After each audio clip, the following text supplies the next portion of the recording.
Let me just shut the window. Let me just shut the window for a second because this shit is open as fuck. And we don't want the entire neighborhood to hear me calling people retards. I only want you guys to hear me call people retards. It is a great privilege to hear me call someone call a retard. So yeah. How you doing, Celestial Kaiser? It's many a true jump cut? Is that one of the nicknames he has? Is that one of his nicknames? I wasn't aware. I was not aware. We'll give it a few more minutes, just to let some people join in. And in the meantime...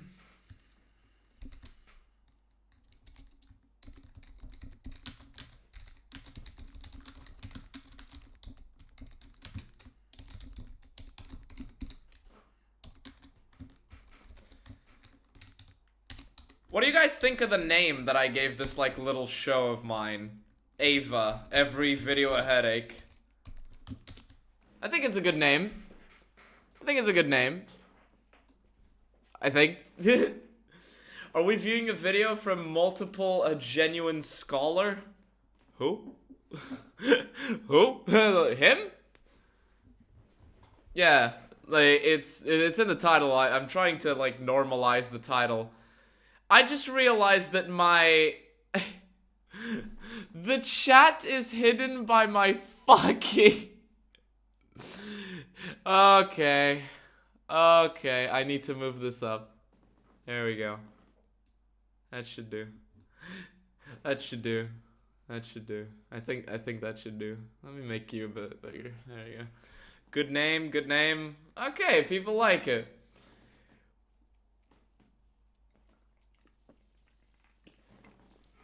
Like, I want to make every response video that I have / react, but, you know, every response thing that I have be EVAH, because, you know, just calling a reaction or response is kind of lame, as you know, it falls into the sea of things.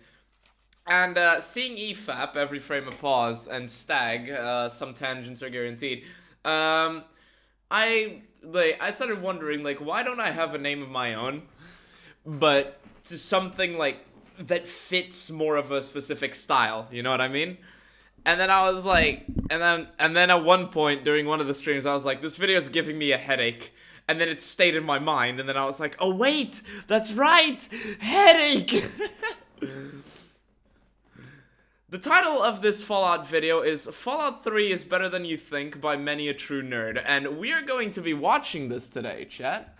We're gonna be watching this today, because, in case you aren't aware, Kritosis responded to this some years ago, and it's shit. But then again, the video is massive. So, maybe not everybody's watched it. I know I haven't watched all of it fully. Or, I mean, and some of the parts that I've watched, I don't remember. So, we're gonna watch this then. Suffering through abject garbage. Man, many a few years ago. Yes, many a few years ago. There was... God damn it. Anyway, let's watch.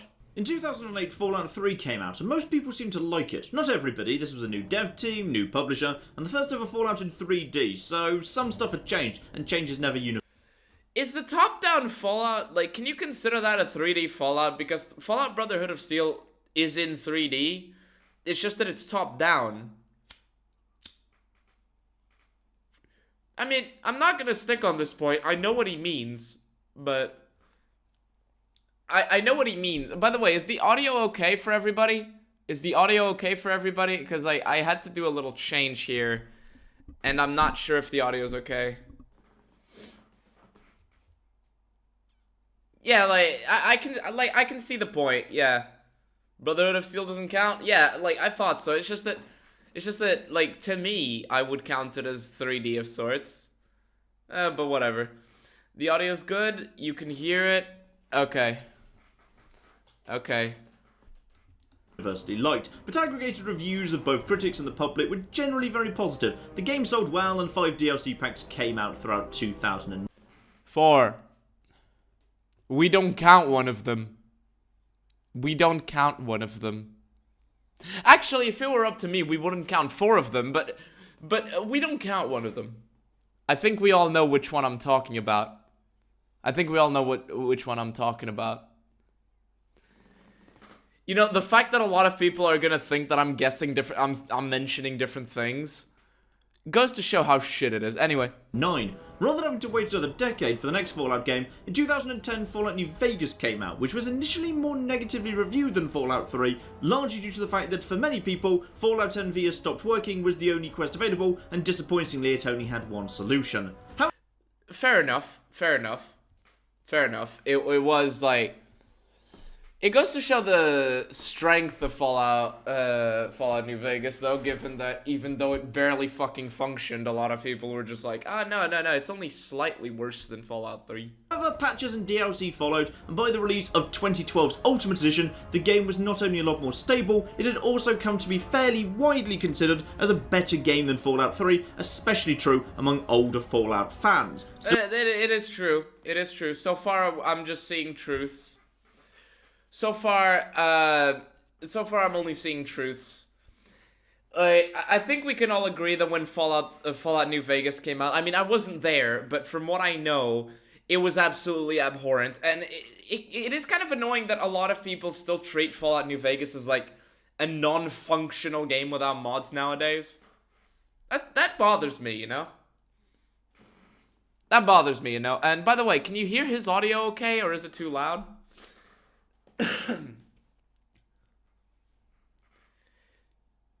It was a rushed game because Bethesda gave them only 9 months to make the game. No. They had 18 months now. Let's be honest, this was more like 15 because of shipping, making copies, and so on. But it was a combination of factors, right? I like to blame Bethesda primarily, but the truth is that over the years I've come to realize that I am being a little disingenuous with that. Why is this? Because part of the reason the Fallout New Vegas came out the state it did, right, was because because they were being too ambitious given the time they had, and there had to be significant crunch. They had to cut a lot of content and so on. And I heard that they refused the extra time, but I'm not sure about that. But at the same time, if they had delayed it to when like, let's say about a year, that would have coincided with Skyrim's release, and that was a no-no. That was a no-no. So it's a combination of problems, right? It's a combination of problems, and also the fact that they didn't have access to the engine source code to fix basic shit like, you know, like basic shit like the guns feeling like ass and the iron sight thing and wanting to patch out some bugs. It was a combination of things. So it's unfair to blame both Obsidian and Bethesda, to just blame one of the two. It's unfair to blame just Obsidian or just Bethesda. And yeah, 70% of the assets were new. That's also true. We got 2 Fallout games, both generally well regarded with plenty of DLC within a couple of years of each other, so I'm sure everybody went on to be really pleased that we got to enjoy 2 different games in a franchise we all love.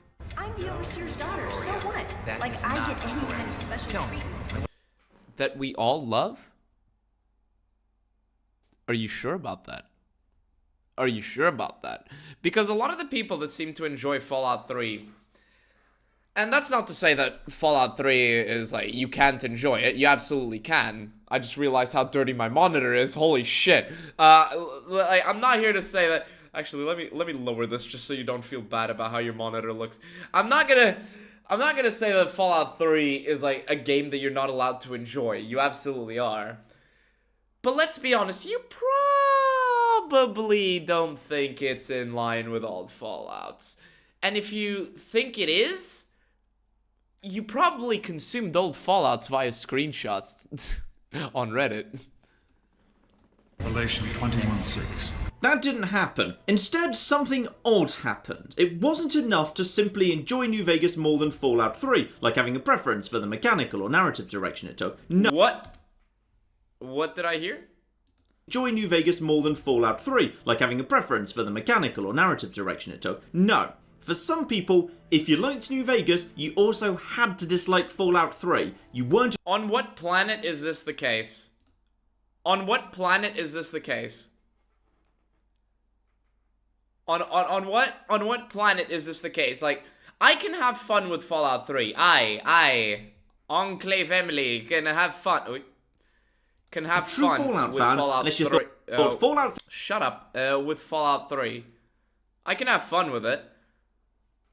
But that doesn't mean I can't say that it's a bad game. Like, I can already see a little bit of poisoning of the well here.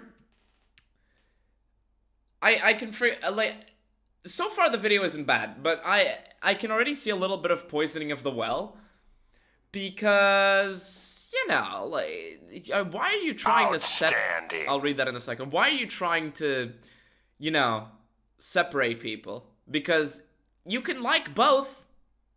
But maybe he's just, like, I don't know, maybe he's just not leading anywhere into this. Pain is Cupcake 4, $2, thank you. Didn't Kratos do this already? Yes, years ago, and it's 8 hours long, and I am not going to take 8 hours to do this. 3 was garbage, Bethesda were trash, and Todd Howard was your sworn nemesis. Well, you know what? I'm gonna let him proceed. And that's not fair. So I want to examine Fallout 3. It wasn't fair in 2008. That's true. It wasn't fair in 2008. It wasn't fair in 2008 to say that Bethesda were trash. It is fair to say that now, though. It is fair to say that now, though. Because Fallout 3 isn't just not bad, and it's not just good. Fallout 3, despite some issues we'll also be discussing, stands up alongside all the other games, and prepare your angriest comments now, because to my mind... Oh, there we go, there we go. I know it said interest, it's angry, or, like, it's a word related to anger. I can already see what it's gonna do. Oh, you guys are just gonna, like, get your pitchforks out. Get your pitchforks out. In some ways, I think it's actually the best Fallout game of all, but... The best Fallout game of all. Okay, so we're talking objectively. Alright, I'm down for this. Let's talk about Fallout 3 objectively, chat. Let's talk about Fallout 3 objectively. Are you ready to talk about Fallout 3 objectively? This is modded, I'm not 100%. First, we need to dig a little into the criticism, because it's not entirely easy to get people to pin down exactly why they think Fallout 3 is bad. Now, why they think Fallout 3 is bad? You don't have to think it's bad. You can very objectively say, quite objectively, without having to think much, that Fallout 3 is not a good role-playing game because it limits your ability to roleplay. Like, this isn't difficult. But let's talk objectively. It's not at all like he's gonna mix up the two, is it? I've spent a lot of time looking into this. I've watched feature-length videos and read forum posts the length of academic essays ahead of making this video, and I think it's fair to say that one core idea keeps coming up. Fallout 3, contrary to what you might think from its title... Sorry, that was me opening a soda. ...isn't a proper Fallout game. Now, just in case Fallout 3 was your first... It's both not a proper Fallout game and not a proper RPG. It is a Fallout 3 themed adventure game. That is the best way to categorize Fallout 3. It is a Fallout themed adventure game. I think we can all agree on this. Chat, do we agree on this statement? Fallout 3 is a Fallout themed adventure game? Fallout game. The original Fallout games, just Fallout 1 and 2 that is just about everyone has quietly agreed to pretend Tactics and Brotherhood of Steel don't exist. I'll accept that Tactics exists, but I will agree that Fallout Brotherhood of Steel doesn't exist. Yes, perfect. Only fun thing is Fallout 3 when I played it back in the day was the free roaming adventuring. Yeah. Despacito play Country Roads, of course.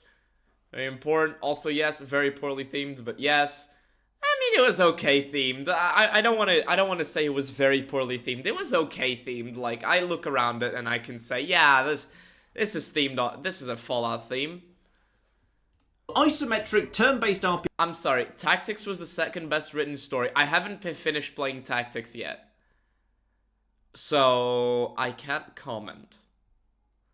But I am not getting that impression. I can just say that. RPGs with a focus on open-ended exploration, quests with multiple solutions, and a sense of pitch black humor. Now, if that Pitch black humor. Is he using this to say dark comedy? Let me just hear what he says again. I didn't catch it. to pretend Tactics and Brotherhood of Steel don't exist, were isometric turn-based RPGs with a focus on open-ended exploration, quests with multiple solutions, and a sense of pitch black humor. And conclusion and multiple endings. Multiple endings, and I don't know if I agree with the sense of pitch black humor, but I'll give him that one. Now, if that all sounds a bit similar to New Vegas to you, gold star, because plenty of folks who worked on the original Fallouts ended up at Obsidian, where they did indeed make New Vegas. And those points are probably, in fact, a pretty good starting point for pinning down the issues people have with Fallout 3.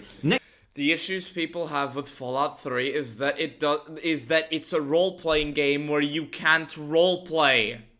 This isn't difficult. Next to the older Fallouts and New Vegas, it isn't open-ended enough, its quests don't feature enough branching alternative approaches and solutions, and overall it doesn't facilitate role-play and choice. And I think Okay. Yeah. Okay. all of that's a very strange conclusion to come to about Fallout 3. But I'm getting ahead of myself. Let's start, appropriately enough, at the beginning, and take a simple factual look at Fallout 3's opening and what that Fallout 4, Fallout 3. tells us about the game and its developers' intentions. Okay. Okay. Let's roll with him. I think we should roll with this, right? I think we should roll with this. Hi, Hank.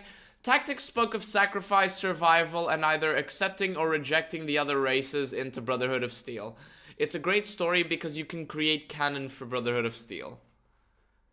Well, I can't comment. I can't comment.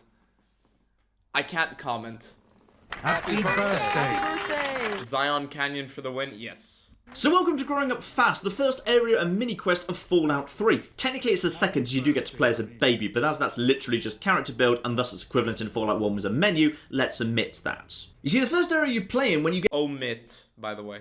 get control can actually be very interesting, because what the devs choose to tutorialize first shows us what they think the core gameplay elements are. It's like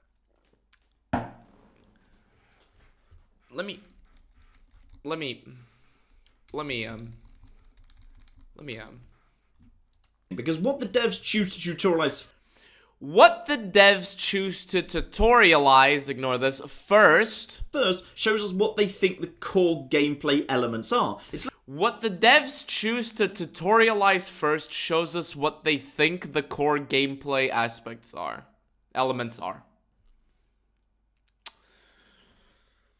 This isn't gonna come back to bite him in the ass, I'm sure of it. like how in Mass Effect 1, it's actually quite slow to get to the gunplay. Instead, we start off by explaining scientific principles that underpin this world's technology, seeing that technology in action, meeting characters, engaging in conversation, learning about the universe, because the Mass Effect team understood that what makes Mass Effect work isn't the gunplay, it's the universe and the characters that live within it. Oh. And not the choices? And not the choices? Many a true nerd. And not the choices? Many a true nerd. What is it that Fallout 3 starts off by teaching you, chat? What is it? I have wine back there. I could do a drinking game if you want. So, back to Fallout 3, where it's your 10th birthday party, and you have to deal with a bully trying to steal your sweet roll, and yes indeed... Why didn't you begin with the baby I mean, okay. First we had the, you know, the thing, but I'll accept it. It was the character building. So, the first things the game tutorializes, is that the term he used, are what they think the game is about. You know what happens based on the choices you make in this tutorial? You guys want to know? You guys know what this game is tutorializing right now? It's showing you a bunch of choices. These choices don't change the outcome. Chat. He's saying that, oh, it's a Fallout game. The devs understand what Fallout is about. Because the tutorial shows us what is the most important part of Fallout. It's a recurring Bethesda... It's the most important part of Fallout. Kind of like with Mass Effect, how the gunplay comes later. The tutorial gives you a bunch of choices that are ignored later on. And it also teaches you how to shoot. So, you know, this is, I wonder if he's going to mention this. A joke dating back to 1994, but how it's handled here is very, very interesting. You see, in both Daggerfall and Morrowind, the same conundrum is asked, how to deal with bullies stealing your sweet roll. Except the three options there are to throw the sweet roll as a distraction and then punch the bully, destroy it so he can't have it at all, or hand it over and then go and get friends to beat him up. But over in Fallout 3, that's all changed. Now you can... I don't know about these games, but is there any actual consequence to how you choose it rather than what is immediately shown? Refuse to comply, and when he attacks, run to get Officer Gomez's help, which is a fair approximation of gathering up your friends, or you can spit on it so he doesn't want it, a fair approximation for the middle option, but option 1 is missing. You can't punch Butch. Violence is not an option yet. Ah.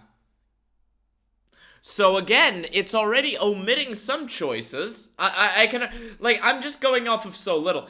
But it's already admitting some choices. Wait. Hold on. Okay, let me just finish saying this. It's already omitting a very important choice, right? But none of these choices actually have any consequence. Why? Because at the end of the tutorial, the same thing still happens. You are kicked out of the vault, and the story proceeds the same way. Even if you say you hate your dad all throughout the tutorial, for example, you still are forced to go on a quest after him. Even if you really care about the people of the vault and would do anything to stay in the vault, you still have to leave the vault. So, you know. But you guys are saying no, nada, niet, none. Was Bethesda already making shit role-playing game decisions back then? I had no idea. The first tutorial is about how you handle conversation. And you can't tell your dad you got expelled from the vault. Yeah, that too. Or resolve conflict without fighting yourself. Now, the mission does go on to tutorialize guns at the end, but the game interestingly didn't put it up first. We move forward in time to Future Imperfect, and dealing with Butch there can be a combat tutorial. Look, even if you became Butch's best friend, you still have to deal with Butch because he's being a bully. Even if you hate Butch, this event still takes place. But again, it's the secondary option. Your choices are to stop Butch bullying a martyr with a skill check, speech in this case, resolve by digging through other available information, by speaking to the other tunnel snakes, resolve it without violence by flipping sides and joining the faction you'd otherwise have to fight by joining in with the bullying, or finally, by violence. But getting to that requires a second confirmation. The game clearly flags it as a last resort. So in both... Or maybe the game just wanted to put the speech check first. And at the end of the day, we're taking the order that dialogue options are shown. We're taking the order that dialogue options are shown as proof of what the devs actually cared about. We're taking the order of fucking dialogue options as evidence that the devs wanted you to solve things through speech. Many a true nerd. Why can't I solve the situation with the tunnel snakes by using, for example, charisma? Why can't I solve the situation with the tunnel snakes by using a perk? Why is it just speech checks or flip sides or punch? Why is it that this doesn't change fucking anything at all? I beat up Butch in my playthrough. I beat up Butch. He still met me and was chill with me. Like, afterwards. cases, violence is there, but it's not the primary solution. Now let's compare these opening rooms to other Fallout game openings. Fallout 1 puts you straight in a cave of rats. No discussions, no skill checks, no alternatives, just kill the rats or run past the rats if you don't feel like killing the rats. Showing you that combat is not, it shows you that combat is not mandatory and that the primary reason as to why you want to, showing you that Fallout is primarily about exploration. The point about Fallout 1 is to explore your options and the world. You know, you don't have to...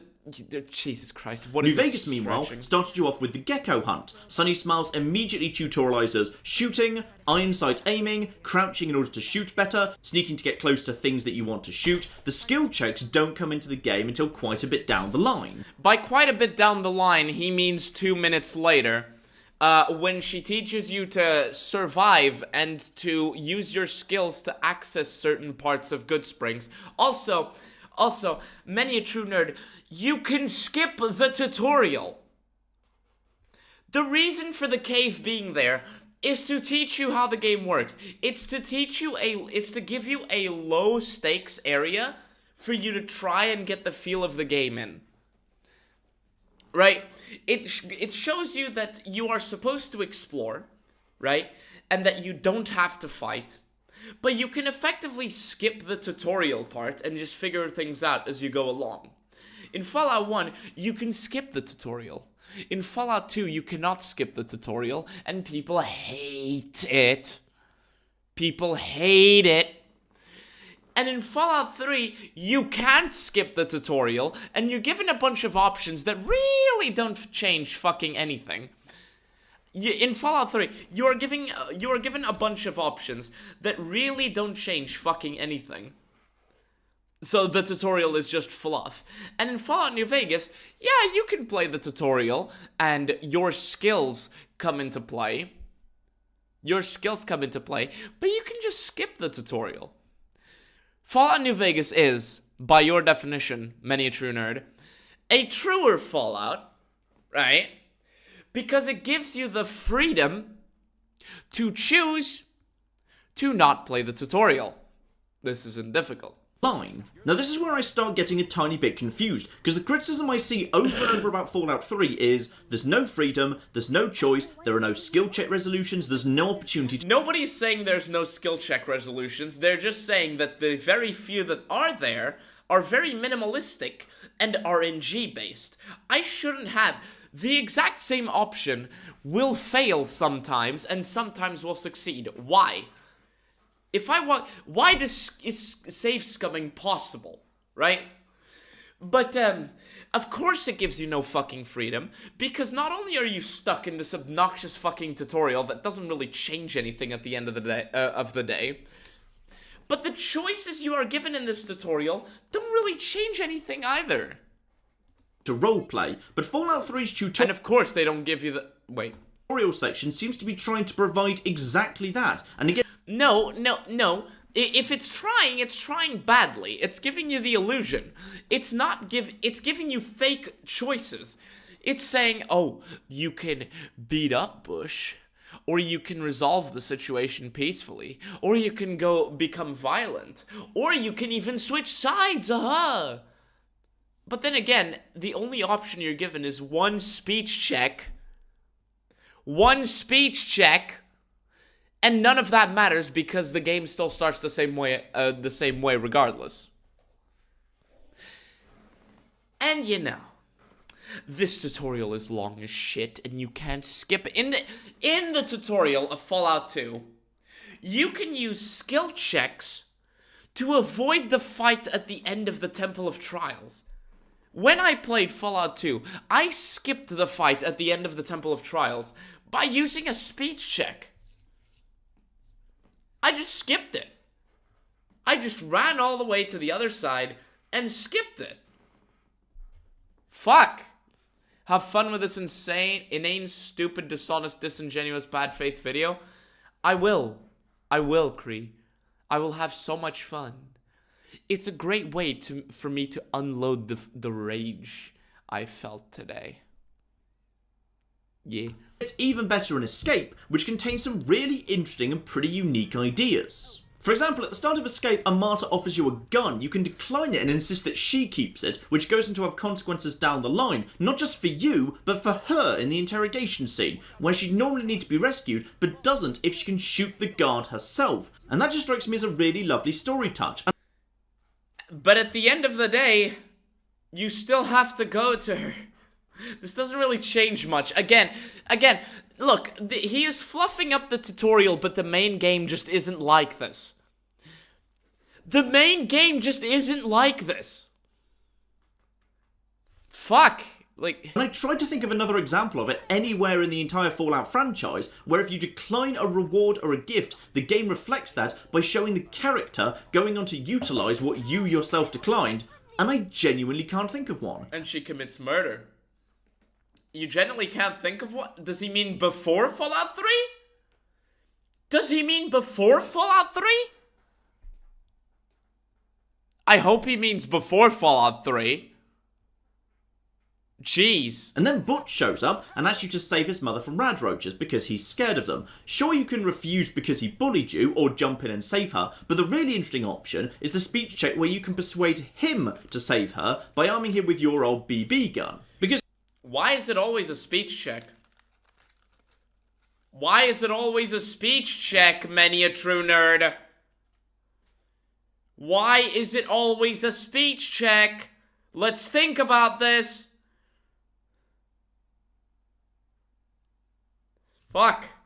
he's just run up to you and tried to give you a quest to do, and your response is to empower him to complete the quest by himself. You can go and help or watch after that, but you don't have to. You can just run off. You've just persuaded an NPC to sort out their own mess. Again, We've persuaded an NPC to sort out their own mess. Ah, so our choices have consequences, right?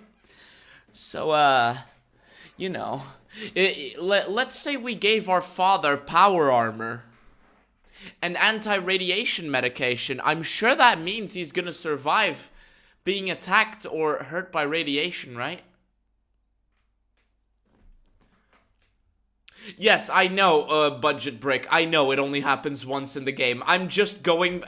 Look. I may not be making myself very clear, right? Here, budget brick says, this only happens once in the game, by the way. Nothing else in the game ever does this. Look, I know. What I'm trying to do here is take him at his word to show how much he is omitting, right? I'm trying to take his own logic and show how questionable even that is. Like, yes, I know that this only happens once in the game. I know. You can literally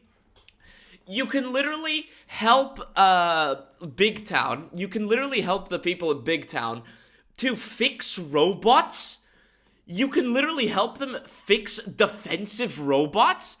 And you still have to help them solve the other problems of their town being attacked. Like, there you go. There is this, like, in Big Trouble in Big Town, right? They keep being attacked by mutants and raiders and shit. Primarily mutants. You can give them a bunch of defensive systems. You can give them stuff in general. You can increase their spirits, right? You can give them robots. None of that changes because you still have to solve their problems for them. Even when they have military robots, you still have to be the one to solve the problems. Tried to think of another example of this anywhere in Fallout, and I couldn't think of one. You couldn't think of one because you're a fucking idiot.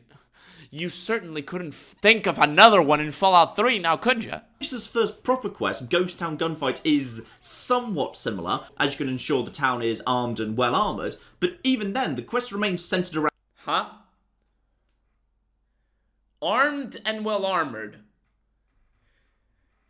Armed and well armored. My guy. They are still going to fight back regardless of what you do. Unless you... Goodsprings is still going to fight back. You are not giving guns to Goodsprings. You are not giving guns to Goodsprings.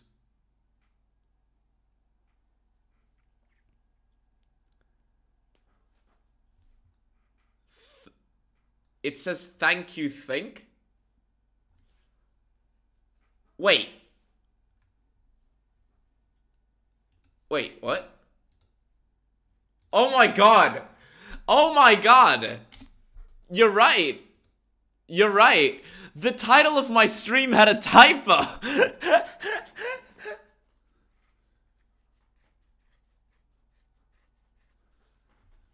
You have to kill the mutants yourself because the robots won't do jack shit. Thanks for the mention there, Cameron. I didn't notice. Around you, the fight doesn't trigger until you're there to trigger. But Enclave Emily, he doesn't have the proper perk for you to wear power armor.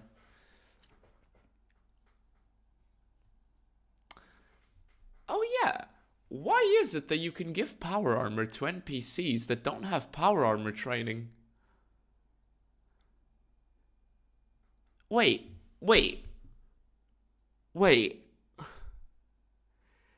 Can you give power armor to Boone in Fallout New Vegas?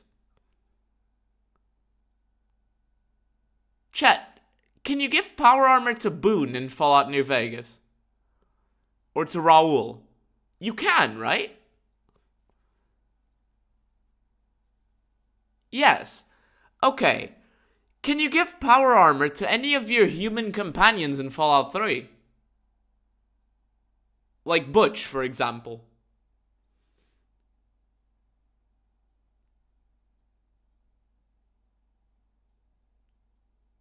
Oh my god. Oh my god. I didn't even realize that. I didn't even realize that. Power armor training is just for you. So it's a brute forced feature. You can give power armor to people without power armor training, but you still have to get power armor training yourself. Also, oh my god. Yes, if it's not faction armor. Okay. That is quite... Also, chat, can we just mention how ridiculous this scene looks? She's just crouching there while being attacked. She's not even in panic mode. She's just crouching there while being attacked. And what is the arm doing? You see that? What is the arm doing? What the fuck? It, even though you can choose to sit it out subsequently. Butch, once he gets the weapon, runs off to sort out the problem by himself, and that is really rather interesting and unique. The escape itself... One moment.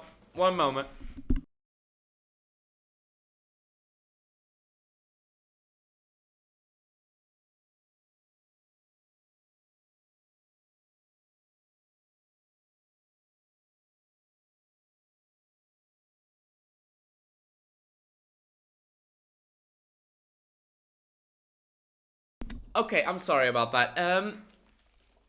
Again, this only happens once in the game. You can give military robots to Big Town and they'll still be like, "Adoy, please fix problem." Has plenty of options too. The Overseer's door can be opened with a lockpick skill, or you can steal the key from his... There's an encounter in Fallout 3 where raiders are wearing Enclave armor. Fuck off, I don't believe that. Raiders in power armor. Fallout 3. I don't believe that. That has to be a mod. That has to be a... Ah.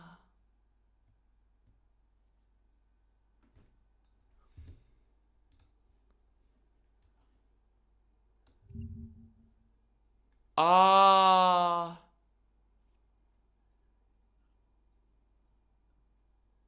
Okay.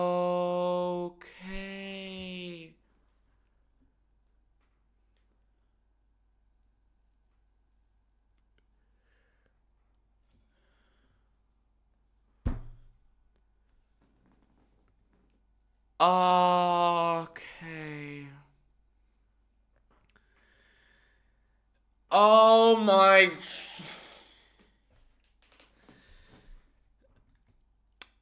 In this particular spot, raiders managed to sack an Enclave outpost and steal their equipment. Before I read the stupidity that's below, because my eyes read ahead when I picked up this thing, I don't think raiders can even dent the armor of the fucking Enclave, but okay. Raiders managed to overpower the Enclave. Okay.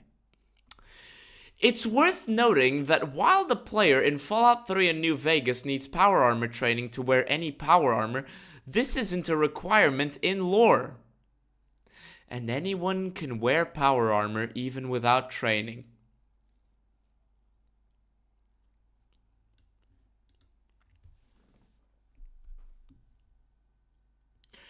Yes, it is. It wasn't a requirement in the old Fallout games, rare old Fallout L, but if one person needs training, and if characters in Fallout 3 tell you that you need power armor training, then I think that if it's applicable for one, it's applicable for all, but they're wearing Enclave power armor without power armor training, and they're raiders who managed to overpower the fucking Enclave with knives and flamers. Fuck. His bedroom, or you can threaten to badly hurt a martyr if he doesn't comply and give you access. Beyond that, there's a science shit you can skip if you choose to thoroughly. Okay. This all leads to the same thing, many a true nerd. Search the rooms as well. Fallout 3's message here is clear. Explore thoroughly and you'll find alternative solutions. Explore thoroughly. Explore one of the like 3 corridors you can explore and check a few fucking containers. It's not like with Good Springs where there's a bunch of stuff there that you can go and look around in. No. It's take the hallway on the left or the hallway on the right type of shit. And it all leads to the same thing.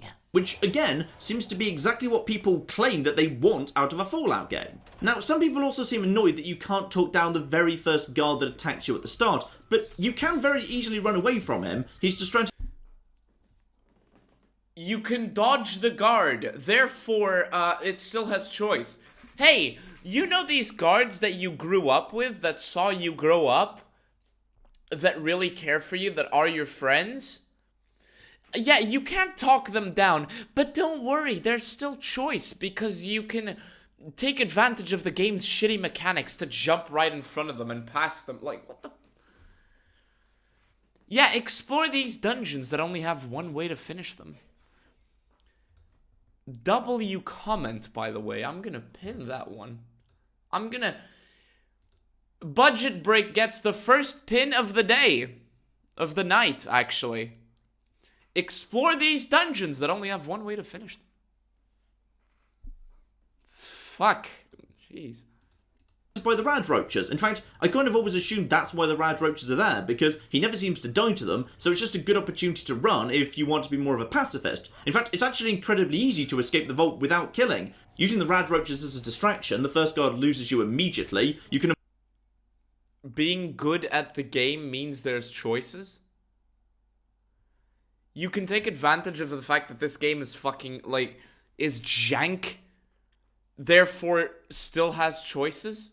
Avoid the guards in the atrium corridor incredibly easily. There's even a specially recorded dialogue option for a martyr to say if you sneak past her interrogation and don't intervene. So the game's fully aware that this could be an option. I didn't think I would make it. My father, my Officer Mac, I didn't tell them anything, I swear. When the warning sirens came on, they all ran out. I guess that was you? And I honestly don't understand how people look at that and think that doesn't feel like a Fallout game in the style of the original games. At every...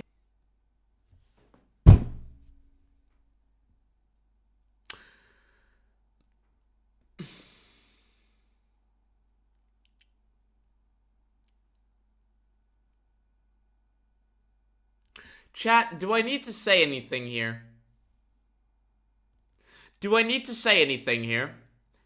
Should I say something, or should I let you guys say it? You know what? Let's do both. Because we are a group. We are a group. We are all people. We are all included. I'm more inclusive. I'm so inclusive. Call me woke if you want, you fucking anyway, look. Just because you can run past the enemies doesn't mean it is on equal footing or in even any way comparable to the old Fallout games in terms of choice. I cannot call Ghost Runner. Let me. Why the fuck am I in Black Ops? Let me. Where is this? Am I retarded? Don't answer that. I cannot call this. I don't think I can call this a Fallout game, because you want to know what I can do in this game? I can run past enemies as well. I can go to the side and run past enemies. I can bypass enemies. By this logic, this is a Fallout game. We are one. Slur. You can run past enemies, therefore Ghost Runner is a Fallout game.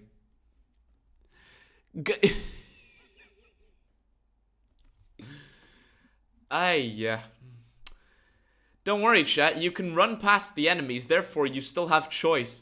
You still have choice, chat. Why is this thing not disappearing? You still have choice because you can run past the enemies. Okay, I guess the bar is still gonna be there. You can solve things with skill checks if you prioritize the right skills. What skill checks can I solve things with? Can I do a science check in conversation with somebody? Can I do that? And if you haven't, you can search the area to find alternative ways through. You can. I'm sorry, I don't know why this is still here. Blast your way through if you want. You can complete the whole area as a pacifist. I honestly don't know what more people want. I've also seen the complaint that people dislike how you start in the vault, as Fallout's supposed to be a big open game, so the restrictive corridors of Vault 101 start things off with the wrong ethos, but that's kind of the entire point. You start the game in a tiny, cramped, dark environment because it makes the wasteland feel so much bigger when you get there, and Fallout 3's post-Vault introduction is true. I'm sorry, why is he fluffing up the game? Hitman is a role-playing game. Yes, Hitman is a Fallout game. Why is he fluffing up the tutorial area, this insanely long tutorial area, so much? Oh, it makes the wasteland feel so much bigger because you were in a tight space and now you're not in a tight space. Huh? Really spectacular. One of the finest moments in gaming, to my mind. God, my monitor. I'm sorry, my monitor is so fucking dirty. Holy shit.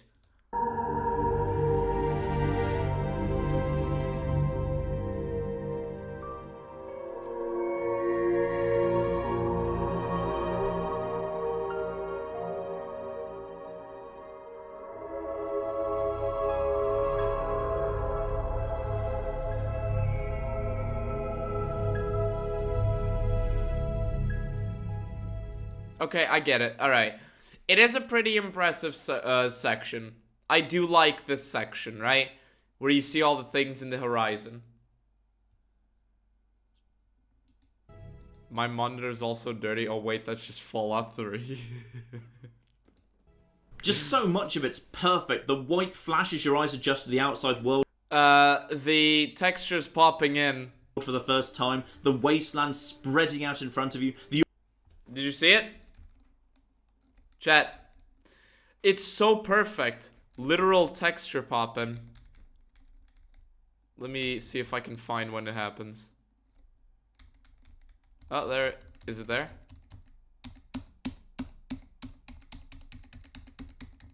Oh, there it is. Where? Wait, fuck. I might have lost it. Oh, there it is. Chat, look where my mouse is, right? Look where my mouse is. You see where my mouse is? Look at this. Look at this. It's so perfect. It's so perfect. It is a good view. I'm just fucking around. It is a good view. Time. The looks modded? Is it? I don't know. Wasteland spreading out in front of you, the orientation of the vault and its elevation so that the Capitol building and the Washington Monument are both silhouetted in the distance. It's just such a perfect moment that both New Vegas and Fallout 4 straight up copied it, but neither executed it quite as well. So we've got to the main game and we're in the Wasteland, so let's quickly talk a bit about that. Where's the iconic green? I'm pretty sure he disabled the UI for the section. And I'm also pretty sure he's playing on console right now, by the way. You see one of the really... That's 100% modded. I could see the console controller, though. But wait, maybe these visuals are, That dirt does not look vanilla? I don't know, I've only... Like, the last time I played Fallout 3 without mods, it was years and years ago. Hold on, there's a very easy way to check this. Let me... Fallout 3... Yes, this account only has a few minutes on Fallout.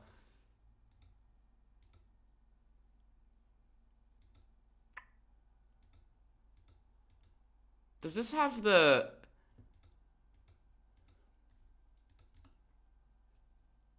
That is...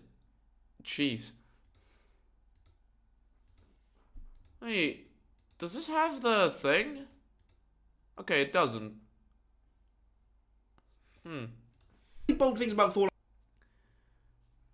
Too much brown, 0 out of 10. Too much 3 brown. is that it put Vault 101 pretty much in the middle of the map and let you decide to start running in any direction you want to. No.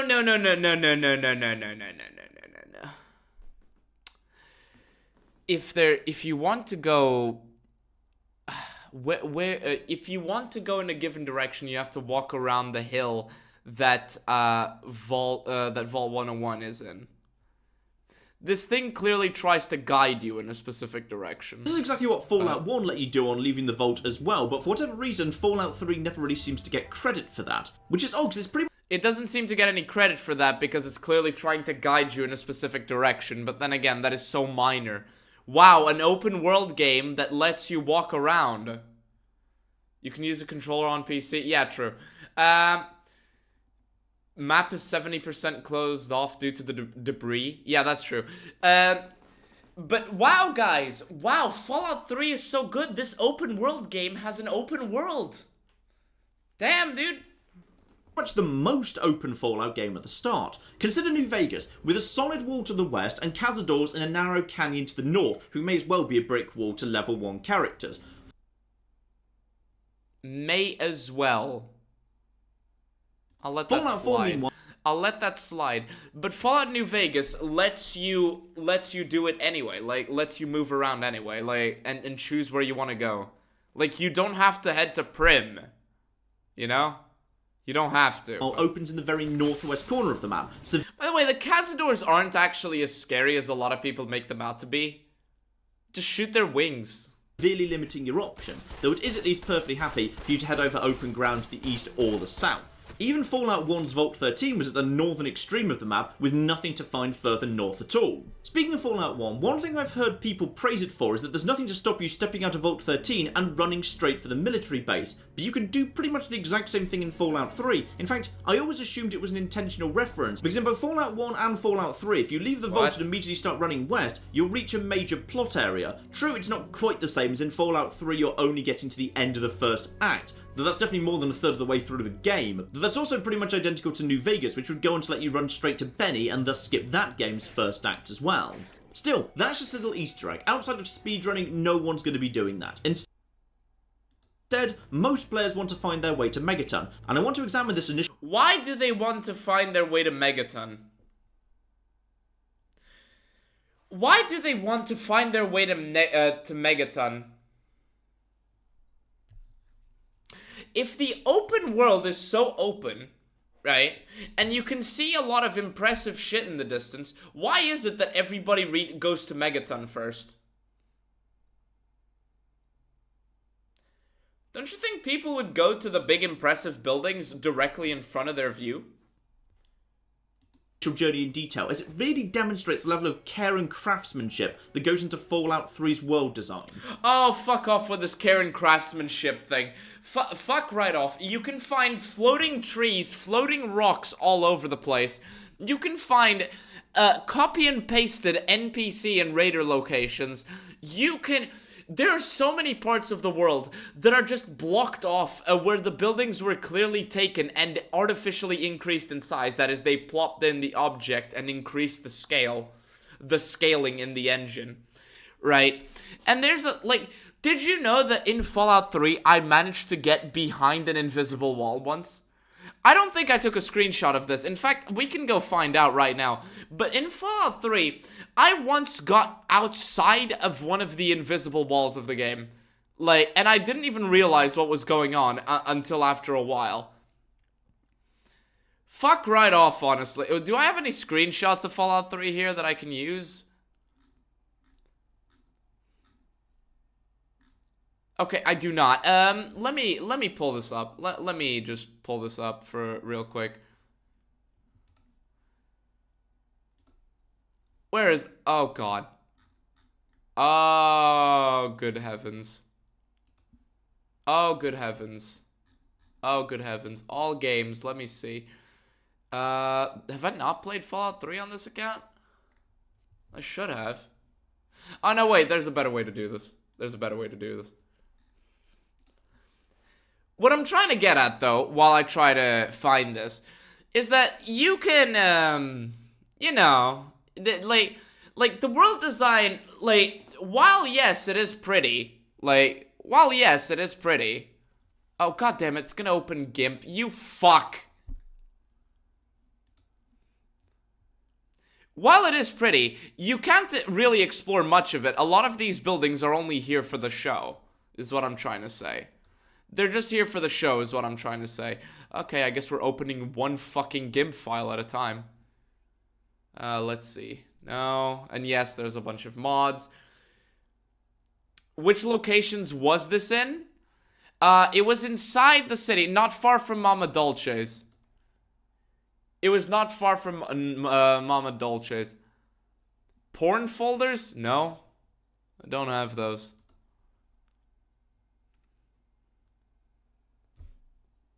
Fuck. There's Arafu. God damn it. Why are they all GIMP files? For fuck's sake. What was I doing? Oh yeah, this is when I was testing out mods. Let me see this. It's all for show. This was me trying to remember the settings. Oh, right. Can we just talk about this beautiful fucking moment? This beautiful RPG moment. I didn't even remember I had this. I didn't even remember I have this, chat. More than half the map is barred off. Yes, but I didn't even remember I have this. Can we just comment on this, chat? I know this is unrelated to the video. I mean, not much unrelated to the video. But can we just comment on this? I'll let you guys read what's on screen right now. This isn't a mod. What I'm showing you here isn't a mod. This is in the base game of Fallout 3. This is in the base game of Fallout 3. Giga chat, role-playing game, chat. Logically, how the hell does a child know that? Not only do the children answer with technical expertise to this question, you can also ask... you also have to remember they're literally a closed-off community. They're literally a... Let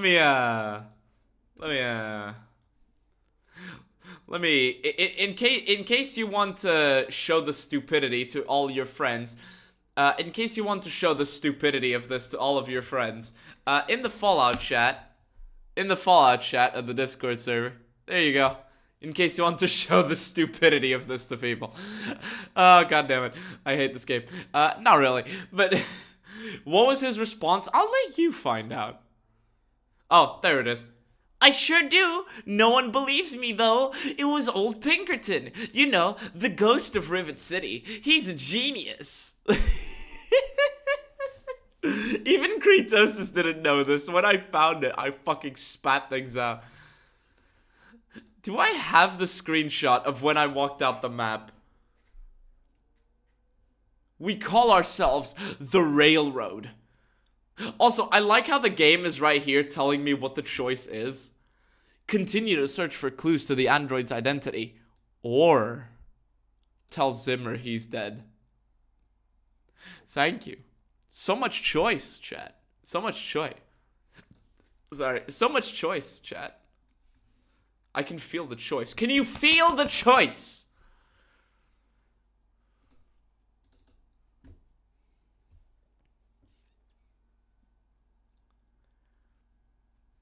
Oh. There's also this, love the role-playing. Love the role-playing. God. Like, god damn. I love the role-playing here. I love the fucking role-playing. Don't you love the role-playing here? Don't you love the role-playing of this? Look at the fucking... I'm going to kill you so much! I love role-playing games. I love this role-playing. Okay, seriously though, where the fuck is the screenshot? Did I not take it? Let me see, what is this? Oh, there it is. Found it. Found it. Chat, found it. Found it. I found it, chat. Yes, I had black bars. I was trying to do a thing that didn't work. Where was this? This isn't far from Mama Dolce's. This isn't far from Mama Dolce's. Actually, this one might also be related. Or was it two screenshots of the same thing? Yeah, I didn't realize... Chat, they care so much about the world design. Anyway, 99% of buildings aren't enterable. Many of them are copy-pastes. And the world itself, the overworld itself, has this...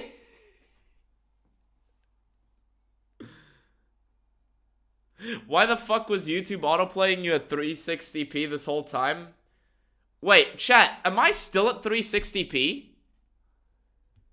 Chat, am I still at 360p? Reload the page. Reload the page. Also, a ton of buildings look like you should be able to get into them. Yeah, that's true. I'm not at 360p. I got 1080p, 1080p. Okay, thank fuck.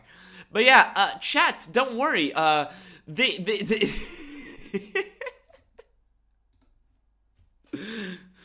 Craftsmanship that goes into Fallout 3's design. Because like I just said, you can run off in any direction.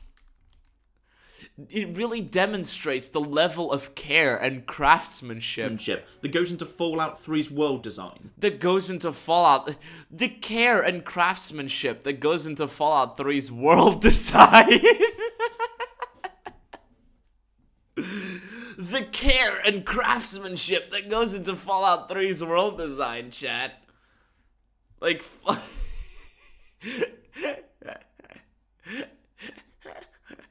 XD. Anyway. Because like I just said, you can run off in any direction, so how is it the game directs you to Megaton? Now sure, there's a quest marker, but not... there's a quest marker, you know, that thing that most people just blindly follow. Not everyone's going to realise what that means, not everyone's going to respond to it, and not everyone that sees it is going to... Not everyone's gonna realize what that means. You know, there's a blinking thing on a compass. No, not everyone's gonna realize that the blinking thing on a compass is where the game wants you to go. No. Want to obey it. Let's just say instead you're up for some exploring. Well, Fallout 3 is ready for you. You see, the map immediately around Vault 101 is slightly more empty than most of the rest of the wasteland. The consequence of that is, if you turn around outside Vault 101, there are only compass ticks to the east. the direction of Megaton. Now, even if you're completely ignoring the compass, the world is ready to guide you. You see, there's a small sign in front of you promising a scenic overlook. It's pretty much the only thing of note and the only text in view when you step outside of the vault. Step over there and immediately look straight down the road to Springvale, immediately drawing your attention there. Even if you completely ignore that and just jump straight down to the road, the more interesting view is to the left, down past the cars. Walk past them and you see Springvale below you. To your right is just some rocks. You could go that way, sure, but the game subtly tries to draw you to Springvale. And once you get to Basic game design. Basic game design. Basic game design. Springvale, you see the eyebot in the distance, the bright flash of red of the new Nikola machine, and the red rockets. Oh yeah, the eyebot in the distance that completely spoils the main antagonist of the game. That's nice. Sign. It all just slowly draws you in the right direction. And once you Look. There are elements of good game design here. Right. Chat, hold on. I need to make this point here. There are elements of good game design, right? At the start of Fallout 3. There are elements of good game design at the start of Fallout 3, right? The problem is that not only does this go completely out the window in a bit, right? Not only does this go completely out the window in just a second, the entire time you're doing this, there is a big blinking fucking thing on the left of your screen that is obnoxious to get rid of, right? And what this does is it effectively teaches you, right? For one, why is there an objective marker? You shouldn't know about Megaton. You should not know about Megaton, right? You shouldn't. So the fact that there's an objective marker is a little bit confusing. But what this is going to teach you, right, is that, oh, the blinking thing is taking me in the direction of this. Therefore, I should just trust the blinking thing, because it's big and blinking.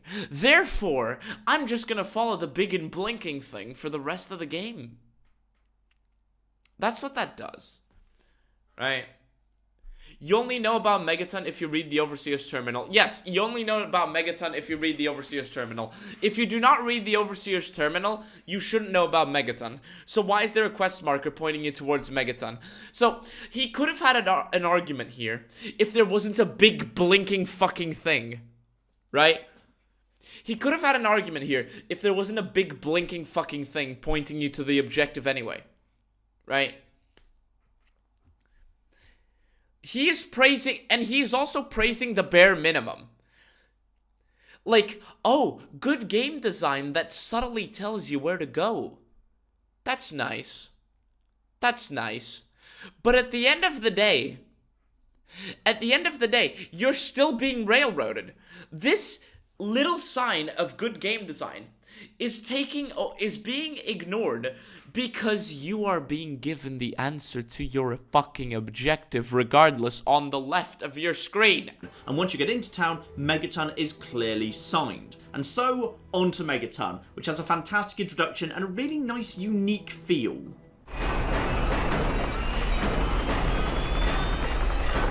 And after this, they stopped giving a shit.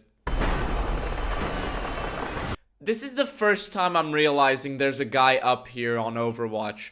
It's real shit Overwatch because it can be shot quite easily, but that's the first time I'm noticing it. Oh wait, there's also the bridge in Rivet City that just never closes. No, I love Megaton. Literally the dumbest gate concept in existence, yes. And that's partly because it has great visual design.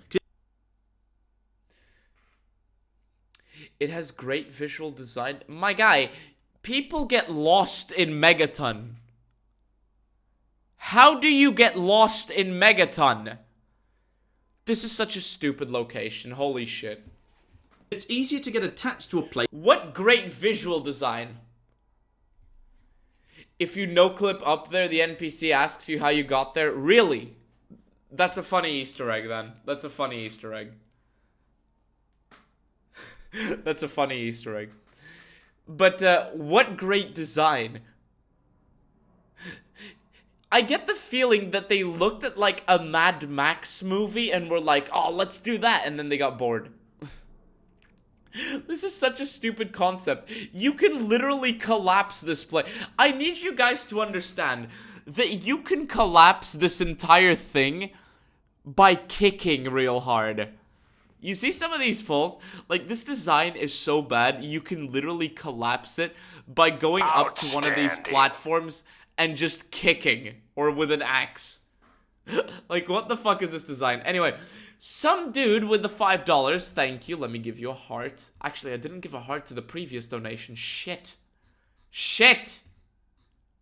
Oh, crap, it's way too far up. I'm sorry. Some dude with the $5, thank you. He says, I know you like reviewing 10-year-old videos, but many a true Thank you. Many a true FUD... Outstanding. Thank you for the donation, I'll read that in a second. Many a true FUD would admit that it's severely outdated, but none of these guys mention any substance. It's severely outdated, but has he updated any of these stupid points anyway? Because you see, it might be an old video, it might be outdated, but you have to keep in mind that this video is still cited to this day, right? This video is still cited to this day, right? So unless there is a correction issued, I have to go off of the assumption that he still believes this stuff. That's the thing. The Adma with the 5 USD, thank you. Waiter, more takedowns of Matten's garbage video, please. You ask and I shall provide. If it's visually distinct. For example, I'm pretty sure I know where everybody lives in Megaton and in Rivet City. But do you? That's a fucking achievement. That's a fucking achievement. That's a fucking achievement. New Vegas' Good Springs, which has a much smaller population, it was only years and multiple playthroughs later that I learned Easy Pete sleeps in the long 3-room house in the middle of town. I always just assumed that was player housing. I actually can't remember. You just assumed it was player housing? How did you... You know what? No. Off the top of my head where Trudy sleeps, now I think about it. And I think... What airport? Adams Air Force Base. Part of that is... I think it's Adams Air Force Base, right? I think it is. Good Springs is just a town made up of a group of houses, and it's hard to be interested in the comings and goings of the townsfolk when they're just walking from one building to another, as opposed to unique salvage vehicles. Look at how bad the pumping is in this place. Can you imagine the sewage system in this place? Fuck me. This doesn't work. No? No? Okay, so where was it? Mania says that an airport was stripped bare, you wouldn't even be able to tell it was there. Wait, really? Wait. Wait. Okay. So I'm talking shit. Okay. So it's even dumber than I thought. It's even dumber than I remembered. They stripped an airport bare. They stripped an airport so hard to build Megaton. Instead of just lodging themselves at the airport, they built Megaton. Instead of just repairing the places that let all the ash and air and shit. 1 second. Outstanding. 1 second. Instead of just using any other settlement, they went to an airport and stripped it so bare you wouldn't even be able to tell there was an airport there. Oh my god, it's dumber than I remembered. Or thought. This is dumb. This is dumb. This is really, really dumb. What? So they were like, we need a new settlement. Let's go to the airport and get all the stuff and build a shack town in a crater. What the fuck? Jesus. Anyway, some dude with a $2. Thank you. Let me heart that. Face Fist Brits, SA Aussie. Are you sure you want to shorten that? SA Aussies sell crack to New Zealand kids. Disavow. Clinging to the side of a bomb crater. Speaking of that, The side of a bomb crater? Some people really bloody hate the bomb, by the way, because it's odd to build a town around a bomb. Yes! Yes, it is! Not only is it completely... You are trying to get away from the hellfire, from the hellscape that is the nuclear apocalypse. You're trying to get away from it. You're not going to build a town on a nuke. That thing can go off at any moment. Anyone can come in and set it off. Anyone can explode this town at any moment. It is a source of radiation that contaminates your water supplies because remember, when it rains, because it's a swamp, when it rains, the water's going to go down. So if you extract any water from down below the town upwards, which seems to be what you're doing because there's pipes here, you know, it's going to be contaminated. Even harder. Like, the act of going... Let's say... Outstanding. 1 second. Give me a second. Let me give you an example, right? Let's say you live in this house over here. I don't know if you can see my map. Yes, you can. Let's say you live in this house over here. Chat. Let's say you live in this house over here. Let's say you want to go over here and have a drink. Unless you go under this platform, the only way for you to get over here to have a drink is to literally irradiate yourself. Hey, I want to survive the apocalypse. Chat, that's Mr. Burks' house? I don't fucking know. I don't want to... I hate Fallout 3's design. Like, design of some of these locations, but... Let's say Mr. Burks wants to come over here and have a drink. Like, he has to irradiate himself just to get over here. Someone lives up here, like up this platform, wants to come down and have a drink. They have to irradiate themselves and sit here and drink a soda or whatever the fuck, or a beer, while irradiating themselves because they're 3 feet from a nuke. Fuck's sake. Anyway, some dude with a $5. Thank you. I'm gonna heart this. Average YouTube content reviewer slop. This design decision is odd. It doesn't affect the world space and doesn't serve a greater purpose. Oh well. Never bothered me though, Yeah. because I always thought there was a fairly sensible reason for it. You see, there's an old video from about 5 years ago that discusses Fallout 3 in New Vegas called The Shandification of Fallout, which basically discusses how games work better if their basic logistics have been thought through, and it's obvious how basic human needs are being met. Yes, and that is correct. When your world becomes more believable and thus requires less intervention by, let's say, a quest marker, if you make it seem logical. I can find my way around the entirety of the Mojave. Now, let's be fair, the New Vegas isn't a very well-designed, no. It's not a very big map, right? But I can find my way all across the Mojave because it's logical. Its layout is logical because it's based on a real-world location, right? I can find my way while turning off the UI completely. With one exception, and that exception is Vault 22. I can find my way around very easily because everything is logical, and I can believe everything. I can believe it. Because you see where people get their food from.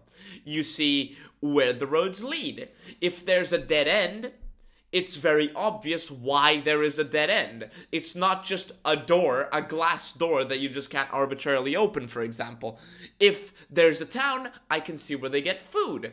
And thus my brain automatically says, ah yeah, this is a town. I believe in this place. I am immersed.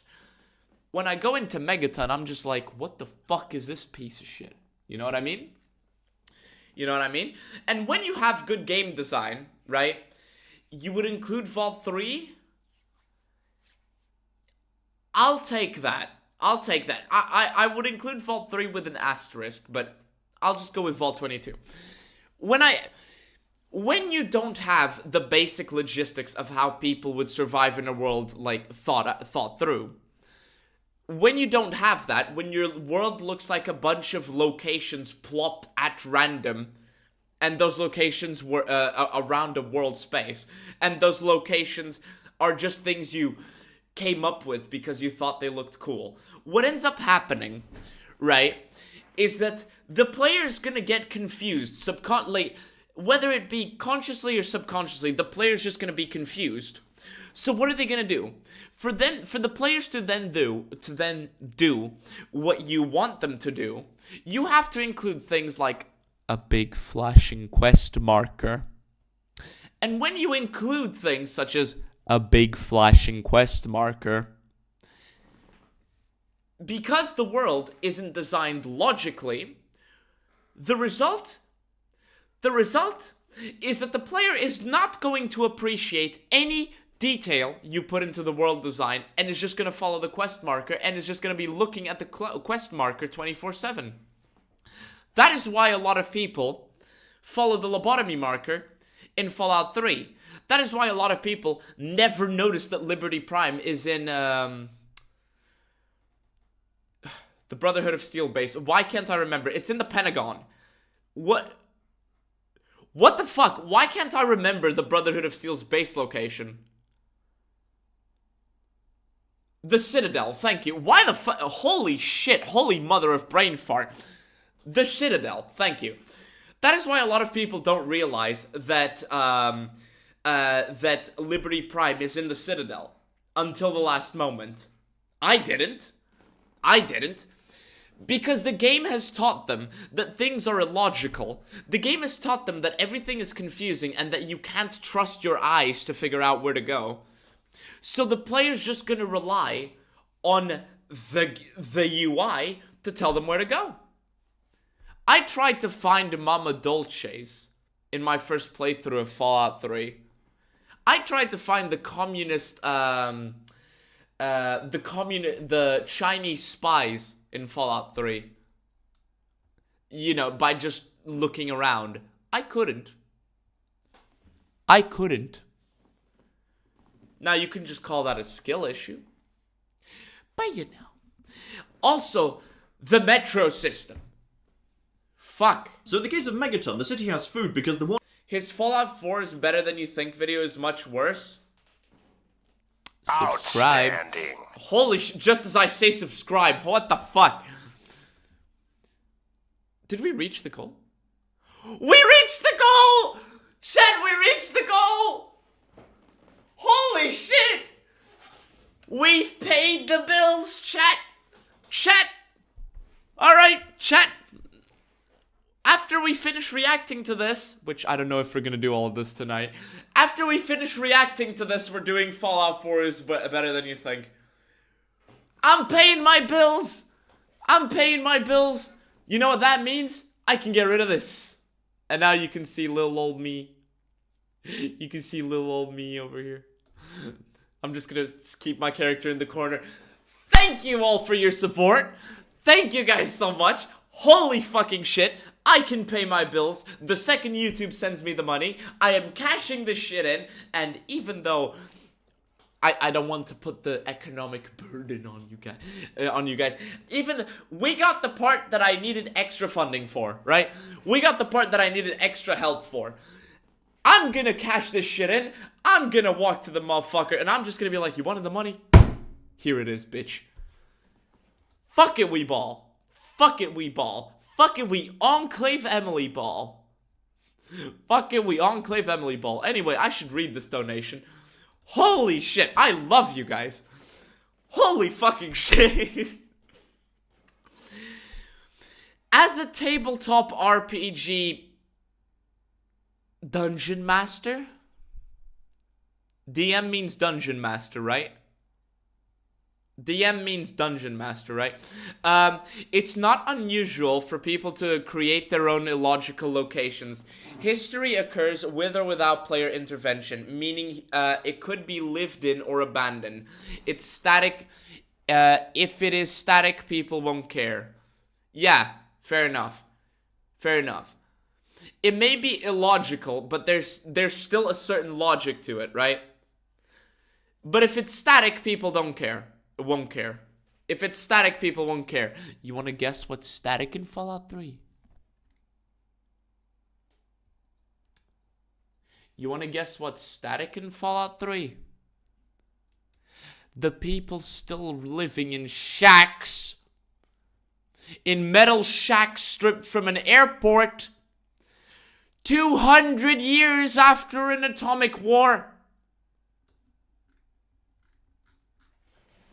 That's what's static. One upside of the apocalypse is that wildlife is massive now. Kind of like no, I'm not gonna make the joke I was gonna make. And there are plenty of mole rats right by the side of the town. 3 mole rats. Wait. This is the thing Kretosis was fucking reeing about. Obvious how basic human needs are being met. Oh my god, I fucking... My brain blocked this out. Chat, don't worry. Fallout 3 has considered the logistics of how human needs are being met. But in the case of Megaton, the city has food because the one upside of the apocalypse is that wildlife is massive now, and there are plenty of mole rats right by the side of the town. Chat, there's three mole rats outside rivets, outside Megaton. There's mole rats outside Megaton. Their needs are met. They have food. They have food in Megaton. There's 3 mole rats. They have food. They're not hurting the mole rats. They're just there. But that's where they get their food from, chat. The 3 mole rats. Where do they get their water? I don't know. It's all being fucking irradiated by the nuke at the bottom of their town. Damn it. Where do they get their water? I don't know. It's being irradiated. Where's their safety? Ah, there's big walls. And they live surrounding a nuke. Fuck. As for water, well, when the bomb hit but didn't detonate, it made a crater, one deep enough that the town has access to groundwater. Sure, groundwater that is being irradiated by 20 rads a second by the nuke. It's radioactive, but... The nuke that's leaking radiation that people live next to. So is all water. That's kind of the point of the main plot. The game... No, the point is the main plot is that there's a water crisis. People don't have water. God damn. The point is that people want clean drinking water. But then again, if people don't have access to clean drinking water... Chat, if people don't have access to clean drinking water, how the fuck are any of them still alive? Because remember, the Project Purity thing started 19 years ago. The Project Purity thing started 19 years ago, meaning that the water crisis has been going on for 19 years. 19! How is anyone alive? Literally begins with your dad talking about the waters of life and going on to tell you how terrible life is outside the vault, and then the very first town you get to after you leave uses a puddle in a radioactive crater as its water supply. It helps make you realise how bad things are on the wasteland and how... Chat, raise your hand. Actually, you can't do that. This is the internet. What the fuck? Chat. Type 1 in the chat if you ever drank from this... Sorry. If the first thing you did in Megaton was drink from the puddle. Type 1 in the chat if the first thing you did when you got to Megaton was drink from the puddle. Type 1. Not many people are gonna type 1 in the chat now, are you? Okay, one guy did. Oh, you did? Really? Really?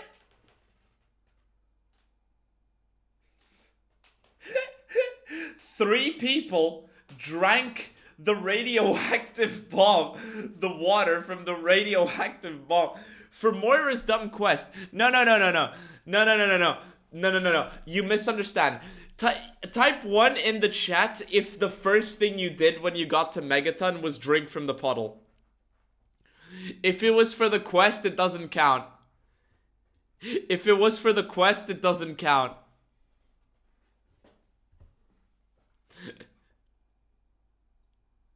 Howdy, partner.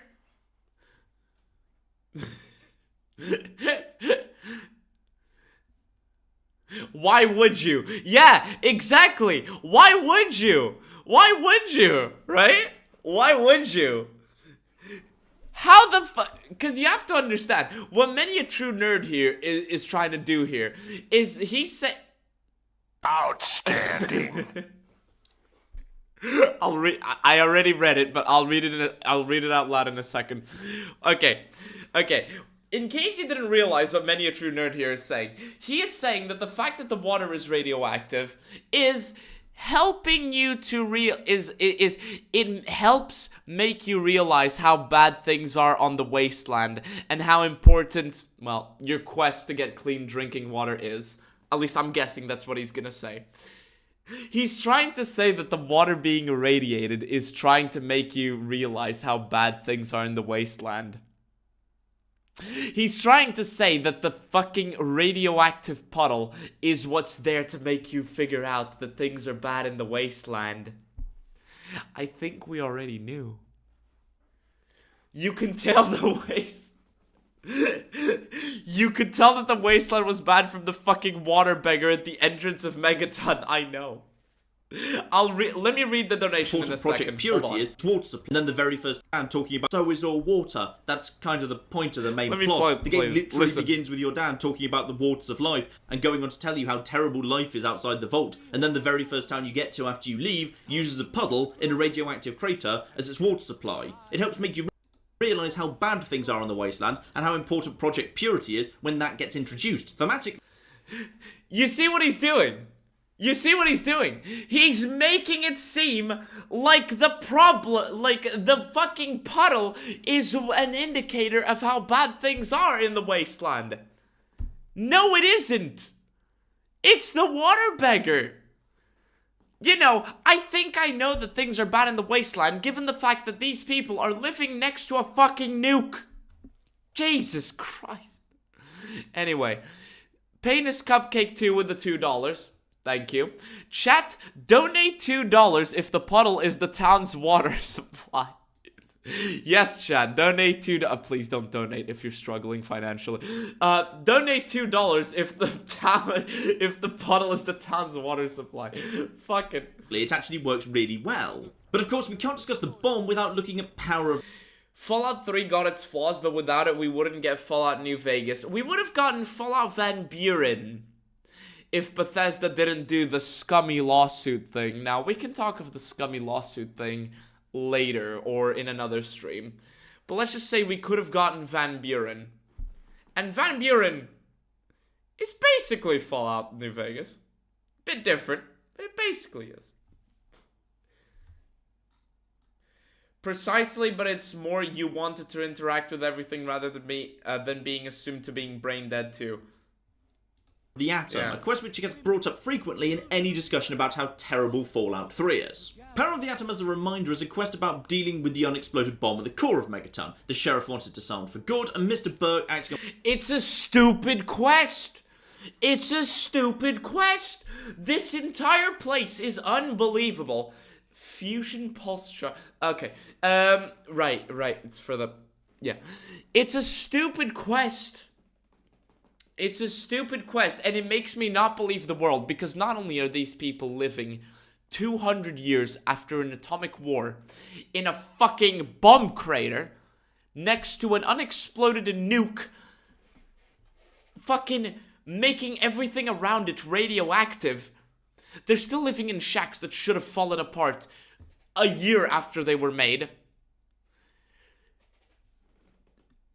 But the entire concept of it is stupid. The fact that these people don't solve it themselves is insane. Hey, many a true nerd, why can't you talk to the people of town since you...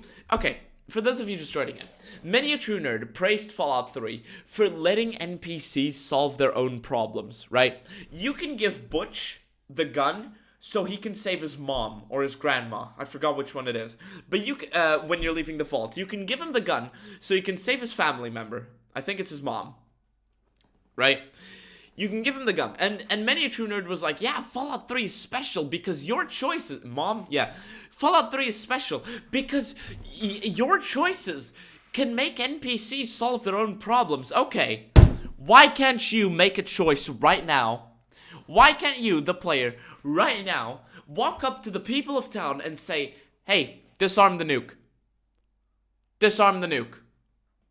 Why? Why can't you do that? Why can't you, if you have the skill needed, why can't you go up to somebody in town, while nobody's looking, go up to somebody in town and say, hey, this is how you disarm the nuke. Go disarm the nuke. Why can't you do that? If you really want to have your thumb up your ass about how important and good this quest is, and how valuable this quest is, why can't you use one of your skills to go to someone that doesn't like the fact that there's a nuke there? You know, anyone with half a brain. Why can't you go to someone that doesn't like the fact that there's a nuke there and say, disarm it? Alright. Because that option was just fluff, and Bethesda really thought that it would be really funny if in Fallout 3 they made a settlement around a nuke. On behalf of Mr. Tenpenny wants it blown up, wiping Megaton off the map. Many people just like this as it's one of those uniquely computer-gamey moral choices, where the bad option is such supervillain level evil that it becomes slightly ridiculous. As a result... Slightly? Your first moral choice in the game is do the objectively correct thing, ignore it, or do something so unfathomably evil that it's unrealistic.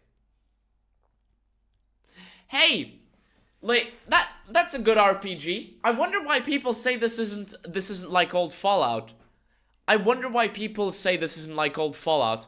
Your first moral choice is do the objective correct thing, ignore it, or be cartoonish evil. I wonder why people don't equate this with the choices in Fallout 2. I've seen it be asked many times, why would any character have any reason to blow up the bomb? Well, if you examine the mechanics of the quest, it makes a bit more sense. The good solution normally pays 100 caps, 500 with a fairly hard speech check for a low-level character, whereas the evil option pays 500 caps by default, up to 1,000 with a skill check, or the much easier Black Widow perk option. Why would any player do this? Oh, you get 500 caps. Why would any player do this? Well, you get 500 caps and can negotiate your way up to 1,000. Outstanding. Some dude don't... Yes, sir. Some dude with the $2. Thank you.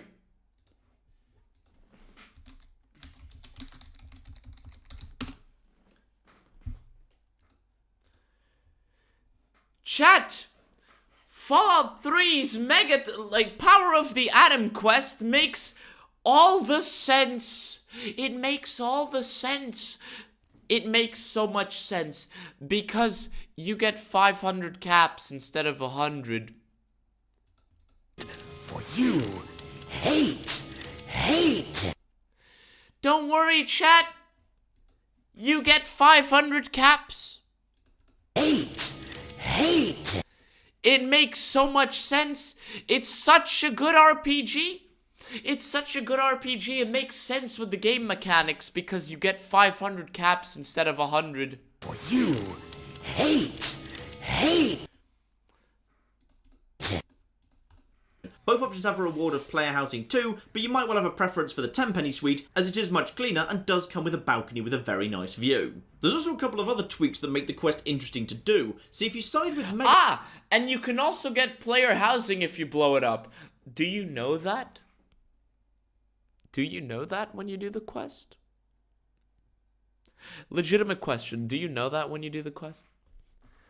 The goat is streaming? Shit! Did I interfere with the Kretosis livestream? Did I interfere with the Kretosis livestream? Shit!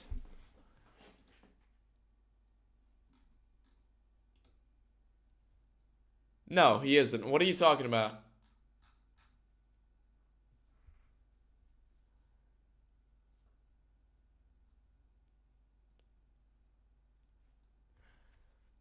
You're gonna stay? Have fun, guys? You're gonna go?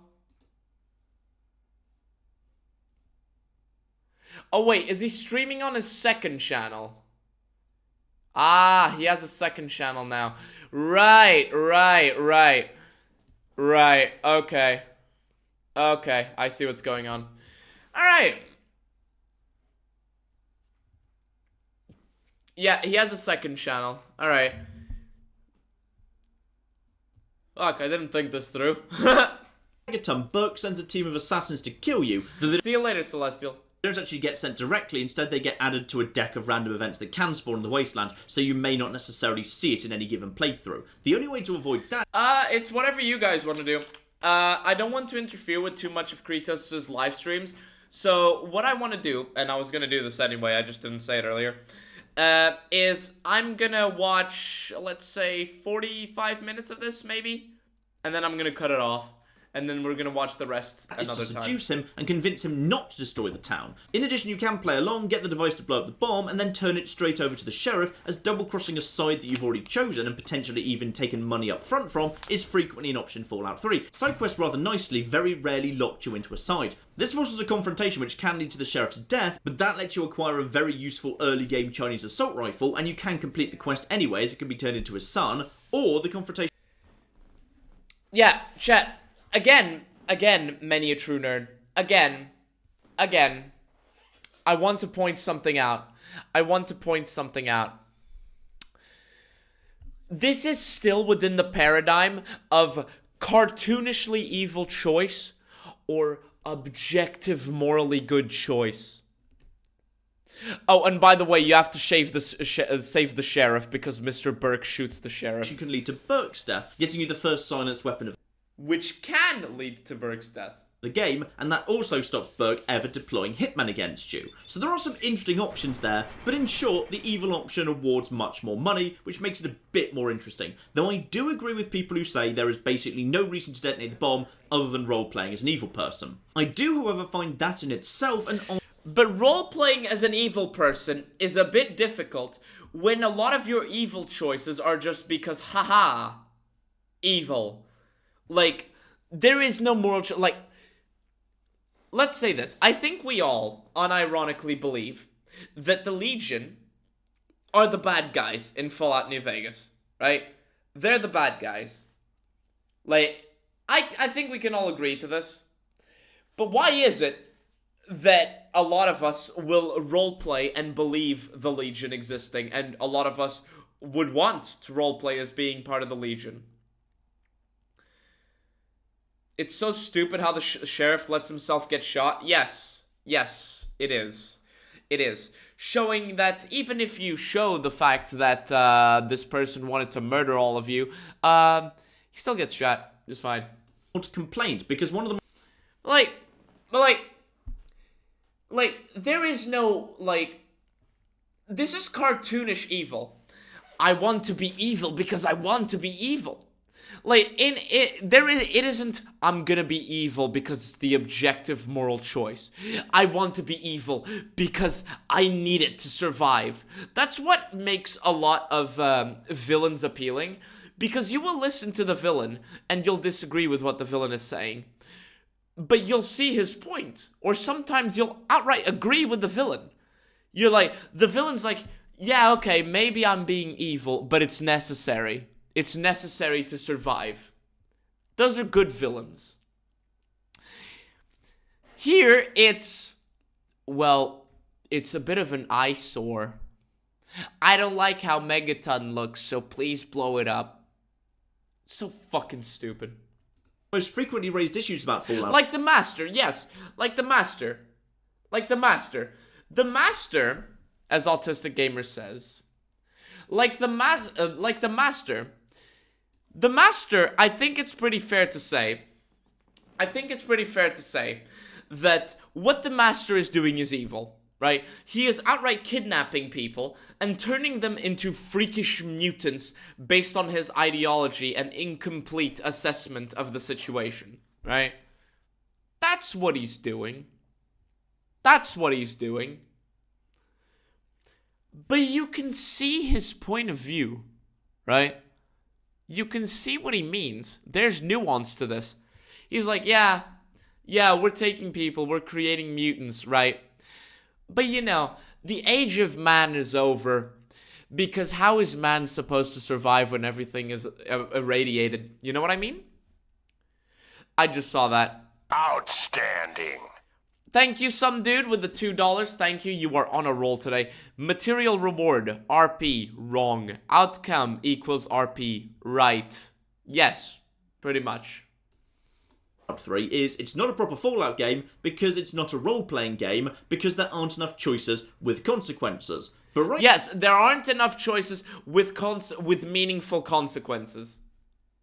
here, you get the option to blow up a major settlement, permanently killing multiple named characters, including quest givers, a companion, shops, a very hard-locked armory, a unique bobblehead, player housing, and all. There is no nuance to this quest. There is no reason for this quest existing other than an illogical thing that a developer outside of the game's world thought of. There is reason, for example, there is reason for every single quest in Fallout New Vegas to exist, right? There is reason for every single quest in Fallout New Vegas to exist. There is reason for you to side with the people of Good Springs against the Powder Gangers because they saved you. Or maybe you just want to be a nice person. Maybe you just want to be a nice person, right? Maybe you just want to be a nice person. And so you know, like and it's a settlement, that you have to side with. It's a settlement that you have to side with. And why is there a conflict? Because this town is harboring a guy that the Powder Gangers want to kill. The town is harboring that person, right? The town is harboring that person. So it's very obvious why the conflict exists. There's, yes, Powder Gangers, you mean target practice? Yes. It's obvious why the conflict exists. And it makes sense. The good people of Good Springs want to give this guy safe harbor, right? And when they get attacked, they fight back, all right? And the Powder Gangers are there because they want to kill the guy that Good Springs is harboring and punish the people that are harboring the guy that they want. That's how Ghost Town Gunfight happens, right? In Fallout 3, well, a bunch of people decided to strip an airport bare, and live in shacks made of salvaged wreckage from an airport for 200 years and live next to a nuke for 200 years. The nuke that contaminates all their drinking water. And someone wants to blow it up because, haha, real estate. Funny. And other people haven't tried to get rid of the nuke because, haha, cult. This doesn't make sense. Also the only characters in the game who have information that leads to GNR in the main plot, and you can choose to kill all of them. And if you do, you just have to live with it and find the main plot by yourself. Literally, the game changes the objective to continue the search for your father, and now you have no quest marker. You blow up the one person in the world with information, and now you have no information. Not even New Vegas was that happy to let you suffer the consequences of bad decisions with its early game main plot missions. If you kill— I'm sorry, I zoned out for a minute. What the fuck did he just say?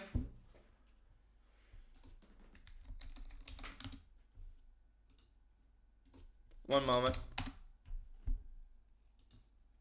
One moment.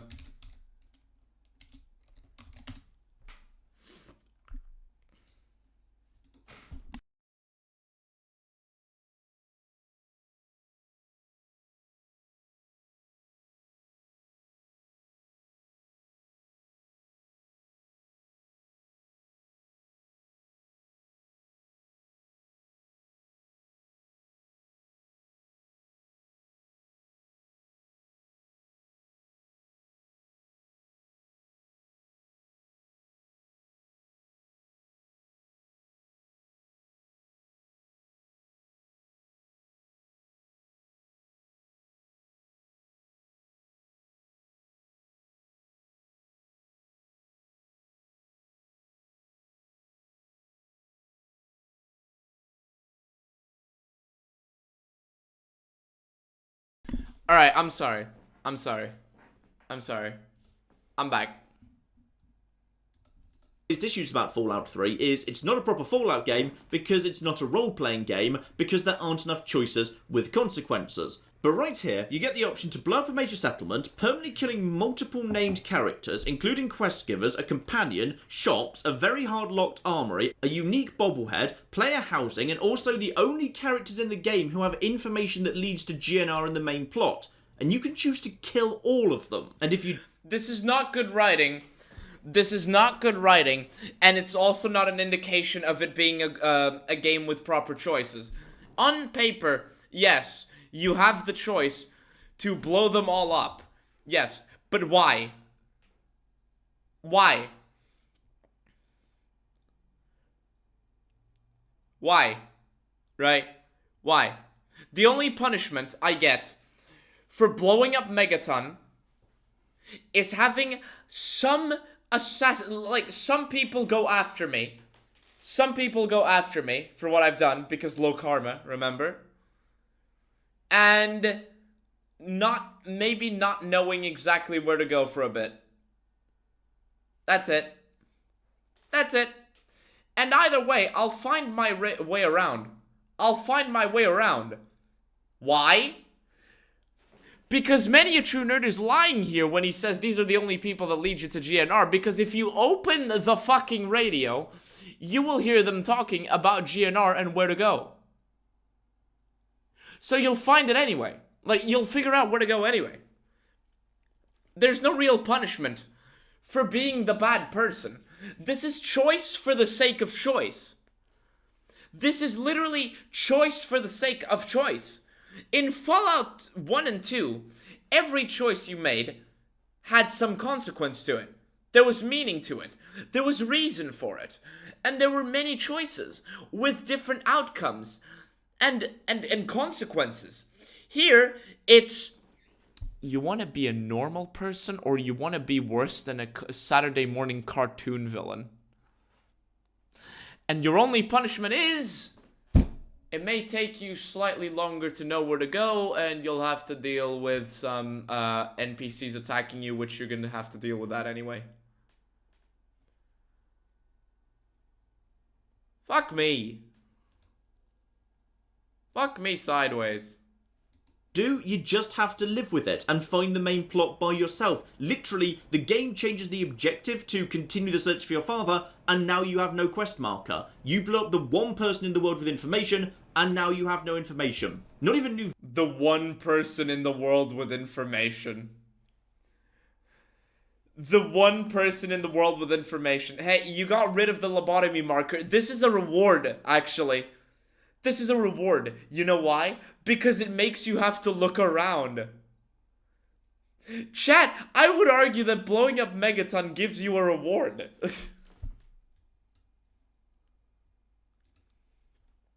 You can also reset your karma with water donations to the beggar near the town you just killed. Holy shit, I'm getting mad now.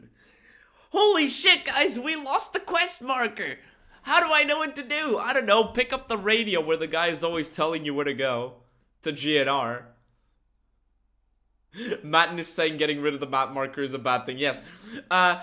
Pick up the radio so you know where to go. Follow the road to any of the big landmarks you see. And a lot of NPCs will tell you where to go anyway. So it's like, what? Vegas was that happy to let you suffer the consequences of bad decisions with its early game main plot missions. If you kill Beagle, he has a journal on his body giving you the exact information he'd tell you. Kill Manny, the information is right there on his terminal. But not Fallout 3 though. If you blow up your only lead, now you're on your own. And isn't that exactly the sort of freedom and choice and consequence that people say they want from a Fallout game? If you have to do a cartoonishly evil choice that is not adequately fucking justified in order to be given that freedom, if you have to do that, or to disable your UI, no, you are not being given that freedom. If you have to make a choice like that, you are not being given that freedom. You are... Holy fuck. Like, Jesus Christ. And no, you don't get locked out of quests either. And it's also not a consequence. Fuck me. Jesus. Jesus.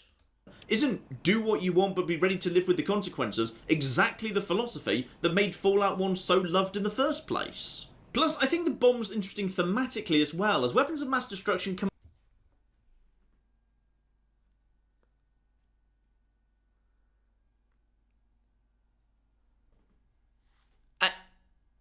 repeatedly in Fallout 3. In case you missed them, which is fairly easy to do as they're well hidden at the north of the map, in Fort Constantine you can find the launch codes for an intercontinental ballistic missile, which you can attempt to launch, though it does fail. In a nearby satellite array...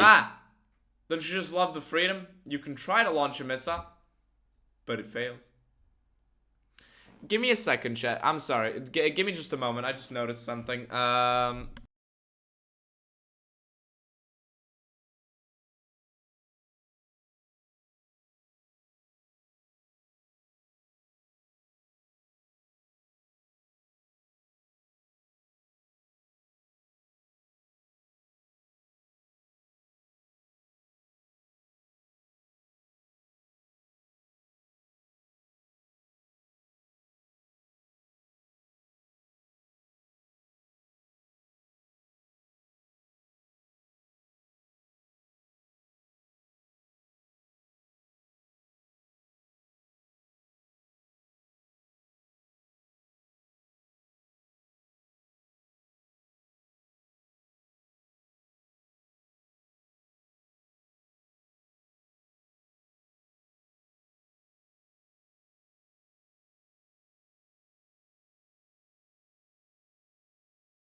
Alright, again, I'm so sorry.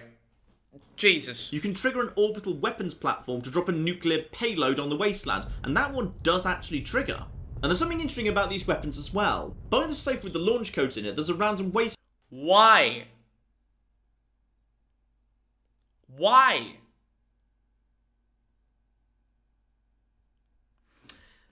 Why, many a true... Why would you do that? It's cool that the option's there, but why? How is this difficult to understand? How is this difficult to understand? It's just a case of why. Wastelander who got the And, you know, the fact that a lot of the choices in this game seem to be, wacky. Safe open before you arrived. He just got shot by a robot before he could use... Chat, you can jump on top of a car? That's a sign of choice. There's so much choice in this game. You can jump on a car. Use it. And the satellite weapon is being worked on by some random ghoul who's trying to get... Anyway, Super Mario is actually a Fallout game. Super Mario is actually a Fallout game because it's full of choices. You can jump on the Goomba. You can jump over the Goomba. You can get hit by the Goomba. Or you can increase a statistic and jump off a cliff. Operational. Meanwhile, Bert wants to blow up Megaton because Tenpenny voiced a slight preference for it. 3 nuclear superweapons. Oh, that's one very funny way to phrase it. A slight preference for it. He wants to get rid of it for real estate. Real estate. In the apocalypse. Jesus. You would think the Brotherhood would have already been here, but for some reasons it feels like they just got to the capital wasteland despite being here for 20 years. Yes. Yes. That's what I believed, actually. I believe, like, when I first played Fallout 3, I believe the Brotherhood of Steel only got here, like, a few weeks ago. Super Mario is about Mario being Stalin, but that's just a theory. The game theory! All 3 almost falling into the hands of some random wastelander. Now, we'll discuss tone in detail later, but for now, let's say Fallout 3 is often grim. The wasteland hasn't recovered. Grim visually. It's visually grim. But is it grim in questline? Is it grim in story? Is it grim in quests? Is it grim in quest chat? Is it grim in quests? Because I don't think I need to tell you about this quest, chat. I don't need to tell you about this quest, chat. Fallout 3 is grim, chat. It's grim. This is so grim, chat. Fallout...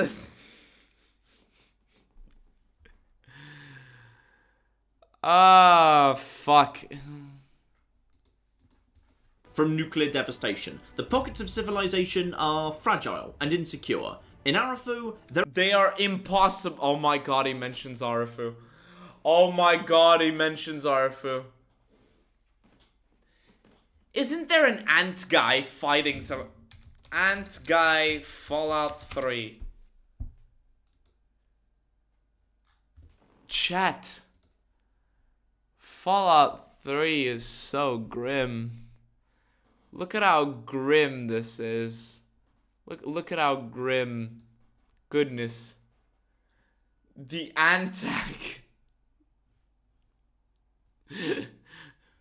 Damn it. Fuck. It's so grim. Jeez. They're about ready to give up. In Big Town, the people are initially pretty much... They're about ready to give up. The realistic shack town of 4 fucking shacks on a bridge that's being attacked by vampires. They're being attacked by vampires. Much completely despondent. This is a game that dwells on the horror of nuclear apocalypse. And according... Are you sure? It dwells on the horror of nuclear apocalypse. Yes. Nuclear apocalypse happens. Now you're being attacked by vampires trying to honor their heritage to Romania. Accordingly, at a basic level, I think there's something fundamentally horrifying. Gong Mong. It's supposed to be a post-apocalypse. Supposed. About the very presence of these operational nuclear weapons. America is in ruins, but there's still a few more nukes ready to go off yet. Why is it in the middle of a settlement? It's not like it arrived after the settlement was created and people don't know how to solve it. No, entire generations of people have lived and died with this nuke here. Fallout 3's grim world is haunted. I'm gonna be a Navy nuke in a few months. You're gonna be a Navy nuke? By its nuclear past, whether that's in the form of radiation that infects every water source in the wasteland. How is everyone alive? How is anyone alive? Old Voltec experiments into the forced evolutionary virus that's now running rampant. That despite being on the other side of the country is just here and running rampant. Yep. The surviving weapons that can threaten what little progress has been made. A theme. Ah, yes, nuke. Nuke a settlement because he doesn't like it. Powerful enough that New Vegas would revisit it in Lonesome Road. If Fallout... Huh? I heard Lonesome Road that... virus that's now running rampant, or the surviving weapons that can threaten what little progress has been made. A theme powerful enough that New Vegas would revisit it in Lonesome...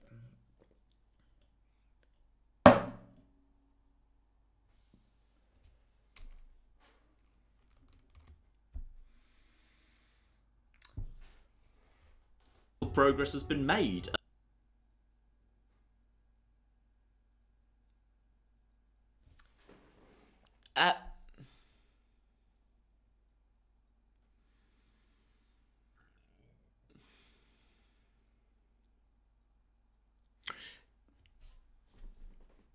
You know, the surviving weapons that can threaten the little progress that has been made.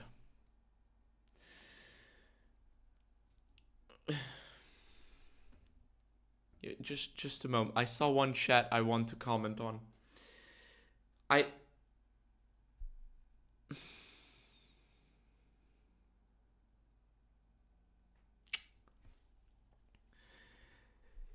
Chat!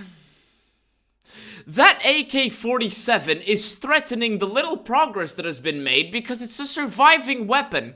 Also, let's compare the nuking of a town that shouldn't exist by a guy who shouldn't exist for a reason that shouldn't exist to the Lonesome Road. The Lonesome Road, a thing that only happened because there was an accidental detonation of a silo, of nukes underground in silos. And now, there's gonna be tunnelers that are gonna destroy the world, unless you kept the think tank alive. But the main point of the Lonesome Road is the civilizational question. The choice question. The humanity question. It's not about the fucking weapons. Lonesome Road is not about the fucking weapons. In fact, the weapons in the Lonesome Road are literally said, and shown to be incapable of erasing the progress that has been made. The weapons in the Lonesome Road are not the threat to erase the things that have been made. The weapons in the Lonesome Road are literally just to nuke supply lines. Shady Sands is still going to be Shady Sands. Fucking San Francisco is still gonna be San Francisco. The Boneyard is still gonna be the Boneyard. Reading is still gonna be Reading. Vegas is still going to be Vegas. The nukes are just to fuck with the armies and establish trade routes in order to get one side to win the Battle of Hoover. Damn you. That is not the theme of the Lonesome Road. That is not the theme of the Lonesome Road. A theme powerful enough. Ah, right. Here's what I wanted to react to. I'm not even gonna go in because I'm gonna start screaming. I'm gonna start screaming in a second. Yes, but I'll be on carriers, not subs. Big salute to you, Cameron Mitchell, because I haven't done much this week, but I'm currently trying to build up my body in case I want to just say fuck the profession I'm going down and becoming a reservist in the army after a 2-year contract. But first I want to finish my education. That is an idea I've had, and you know, respect to going into the army, namely the Navy. If anything,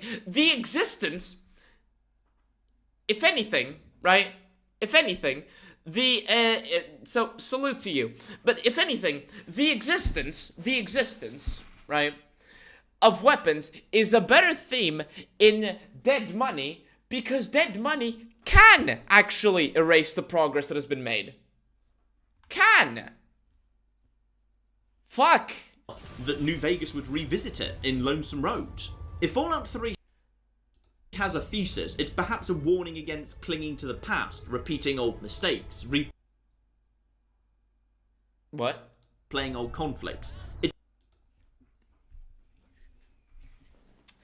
If Fallout 3 has any theme, it's about warning others. Like, how did he say it exactly?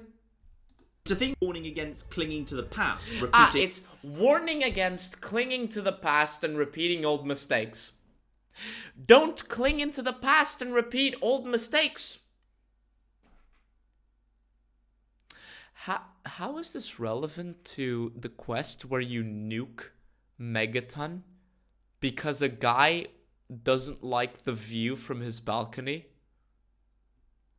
I don't like the view from my balcony. I'm gonna nuke that settlement and murder all those people who live next to a nuke. Because they live next to a nuke and I don't like that settlement, so I'm gonna nuke it. How is this related to clinging on to the past?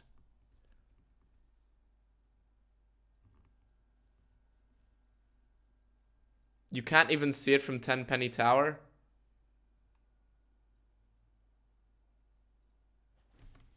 Wait. Oh. So he wants to... Okay, I need you guys to understand. Tenpenny says that...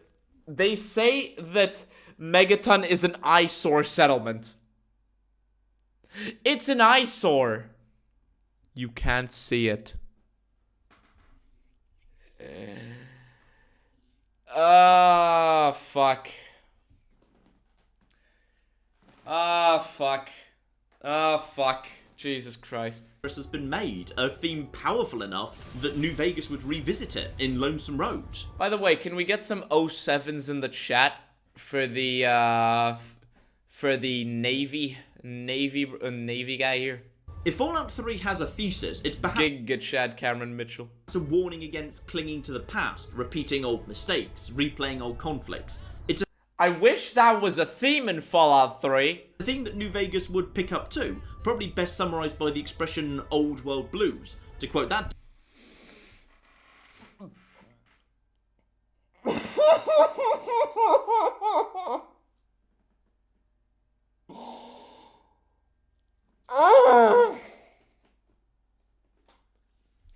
Yeah, Cameron, I have respect for army people quite a bit. Did you see what he just... It's Cameron Mid. Did you hear what he just said? Chat. Did you hear what he just said?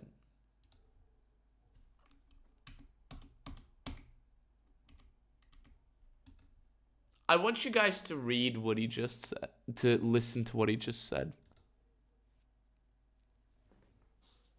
Oh shit, 1 second.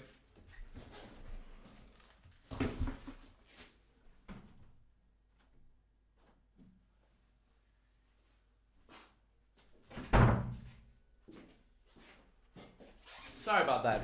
Did you guys hear what he just said? Let me mute myself to make sure you can hear this.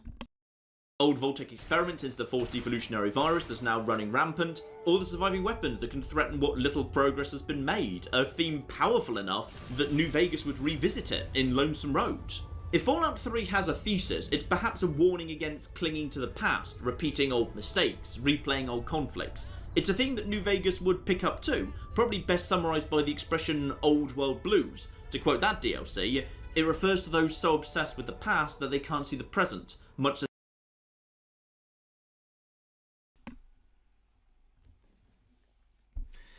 Do you think any of the themes of Old World Blues or the concept of Old World Blues, do you think that anything from that is in Fallout 3? If the answer is yes, get out. Get out. They can't stop reliving the past. Literally the only aspect of reliving the past in Fallout 3 is the Enclave. The Enclave is the only part of reliving the past. That's the fuck me. Fuck. Stop telling me to insert ads, YouTube. You're a bitch. Hate. As the future for what it is. And that's an idea that keeps coming up in the main antagonist of Fallout 3. Oh, fuck, my face is full of Pepsi. What the...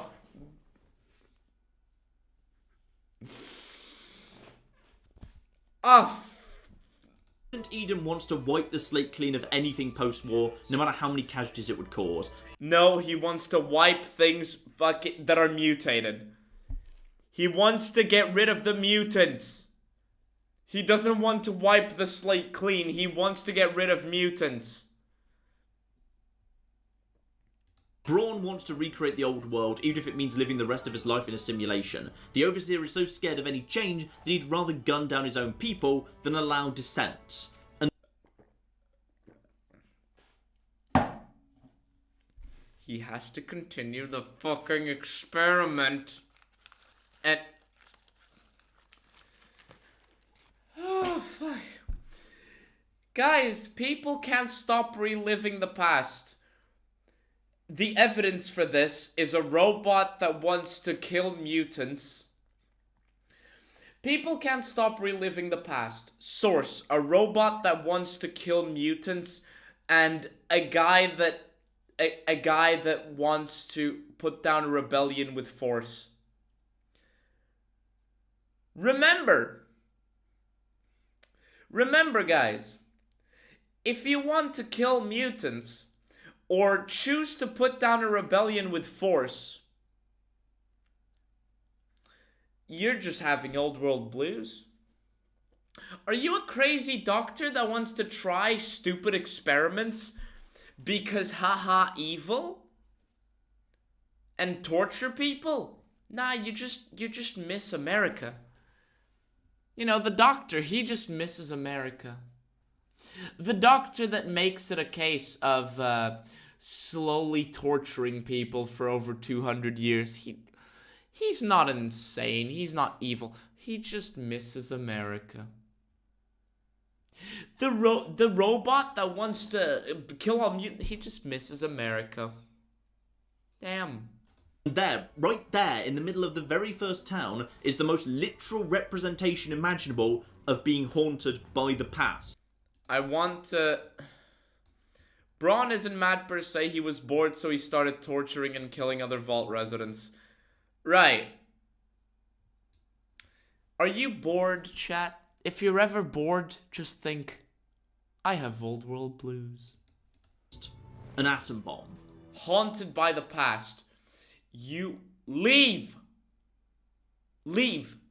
Disable the nuke. Beat every single cultist in the head with a stick. Right? With a stick. A very big stick.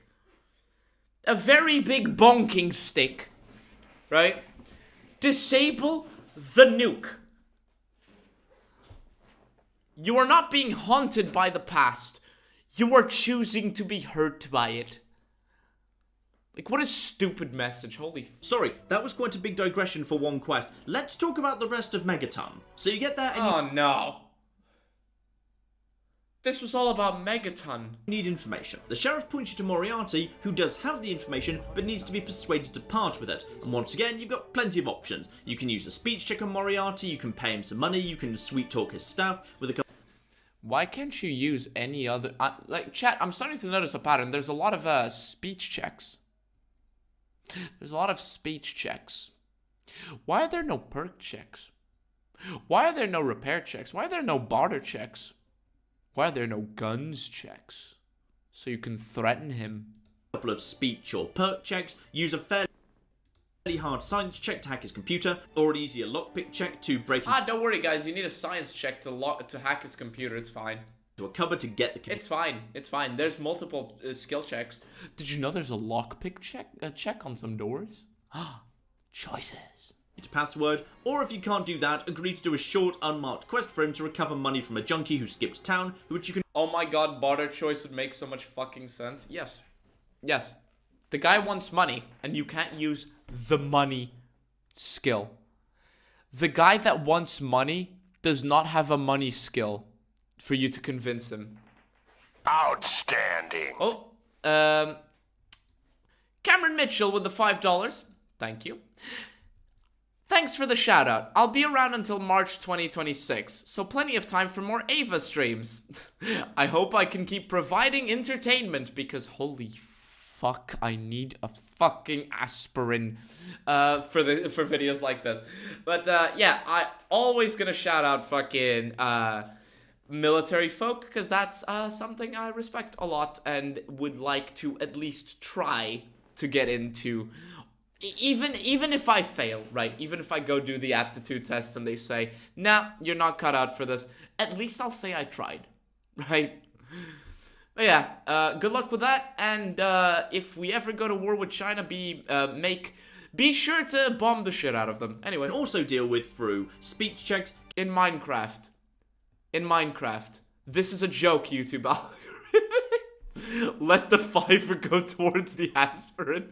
It will. Carefully selecting the right dialogue or violence, all of which yield different amounts of money, which you can use to pay Moriarty for the information. But remember, Fallout 3 isn't a proper Fallout game because there aren't enough skill checks, choices, or alternative solutions.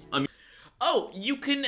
the fucking... Jesus Christ, what is this dishonest framing? What is this dishonest framing?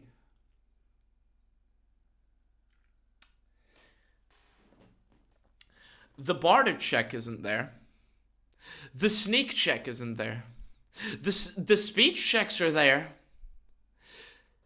The solutions are all the same. Have a randomized speech check that, you know, may just fail, despite the fact that it's always the same option on the same person. Have beat the person up, or just say no. That demonstrably are, I just told you them. And yet I keep hearing over and over that this is Fallout 3's weakness. And the vast majority of Fallout 3's quests are... Fuck me. Fuck me. Jesus Christ.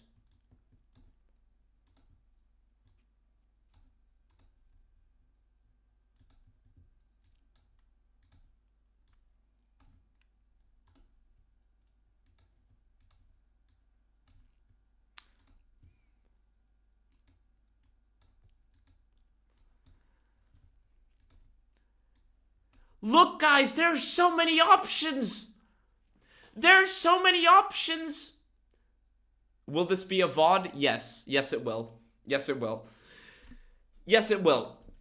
Chat, look. There's so many options in Fallout 3. Look. Look at the options, chat. Look at the options.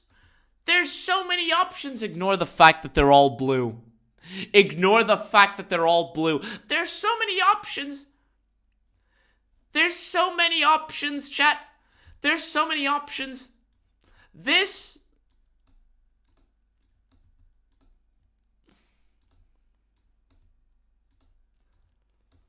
According to many a true nerd, this is the case. According to many a true nerd, 1 here is equal to 2. I love line 3. Yes, there's so many fucking... Do you have a drawing tablet? No.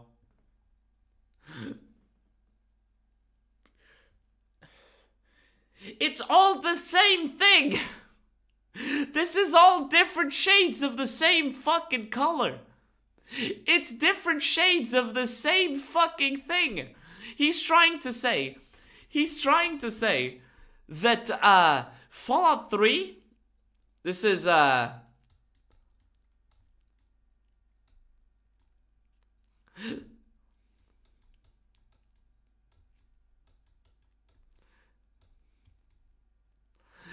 trying to say that this is the same thing. You get what I mean? Yes, choice. Will I have blue? Will I have blue? Will I have blue? Will I have blue? Or will I have blue? Fuck.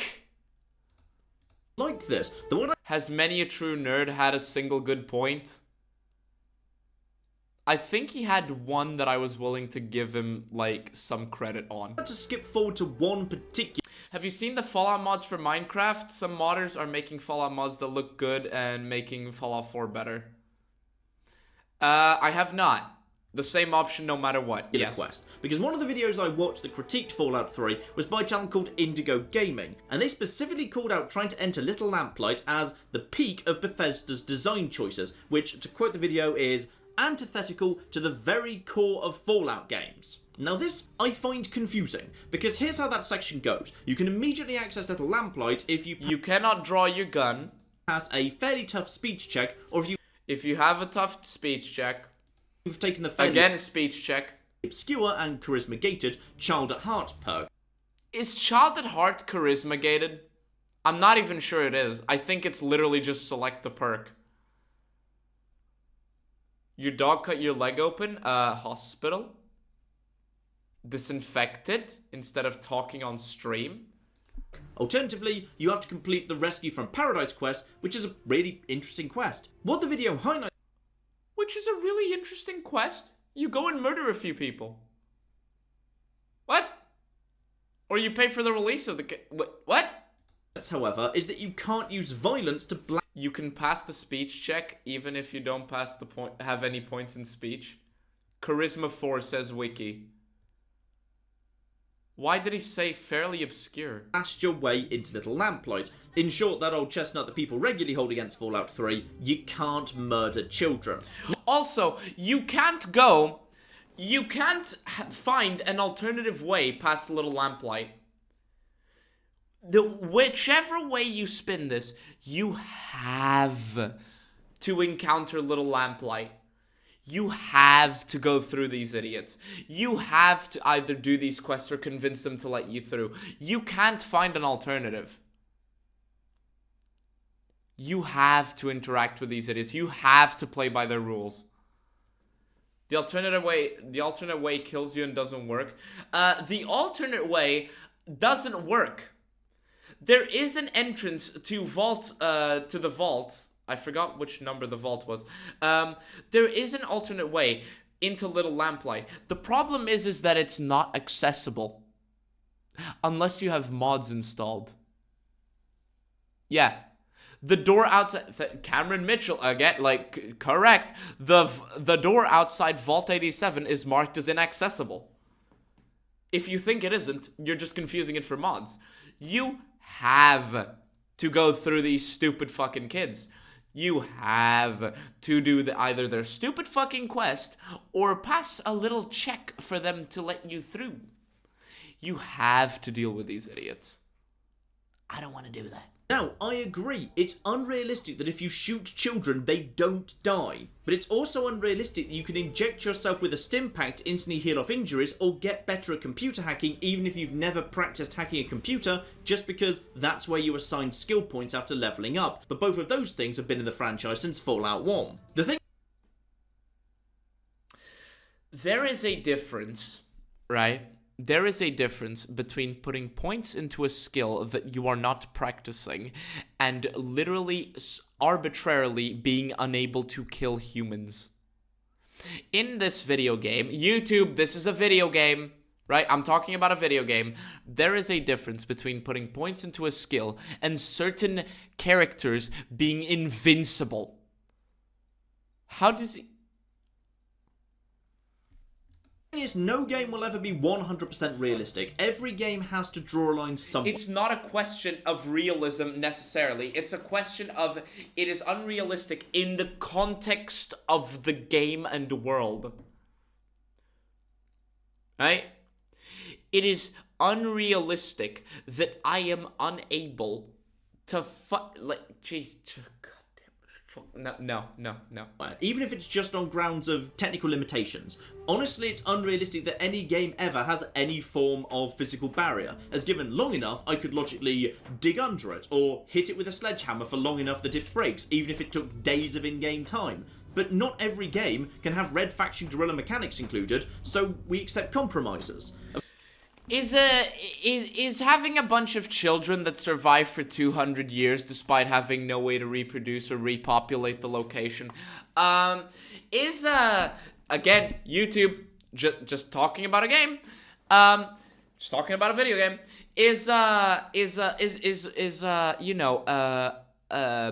children surviving in a cave for 200 years with no source of food.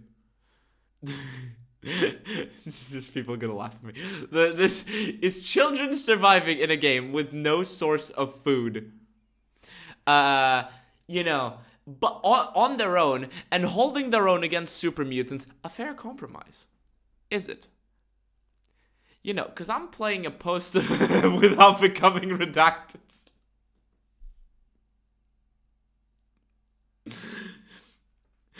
God damn it, I'm trying to finish this sentence without laughing.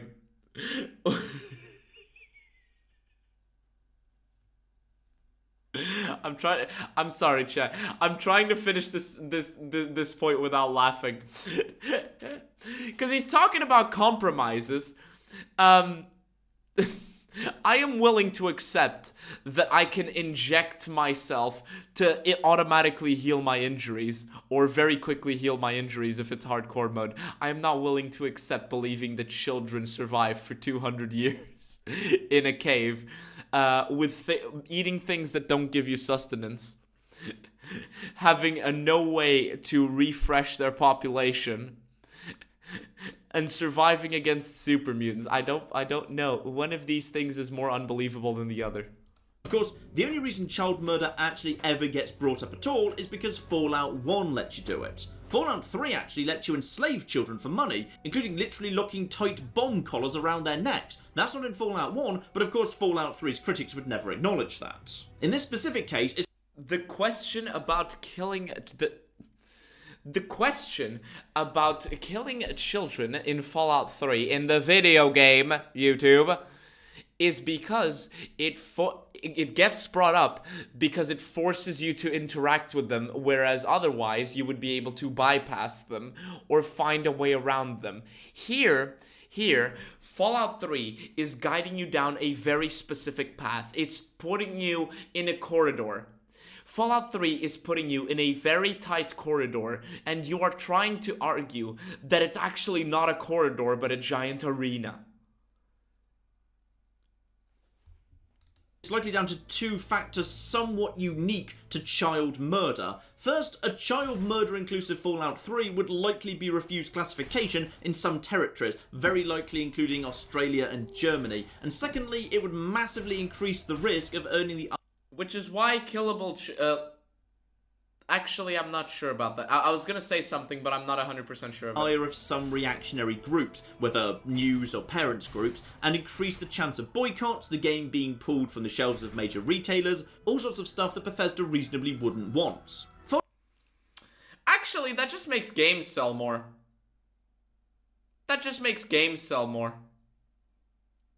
Hearts of Iron 4 bypassed this restriction with depictions and of the funny Germans by simply blurring out pictures of certain individuals. Look at Manhunt. Look at Hatred. Look at Modern Warfare 2. A lot of people are like, Modern Warfare 2? No Russian mission? Ah, that's way too difficult. That's way too bad. We should pull that from the stores. So Call of Duty was just like, okay, we'll give you the option to skip it. Now what? There you go. That's it. Fallout 1, people perhaps forget, was a small game made by a small team and wasn't considered... Fallout 1 was a small game? Fallout 1 was a small game? Fallout game has infinitely more attention to detail and more stuff in it than Fallout 3. Fallout 1 is a bigger game than Fallout 3 because I do not feel like I'm walking past copy-pasted location number 736. During its production to be a major title at Interplay. The same year they published 11 other games, including some big intellectual property, like Star Trek, Starfleet Academy. An interview with some of Fallout's original creators in 2017 pretty much confirmed that they were left alone to do their own thing, which made it much easier for them to play with fire, because if it had blown up in their faces, it wouldn't have led to the failure of an IP that had just been purchased for about $6 million before you even started making the game, which, well, no one has actually ever stated how much Fallout 3 cost to make, based on games from a similar period that we do have the budgets for, like Bioshock, Crysis, and Crackdown. We can estimate that it's at least $20 million. Fallout 3 budget. Not publicly known, but its sequel development cost $750 million in the first 20.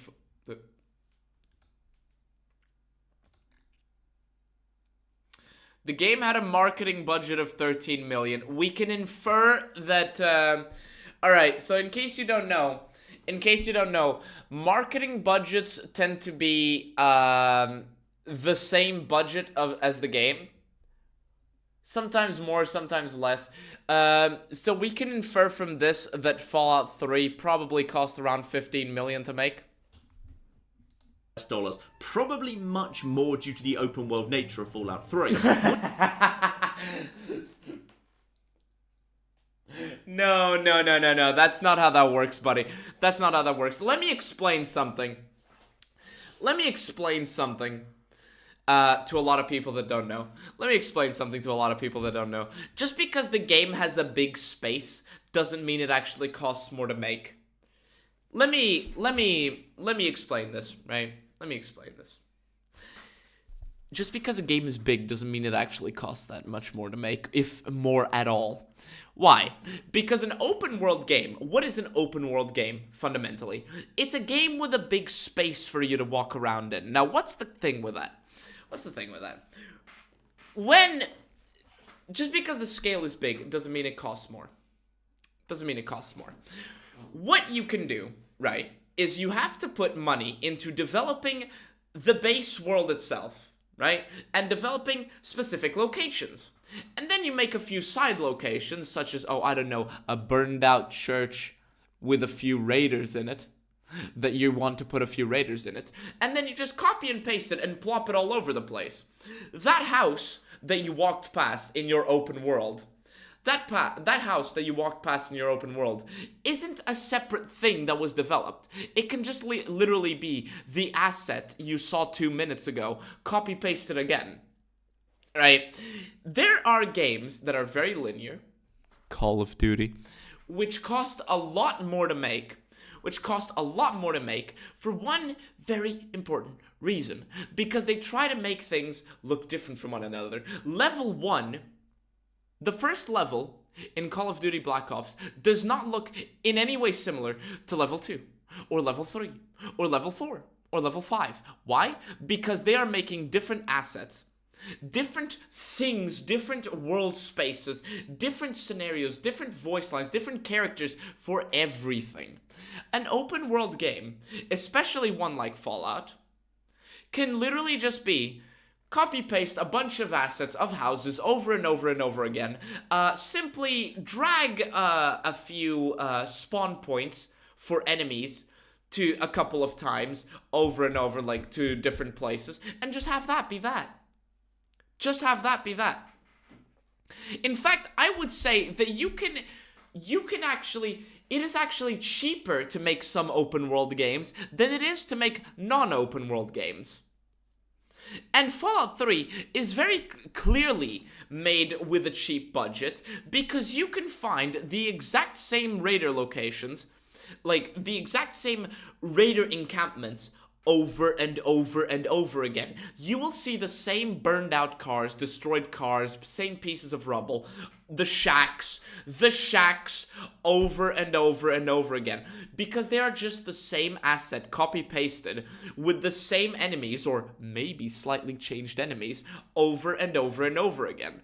Fallout 3 is a big world, yes, that you can explore, but a lot of the locations are the same. A lot of the locations are the same. You know those churches in Fallout 3, if anyone has played Fallout 3. Let me actually pull this up because I had a screenshot of this earlier. I think it was this one. I think it was this one. No. I think it was one of these. Alright, there we go. You know these churches here. You know these churches here. You know what this is? This is a single church asset where you walk up to it and there are like 4 raiders, 4 to 5, if that. 4 raiders, a trap with a shotgun on the front door, a shotgun like booby trap on the front door, and a bed on the side. And this is the same as, and you find so fucking many of these throughout the game. It's unreal. You find so fucking many of these, it's unreal. And you just plop them over and over again, all over the place. The only thing that actually costs money in the development of an open world game is the characters themselves, for example, the voice actors. But then again, Fallout is known to reuse voice actors a lot. Fallout is known to reuse voice actors a lot. What takes a lot of time is filling the world with trees, for example, filling the world with buildings. But just because it takes time doesn't mean it's expensive. You have to develop the main quest line and create events and assets for the main quest line. But at the end of the day, it's relatively a cheap thing to do. It just isn't nowadays. But just because it isn't nowadays, because every dev has become retarded, doesn't mean it's actually that expensive. It's actually quite easy. Isn't the church with super mutants? No. In fact, you might find a few churches with super mutants, but it's mostly raiders. It's a sandbox, you don't need real cohesion. Yes. The OG Fallout cost $3 million to make in 1997 dollars. That's 5.3 million nowadays. Small game, question mark? Yeah. The shack is different, you see, because this one has super mutant. I already read that one. No. This shack is different because the door is red instead of green. Once you put that much money on the line... I like how Emily whimpers when taking... when they're talking as they're gasping for air to breathe. Yes. Yes, Bethesda made the call to be cautious and not include... It's so cheap that modders did it for free. Yes. Child murder. Plus, in this case, I'm not really sure what the point of the objection is. The child you want to kill is sitting behind a barricade that's already been established you can't climb. So, what good does shooting them do? Do you think the town is more likely to let you in after you've murdered their mayor? It's a somewhat petty complaint, especially as the associated quest you're sent to complete is actually a really excellent example of a good Fallout quest. What? You see, first you've got to gain entry to the settlement of Paradise Falls, for which there are plenty of options, including the faint hint of a reputation system. The effort goes into the modeling, animating textures, but not writing it. You see, in another quest, Head of State, there's a conflict between slavers and slaves. If you sided with the slavers, Paradise Falls actually remembers that, and you get let in automatically. The morality system has a use here as well. Very evil characters are allowed in immediately. Alternatively, there's a hard speech check, but it has to come with a substantial bribe. Again with the fucking speech check. Oh, guys, you can enter this location if you're cartoonishly evil.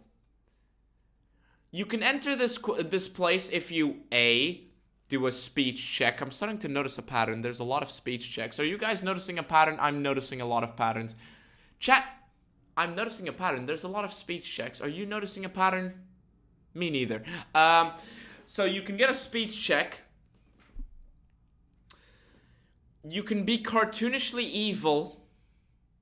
Or you can do a quest for them. To let you in for nothing, no matter how charismatic you are. Alternatively, you can agree to do some work for them, enslaving one of 4 targets they highlight for you. Now, if you're a morally good character with low charisma, this poses an interesting question.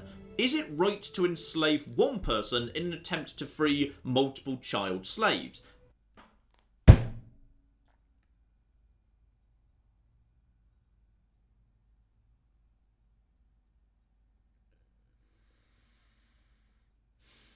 Difficult questions, chat. Is it right to enslave one person to free a bunch of others? You want to know what the answer is? No. I'll tell you the answer. No. Because you're still enslaving one person. If the person gives themselves up for slavery, yes. If the person does not give themselves up to slavery, no.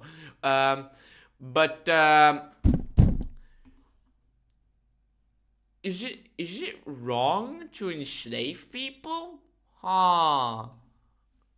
And if so, who'd you pick? 3 are civilians, 1 a doctor in fact, but the 4th one initially seems like an obvious choice, Arkansas, who shoots at you as you enter minefield, but things still get a little bit uncomfortable once you get the collar around his neck. Don't kill me, please. I'm going. You see, the Fallout 3 official game guide confirms that he only shot at you because he thought you were a slaver. He's actually a vigilante who lays traps for slavers, and you just enslaved him, and they're gonna do horrible things to him now. I'm tempted not to sell him, just so we can torment him. Use him for target practice or something. Guys, world building. This is definitely a Fallout game. Chat, look at this totally a Fallout game. And they're gonna do horrible things to him now. I'm tempted not to sell him, just so we can torment him. Use him for target practice or something. Well, look at this fantastic world building. Torment him. Use him for target practice or something.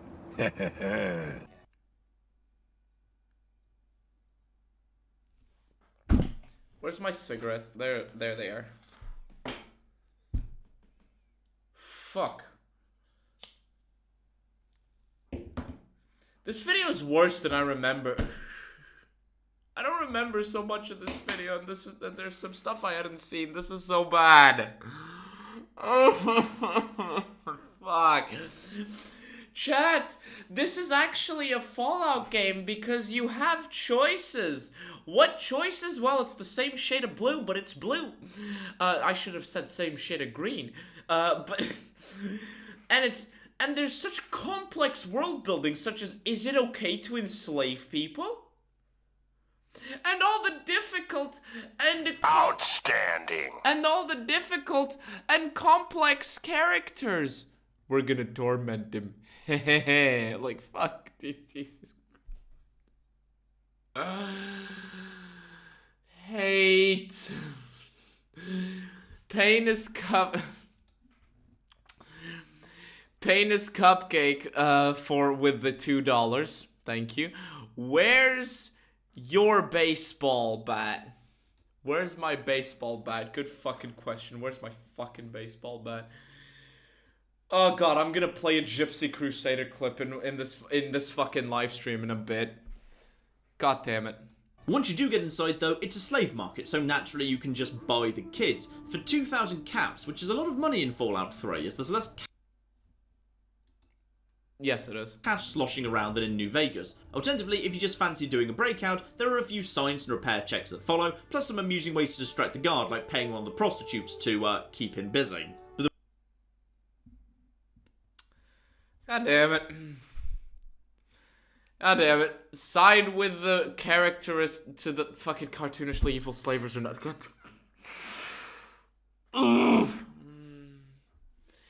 Is it morally... Yes, Cameron Mitchell with the... Yeah, it's fucking...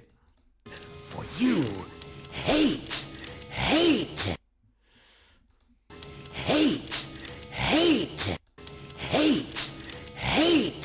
Is it wrong to kill slavers? Is it wrong to enslave people? I hate you so much. I hate your point so much. How the fuck is this a Fallout game? How the fuck is this a Fallout game? Where's the nuance? Where's the real choices? Damn it. Oh god, the mental gymnastics that this guy pulls should be sent to the Olympics. Fuck. This should be put on display in the Olympics. 5,000. I think you're from Korea.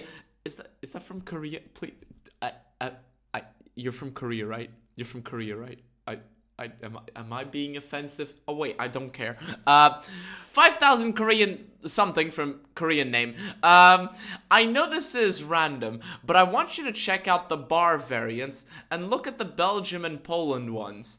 They look familiar, don't they? Chat, help me out here. What are the bar variants? Okay, you're Korean. I thought I was being racist. Not that it would change much about me.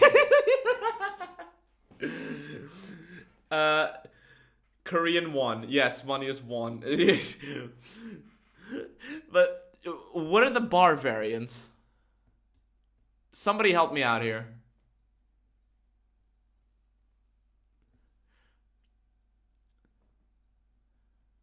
Browning automatic rifle review.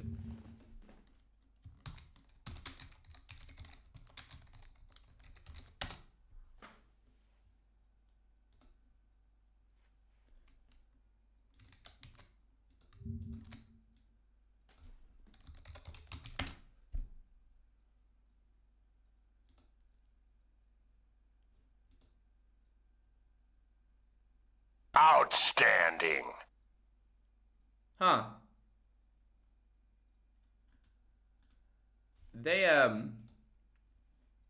They do look similar.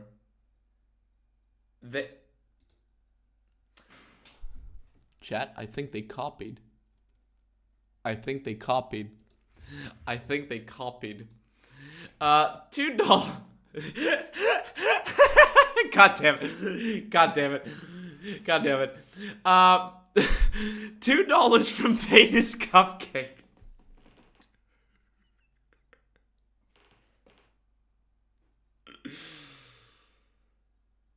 He gave you about $3.50. What, $3.50? Whatever. I'm not here for the money. So $2 from Penis Cupcake for it. Thank you. So 3 Germans walk into a bar. Don't they remind you of a certain weapon in Fallout 1? Yes. Yes, it does. Yes, it does. In fact, that's one of the weapons from Fallout 1. I haven't played Fallout 1, I'll admit. I've played 2 Tactics, 3 New Vegas, and 4 Fallout 1 weapons. And it's the... Which one was it? I forgot.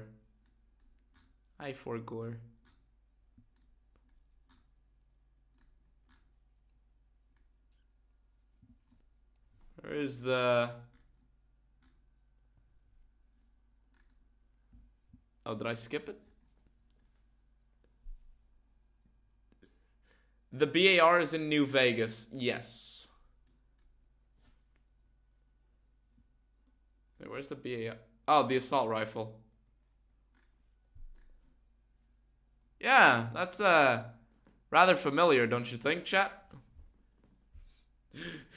I think 3 Germans walked into it. Follow, plus some amusing ways to distract the guard, like paying one of the prostitutes to keep him busy. But the really interesting stuff happens once you're actually ready to break the kids out and let them make a quiet run for the drainage pipe that they can squeeze through. Oh no.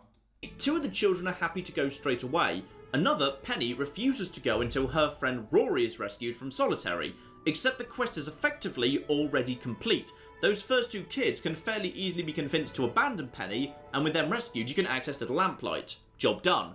There is literally no in-game benefit to also rescuing Penny, but it gets more murky. There is no in-game benefit to beating the quest to completing the quest. There is no in-game benefit to 100%ing the quest. Chat, there is no in-game benefit to 100%ing the quest. Let me repeat that again. There is no in-game benefit to fully complete the quest.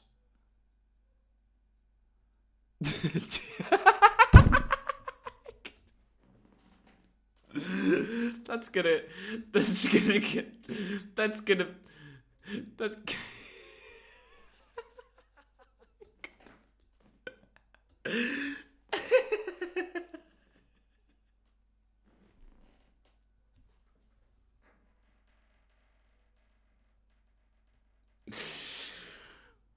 two guys walk into a bar, the third guy dunks.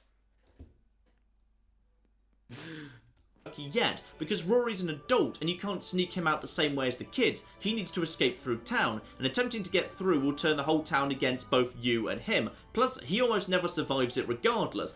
He never survives it regardless, because if you try to do this quest brute force, he's already dead. Also, how does this get murky? You try to get somebody out, it's murky. Chat, it's murky because he might die in the attempt. Where's the murkiness? Listen to this. Adult, and you can't sneak rescuing Penny. But it gets more murky yet, because Rory's an adult and you can't sneak him out the same way as the kids. He needs to escape through town, and attempting to get through will turn the whole town against both you and him. Plus, he almost never survives it regardless. How is this murky? You try to save a guy that probably dies. This is murky, actually. Should he continue to be enslaved literally forever? Should he be enslaved literally forever? Or should he die in the attempt? Oh, that's in the attempt to escape. Oh, that's so murky. That's so murky. Now, you can set him free and tell him he's on his own. He'll get himself shot dead in seconds and Penny will leave. So, you've basically led a man to his death in order to rescue a child. Is a child... You've led a man to his death to rescue a child. Okay, but you rescued the child and the man died trying to be free instead of living forever in slavery. And you know, if you try to break them all out through force, they just... Rory just dies anyway. Is freedom worth a man's life, and do you have the right to make that decision? Or, of course, child's freedom worth a man's life, and do... Yes. A child's freedom is worth a man's life, because it's a child. A man is literally choosing to be free, to try to become free. A man is trying to become free. You can help him break out as well. A man is trying to become free, and if you convince him to try to become free, a child survives. The only catch is, the man might die. What is so murky about this? Wait an hour after setting him free and he teleports to Megaton? Yeah, that too. Do you have the right to make that decision? Or, of course, you could just gun down the entire town to make sure he gets free, but then is mass murder okay if the target's are slavers? Chat, is murder okay if you're trying to help a slave become free? Jesus Christ.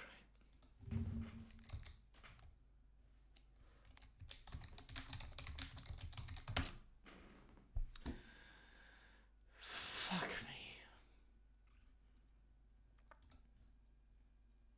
1 second. 1 second.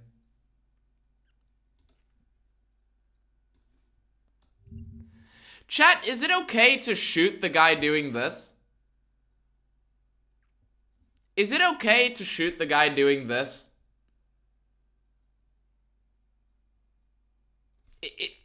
Look at what this guy's doing. This person wants to be free.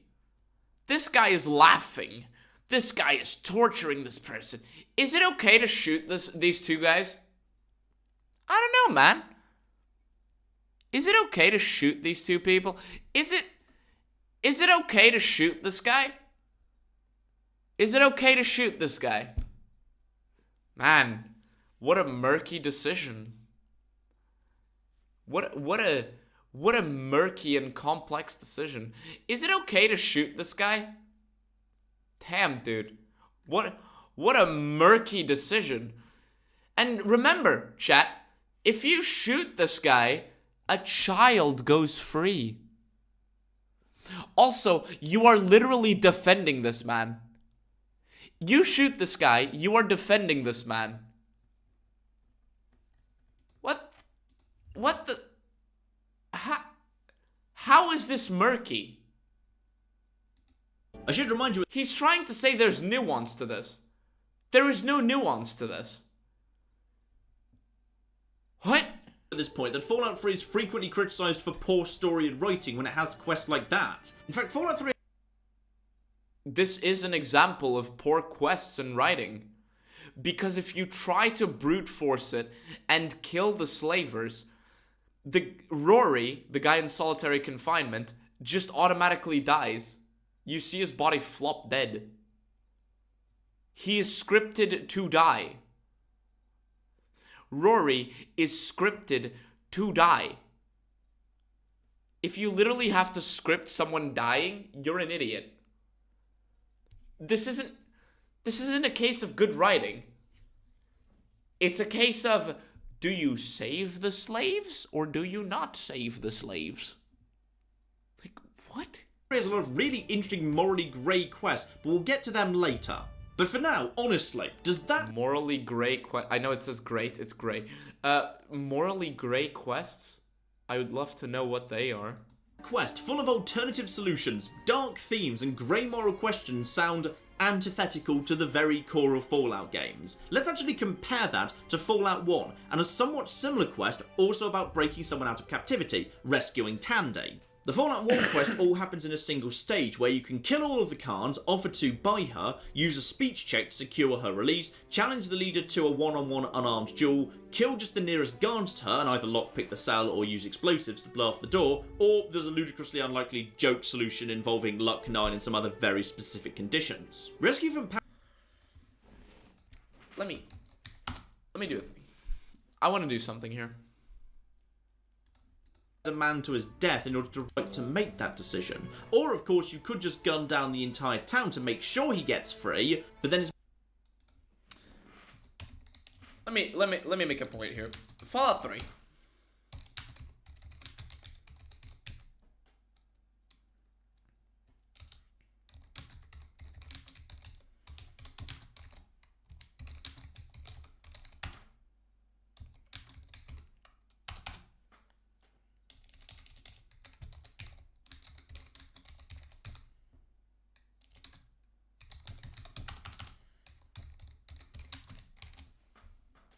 Is mass murder okay if the targets are slavers? I should remind you at this point that Fallout 3 is frequently criticised for poor story and writing when it has quests like that. In fact, Fallout 3 has a lot of really interesting morally grey quests, but we'll get to them later.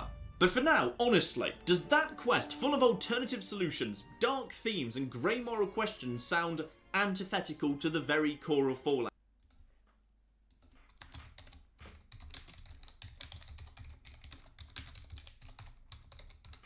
We're just humoring him here for a second. I know I'm just typing right now, but we're humoring him. Games. Let's actually compare that to Fallout 1, and a somewhat similar quest also about breaking someone out of captivity, rescuing Tandy. The Fallout 1 quest all happens in a single stage where you can kill all of the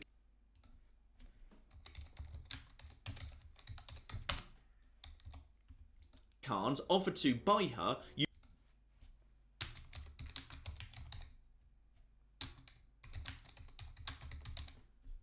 use a speech check to secure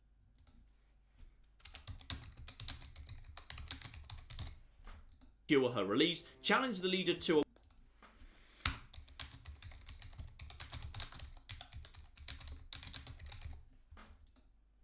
one-on-one unarmed duel, kill just the nearest guards to her and either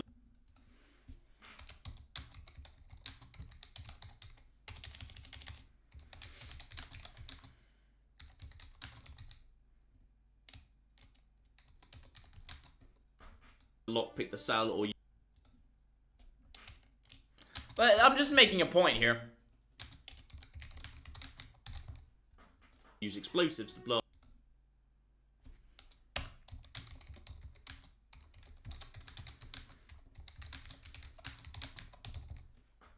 off the door, or there's a ludicrously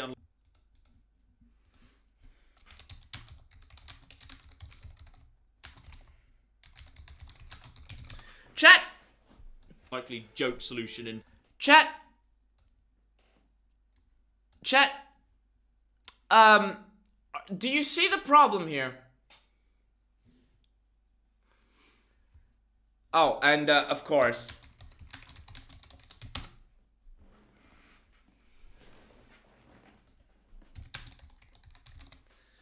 Chat, are you seeing a bit of a problem here? Do you see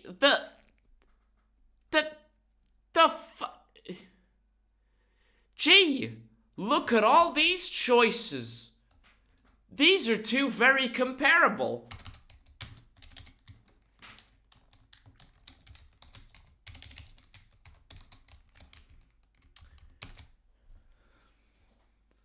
Chat, look at all these. Look at all these fucking holy shit.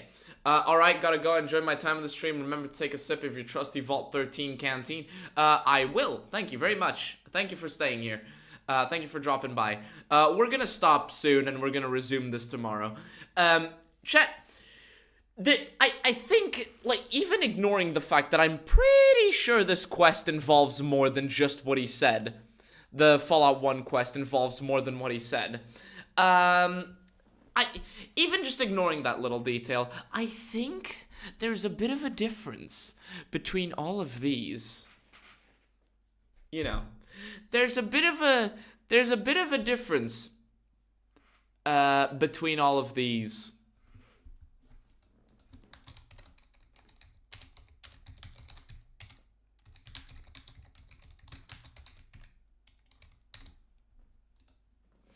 I think there's a difference between the two. You think that there's a difference between the two? Look at all these choices surrounding me every day. Gotta go talk to Emil and make him go away. Like, fuck. Yes. Involving Luck 9 and some other very specific conditions. Rescue from Paradise does not seem all that different to me. Plenty of the same options are available. Buying them, removing the guard from the immediate area to allow the prisoners to sneak out, just... Removing the guard from the immediate area, allowing the prisoners to sneak out? Where is that option in Fallout 3? Also, wasn't removing the guard from the immediate area wasn't that a wasn't that a fucking morally great choice? Taking out the entire camp. Sure, there's some cool stuff in Fallout 1's quest, like using explosives to blow off the door, but I prefer some of the stuff in Fallout... No, challenging the leader of the cons to a one-on-one duel is the cool part. Because you can do that. You'd go to 45 minutes? Yeah, I will. I will. Don't worry. I will. Fallout 3's iteration too. When I say pretty soon, I mean that. You can't just use a speech check to get the kids free, because it would be unrealistic that an experienced leader of slavers could be talked into handing over slaves for no charge. Plus, Fallout 3's version... Couldn't the speech check... Look, Fallout 3 doesn't even bother with the fucking barter checks, even though it has the fucking mechanic. But does Fallout 3 even have a barter check? The fact I don't know. The fact I don't know should say enough. Yes, it does. Fallout, like, the fact that I don't know says enough. But couldn't you just go to the leader of the slavers and say, hey, I want to buy all these slaves, and he'll say, here's the price, and you could use a speech check. If you just want to use speech checks, couldn't you just go to the leader of the slaves and use a speech check to say, reduce that by 20%, my guy, and have that be that? It would be that easy.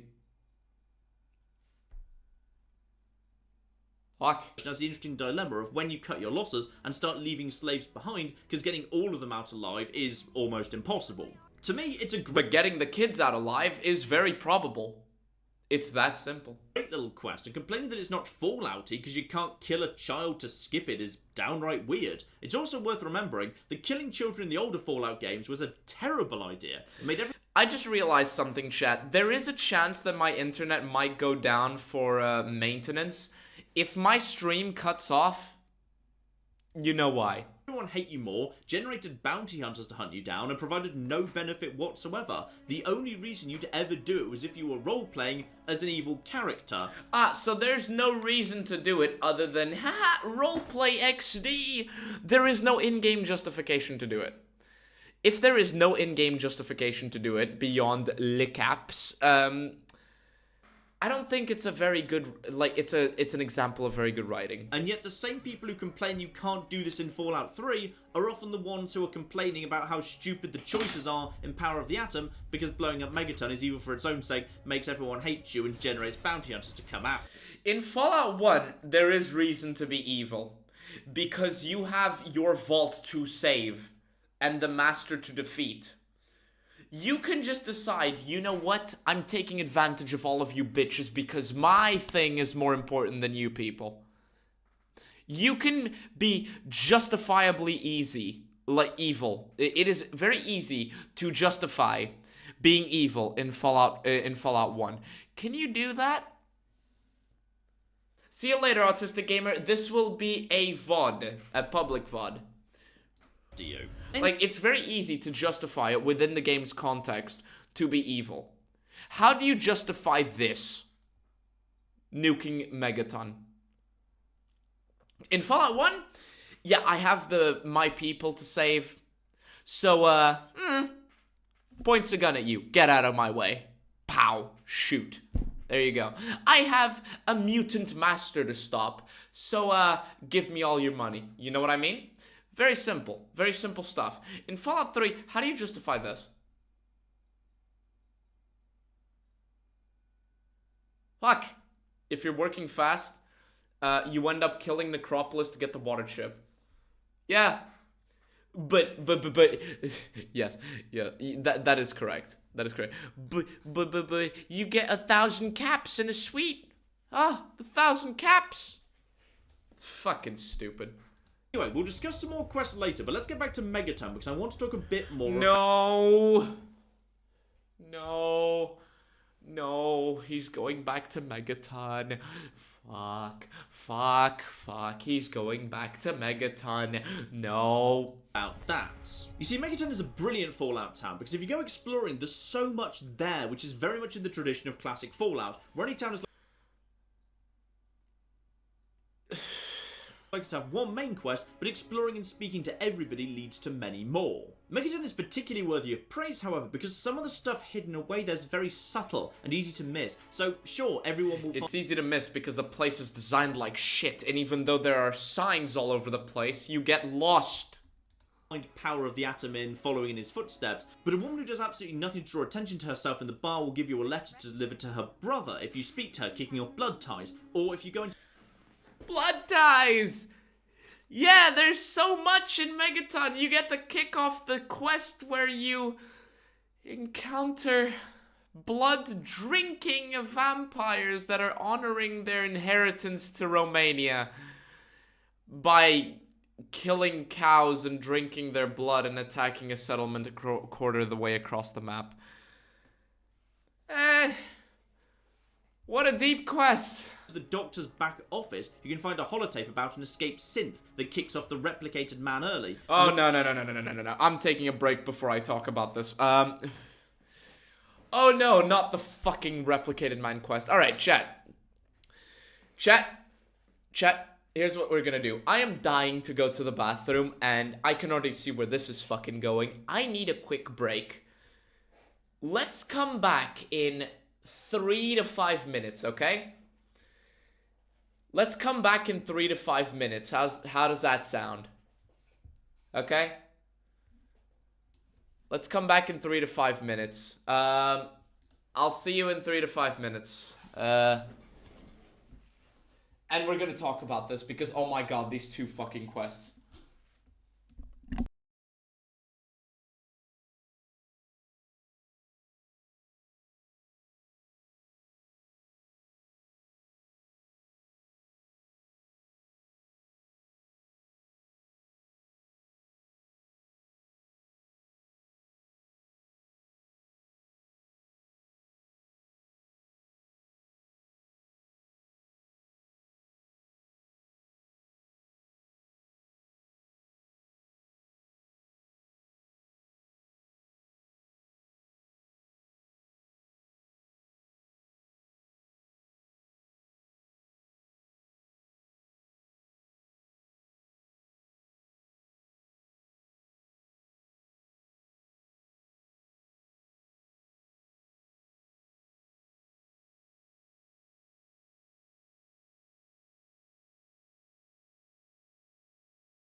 And welcome back.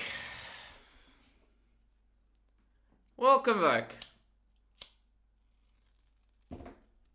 So, in case you forgot what he was doing, he mentioned Blood Ties, a quest that you can be guided towards by hearing people chat around in Megaton. Even though you are not pointed to the bitch that gives you the quest for it, she is right next to one of the first things you see when you enter the Megaton saloon, I think it is, the bar. And so let's just refresh our minds on what Blood Ties is. Let's refresh our minds, shall we? Let's refresh our minds. It is a quest where you go to a settlement of 4 shacks on a broken bridge. Right? 4 shacks on a broken bridge where there's an old guy throwing explosives at you. Right? You check in on his population because they are so under attack he doesn't even have time to check in on them. Right? He doesn't even have time to check in on them. One of the settlers thinks that the magazine is coming in the mail. This is 200 years after an apocalypse and they're living in shacks on a bridge. What the fuck? How the fuck does she even know what a magazine is? It doesn't matter. Doesn't really matter. She exists. She exists. And then you find that 2 settlers are dead because they had their blood sucked out of them. They had their blood sucked out of them, and there's bite marks related that seem to be from human teeth. That just. You need a 30 medicine skill check to notice that they're from human teeth. That's how that works. And one of the kids who used to play by the pond filled with mutants. He was as a kid, he used to play by the pond filled with mutants. He's missing. So you track down the people who were attacking the settlement of Arafu. These people, by the way, killed all the Brahmin stock and drank their blood. The people attacking the settlement killed all the Brahmin livestock. And so you track them down to a metro station a quarter of the way across the map. And it turns out that they're actually a bunch of blood-drinking vampires honoring their heritage to Romania. And they're actually a community of blood drinkers. They're different, you see. And they don't kill. They don't kill. They only drink blood for sustenance. That's what they do. And you have to rescue the kid. You have to rescue the kid. And in order to get a peace treaty between the family of vampires and the settlement of Arafu, is to have the settlement of Arafu provide blood donations to the vampires, and that creates peace between them. Fantastic. And they're okay with this because they sustain themselves off of blood, even though blood doesn't sustain you. That's how that works. That's how that works. Is he still streaming? He is. That's how that works. The Replicated Man quest. The Replicated Man quest.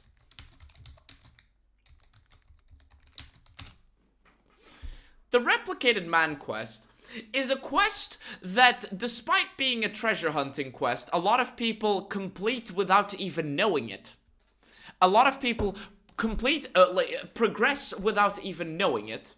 Where they can find holotapes related to a synthetic person, a synthetic android, a robot that escaped from the capital wasteland, that is currently missing, that escaped from the, not the capital wasteland, from the Commonwealth, and is now in the capital wasteland, and they need to figure out who it is. There's a guy in a suit that walked from the Commonwealth to the capital wasteland in order to find out where this robot where this robot is. This robot, this synth, this android, that just exists in a world where all the technology is bulky, where there's no such thing as a flat screen. Yeah, they just have, they They just have a robot that can pass as a human. That's how that works. And he just walked from the Commonwealth to the Capital Wasteland. That's also how that works. And you find a bunch of holotapes, and just from the act of finding holotapes, and maybe asking someone around for the fucking holotapes, what ends up happening is that this bitch decides to book it to where you are.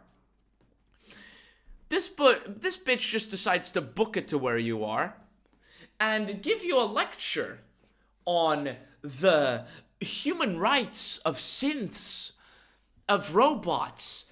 The robot is a human, actually, she says, and you're evil for trying to figure out who the real one is, even if you have no idea what you're doing, right? So you don't even know you're doing a quest.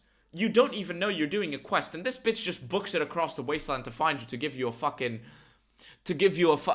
fucking lecture on the human rights of robots, right? And she tells you to trick the guy who came looking for a robot by giving him a little robotic device, a little chip, a little android component. And she says, trick the guy, tell him that the android is dead. And so you're free. You're helping the android to be free by this. Alternatively, you can ask around. You can ask around to find out who the robot is, who the fucking robot is. And some of the people you can ask who the robot is are kids in the isolationist community of Little Lamplight. And the kids know all about android technology and who it would be. Alternatively, you can talk to Zimmer to find out who it is, to get the quest, to get information. You can talk to Zimmer, and he'll give you the quest to find out who it is. He'll give you the quest. And it turns out that Rivet City has an underground surgery market where the guy does face-changing surgeries to hide the identity of robots. Right? And you can convince the robot that it's actually a robot by saying a stupid phrase in front of it. Or you can convince the robot to kill Zimmer. What an amazing quest. What an amazing quest. What an amazing quest. It's a treasure hunt where everybody in the fucking Capital Wasteland knows who it is and everyone talks about it. You don't even know you're doing the quest. You don't even know you're doing the quest and you can complete it. And you can ask people who have zero reason to know and they will know. I hate this quest so much. I'm sorry if this is a little bit vague. Right, I'm sorry if this is a little bit vague, but this is so fucking stupid. I literally cannot get over, this is so fucking stupid. I can't even. For you hate. The Replicated Man quest is something that is so stupid. I literally cannot talk about it without a script because it is so dumb on so many levels. Do we remember the screenshot from earlier? Chat, do we remember the screenshot from earlier? Do we remember the screenshot from earlier? Do we remember the screenshot from earlier? I think the stupidity of the quest can be summarized in this one fucking screenshot. Take care, Scoot. Do we remember the screenshot? This fucking quest is a joke. Is a fucking joke. Sometimes it's supposed to be one of the most complex and intricate quests in all of Fallout 3, and most people will basically complete it without even knowing it. I didn't know that this quest existed when I first played Fallout 3. I just picked up a few holotapes and found a random ass fucking message. When I first played Fallout 3, I'm sorry I'm rambling on this so much. When I first played Fallout 3, I found a few of the holotapes, and I don't remember if I listened to any of them, but I found a few of the holotapes. I was assaulted by the stupid bitch that, runs towards you and gives you a lecture on the human rights of robots. And I was like, what? What is even happening? And then I got a quest marker updated to tell Pinkerton that his robot was dead. To tell Zimmer that his robot was dead. So I was just like, okay. And so I completed the quest. That's the most intricate the allegedly most intricate quest in all of Fallout 3 can be completed on accident.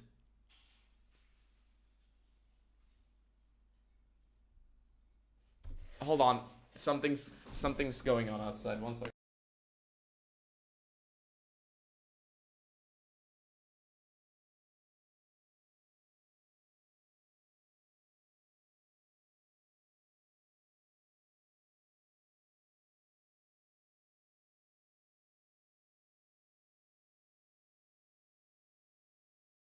Sorry about that. What an awful fucking quest, seriously.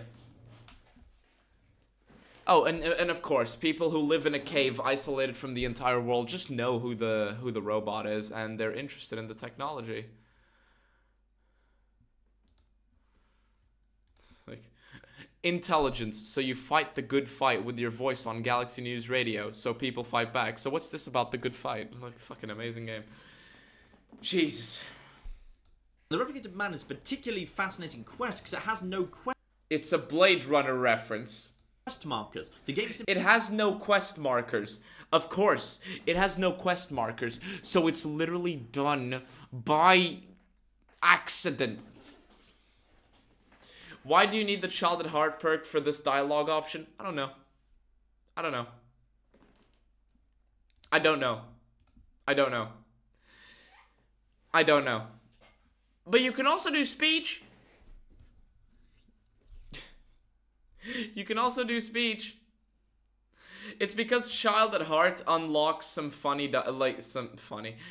some dialogue options in Little Lamplight for them to have a better opinion of you. It does nothing, but simply prompts you to learn about the escaped synth, and it's up to you to figure out who would be the most likely people to show an interest in a runaway android seeking a medical procedure. You need to figure out who would be the most. You need to figure out who would be the most interested people. Someone playing pretend policeman in a cave. That's who the most interested people are. Fact of the matter is that the one quest where Fallout 3 tries to be a bit more vague and a little more, based on your intelligence, is also the quest where you are guided the most. Ironically enough, the quest where the solution isn't pointed out to you is the one that most people complete on accident. Because there's just holotapes everywhere, and everybody just knows about the android. Whether that's doctors, engineers, or those sympathetic to his cause. And then there's the tiny quest helping... Child at Heart is a backup... Hold on. Child at Heart is a backup perk for if you never invested into speech, because otherwise you can't complete the game. Really? If you look at the text, it is nothing that sounds Child at Heart specific. Yep. Yep. Yep. It's literally just there to help you solve the quest. Funny. Walter fix some leaking pipes, or discovering from an authority figure in town that Leo Stahl has a drug problem, and either helping him or exploiting it to your advantage. The reason I'm listing these, by the way, is because this is Fallout 3's first town. You step out of the training area, and 2 minutes later you're here, and you immediately have access to 4 major named quests if you can find them, all of which send you off in different directions if you want to follow them, plus the Wasteland Survival Guide, and... Arafu... Jesus Christ. They send you in 4 different directions. Do they do anything that's actually relevant? No. Because one of the directions that you get sent to is literally where you get sent anyway in the main quest.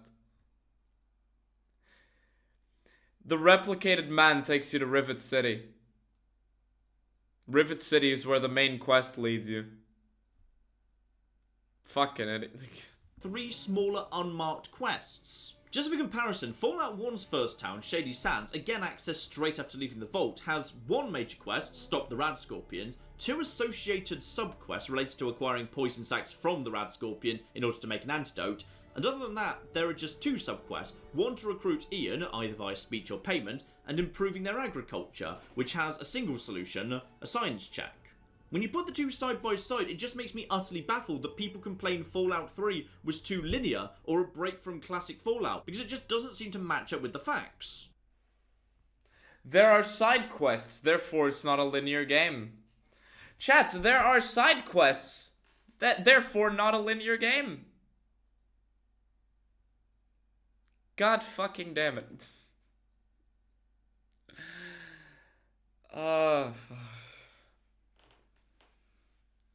RoboCop Rogue City is a role-playing game, right? You know about RoboCop Rogue City? You could see me playing it in the background footage of my Riley CS video. RoboCop Rogue City is a role-playing game, but it's also very linear. It has side quests. That doesn't mean it's not linear. You go through the same gameplay loops and you only access other things if you accept certain side quests. Access certain things if you accept certain side quests. But that doesn't make it not a linear game. Like the fucking this is not difficult to understand. This is not difficult to understand. Also, the solutions to a lot of problems in Fallout 3 are either stupid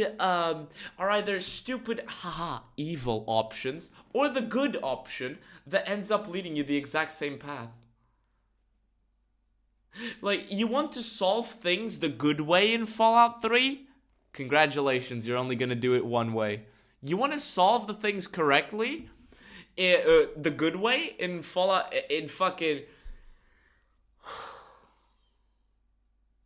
You want to solve things correctly but evil in Fallout 3? There's only gonna be one way. God damn it. Also, while we're on the Megaton quest, I want to draw your attention to something in the city. Shady Sands doesn't send you on fetch quests across the map, therefore linear. Yeah, it's very linear. That's very elegant. You see, in the vault, the only weapons that you have access to... Why are we back in the fucking vault? Oh yeah, because it was the first 15 minutes of the game that the Bethesda put most effort in. So he's trying really hard not to fucking pick things from other points in the game. I'm so fucking tired. Wide as an ocean, deep as a puddle, deep as your fucking skin. Are melee and small guns, which means you have no incentive to raise any other weapon skill because you don't own any of those weapons. And why would you buy a weapon you haven't invested skill points into, which makes it very easy for players to slip into a vicious cycle of only using small guns. So what do you have in Megaton to try and avoid that? In the Wasteland Survival Guide, the Super Duper Mart gives you 2 laser pistols that combined have... You mean the Super Duper Mart that still has food and shelf stocked after 200 years? Aha. Have about the same damage as your 10mm pistol, plus another one is lying on the ground near to GNR when you first meet the Brotherhood, so you can repair it again later. Another of the Wasteland Survival Guide's opening quest brings you to Minefield, which effectively gives you a pile of free frag mines and some grenades from Moira afterwards, plus, remember you have to boost explosives to 25 to complete Power of the Atom, so the game tries to kick off some interest in those weapons as well. Meanwhile, in Moira's infantry is the... If the game's trying to kick off interest in those weapons, it would put those weapons in your hands. You know with Easy Pete, right, in Fallout New Vegas, in Ghost Town Gunfight, there is Easy Pete. He has access to explosives. But most people won't immediately put things into explosives. Most people just won't. That's just how that is. And so you fail the explosives check. So you might see, oh shit, I need to put points into explosives to get this. So you suddenly get an interesting explosives check. Why? Because you didn't get access to Easy Pete's dynamite. So you're like, I want to use the dynamite. How does Fallout 3 get you interested in explosives check? Disarming a nuke. Jeez. Schematic for the rocket launcher, which is expensive to buy, providing a nice bonus train. The Wasteland Survival Guide could have been used to speedrun showing you how needs are met, but it goes with the super duper mart instead. Yeah, the Wasteland Survival Guide can be like, hey, here's how you survive in the Wasteland. Instead, it's, get yourself irradiated, break a few limbs, and go to the super duper mart. People raiding grocery stores 200 years after the fucking nuclear apocalypse. Jesus Christ. Gets as much cash as possible for the early quest, but even a character with low repair and low big gun skill will end up with a big gun class weapon that's light enough to carry around, has effectively infinite ammo, and will almost certainly be more powerful per shot than any other gun you have. Add in the Fat Man you're gifted outside GNR, and the early game of Fallout 3 has quietly steered you into owning a decent selection of small guns, energy weapons, explosives, and big guns. In fact, that's a lot of focus on weapons, isn't it? Why is there no focus on barter? Why is there no focus on melee? Why is there no other than the baseball bat, which you're gonna ditch, like, as soon as you get the gun, let's be honest. Why is there no focus on sneak? Why is there no focus on sneak?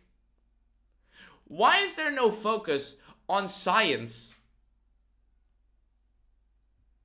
Why? Food comes from supermarkets. Literal NPC behavior. Yes. Because, thank you, callback. I've been waiting for this one. Because everything in this game is resolved with shooting.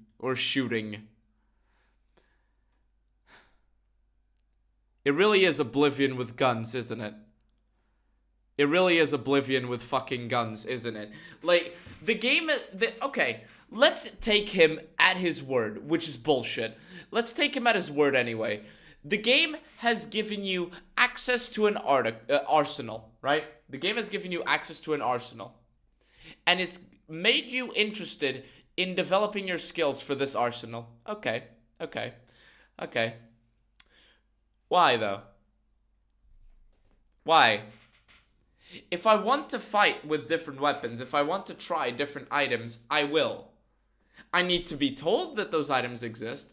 I need to be given an incentive to use some of those. Usually I don't use explosives, but, you know, seeing Easy Pete in Good Springs made me at least try out explosives in Fallout New Vegas. But there's a lot of focus on weapons here. There's a lot of focus on weapons in the role-playing game. You know, I think that, you don't need to be a fucking, like, God. If your role-playing game has problems that are primarily solved from with shooting, it's not a very good role-playing game. Because you're not trying to find the solution. You're not trying to figure out the solutions to puzzles. You're just murdering your way through. And this is 10 times as retarded when you consider the fact that you come from a vault and this is your first time in the Wasteland. And yet, the people who spent their entire lives in the Wasteland are more incompetent than you, the literal vault dweller, who had no reason to shoot before in their lives. Other than the one target practice when they were 10. I was playing New Vegas yesterday and realized how OP melee weapons are in New Vegas as opposed to the baseball bat in 3. I haven't used that melee weapons that much in 3, so I'll trust you on that. New Vegas tries to do pretty much exactly the same thing. You're gifted a laser pistol inside Doc Mitchell's house, and Ghost Town Gunfight includes an explosive skill check and a gift of some dynamite to encourage you to experiment with that weapon. A gift of some dynamite if you pass the explosives skill check. You are given an SMG if you pass the repair check. Yes, you get a laser pistol. But you are also given a discount for more ammunition and more guns if you pass a barter check. This isn't difficult. weapon class. Anyway, that's enough on Megaton. How long have we... Whereas in Fallout 3, it's just, hey, here's a gun. Hey, here's a gun. Hey, here's a gun. You are not gifted these things, except for the laser pistol, and you have to find it. You're not gifted these things. You are shown that there are multiple options, and you are given the incentive to try them.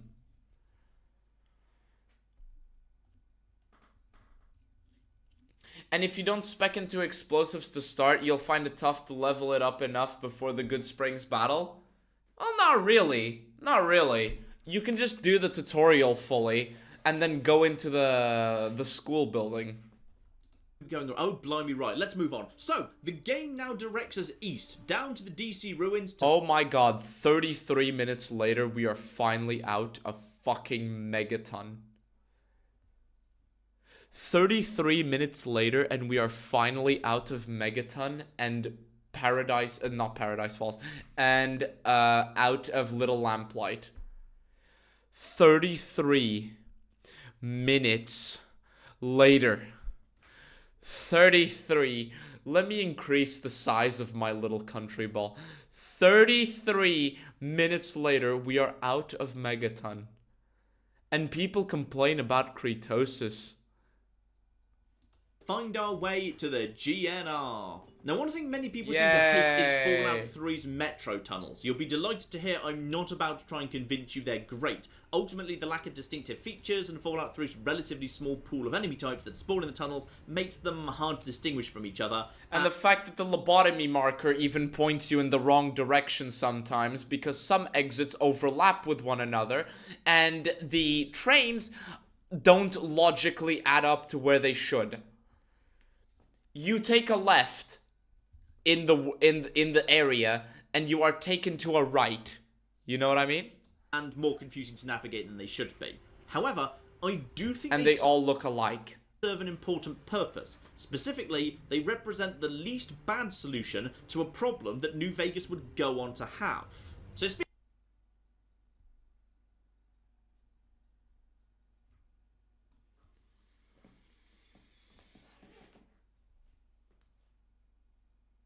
what is the problem that New Vegas has that the metro tunnels solve? What is the Your browser decided to choke itself to death on Emily's content? You're welcome. What is the problem that New Vegas has that is solved by Fallout 3's metro tunnels? Speaking of New Vegas, do any of you have any particularly strong feelings about the city ruins around the eastern outskirts of New Vegas? Yes, they are a good addition. They show that the destruction that Mr. House wanted to avoid did come to Vegas, though not in the way that most of the world did. And they go to show that there are things that exist outside of the walls of New Vegas and Freeside, that there are reasons for us to look around in them. The areas, and that there are things outside of the story important areas. It's not just the Strip, Freeside, and the other, like, settlements all over the place. This gives you an opportunity to explore, find miscellaneous quests, and at least get to see a hint of the world, how the world used to be. And when you find populated areas, you can see how the population of these locations, for example, Westside, adapted to the ruins of Vegas. You can see how they adapted, how they organized themselves, how they survive, and you can see what the alternative to that is, and that is the ruins outside of Vegas.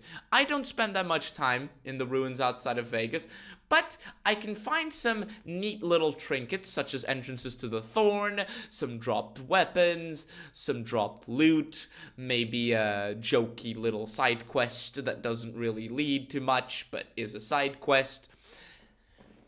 And it helps in the world building. Probably not. They're just sort of there. There's a few landmarks there, the Mole Rat Ranch, for example. Nothing special. It's just an area you pass through. Because it's It's an area you pass through that allows you to draw a distinction between how it is elsewhere in the world, namely other parts of Vegas's ruins that are inhabited, and it also helps in the world building. It helps in the fucking world building. Like, I can see how people used to live. I can believe this place exists. So easy to pass through, it honestly makes the wider Vegas area feel a bit small. The metro tunnel. It makes the wider Vegas area seem a bit small? What? Let me increase the size of my country ball again. It makes the wider Vegas area seem a bit small? It's literally increasing the size of Vegas. Huh? Meanwhile, are part of one of Fallout 3's cleverest conjuring tricks. You see, the actual area that you can explore within the DC ruins is pretty limited, but by choosing to have... That's a very nice way to say fucking minuscule. There is very little to explore in the DC area. There is very little to explore in the DC area. Most of DC is gated off behind arbitrarily placed debris and doors which you should be able to open that you just can't. As isolated islands, it feels huge and can hide little areas away. In fact, it feels huge because the buildings are bigger. It feels huge because the buildings are bigger. That is literally the only reason. If the buildings were, let's say, 1/3 smaller, you would be complaining about how small Fallout 3 actually is. Or at least the DC area actually is. There's a lot of space, so it's small. Question mark, question mark. Feels huge equals objectively bigger. Yeah. I'd wager decent money that oh shit. The wider Vegas area. Ah, fuck. Sorry. Hide little areas away. In fact, I'd wager decent money that even if you've played plenty of Fallout 3, you might never have been to the Tacoma area, as it's hidden away along a line that can only be accessed from a station tucked away behind a heavily irradiated crater. So the only way to reach some of these little islands is to go through a metro system that doesn't even tell you the correct direction unless you follow a lobotomy marker. Got it. If you do find your way there, there's a shop with some unique items, and also there's an artillery cannon, which you can use to bombard a super mutant behemoth. And it's just hidden away as a little Easter egg, a reward for exploring. That sort of hidden area wouldn't be possible if the city was just opened ruined blocks like in New Vegas. Yes, it would. Yes, it would. What?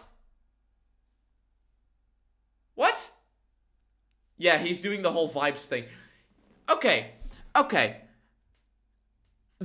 It wouldn't be possible to find these areas with the hidden artillery and the unique items if it was just an open area full of ruins. Yes, it would. Except the only difference is you wouldn't have to travel through metro tunnels to find it. What? What is he talking about? The only difference between the two, the only difference between these two scenarios is that one has you walk to that location, like in the overworld. The other forces you to go through metro stations. Metro stations which feel so copy and pasted that people get lost in them. Huh?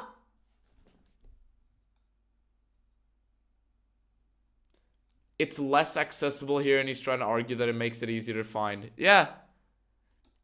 And it's why I think the metro tunnels actually have an important purpose. They also form part of another thing that they can have as much of an important purpose. Like, they have a purpose. They are a solution to a problem that doesn't need to exist.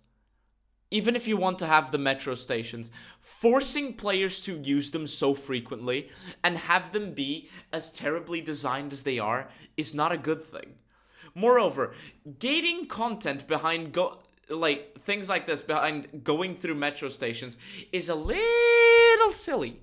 And saying the metro stations are that important is also a little silly, because you'd still be able to access these locations if, you know, there just wasn't so much debris in the way. Like, look at this. Look at this here on screen. You see all this debris to the left of the super mutant behemoth? What is all of this debris? What is it? Literally, what is it? Is it an overpass? Over the area with all the cars? Doesn't look like it. There's no way for the cars to leave. There's no entry point to the cars over here. Is it a little tower? I don't know. It's literally just stuff. The metro tunnels are a solution to a problem that doesn't need to exist. Because if this just wasn't here, you would be able to just walk all the way over here to the switch.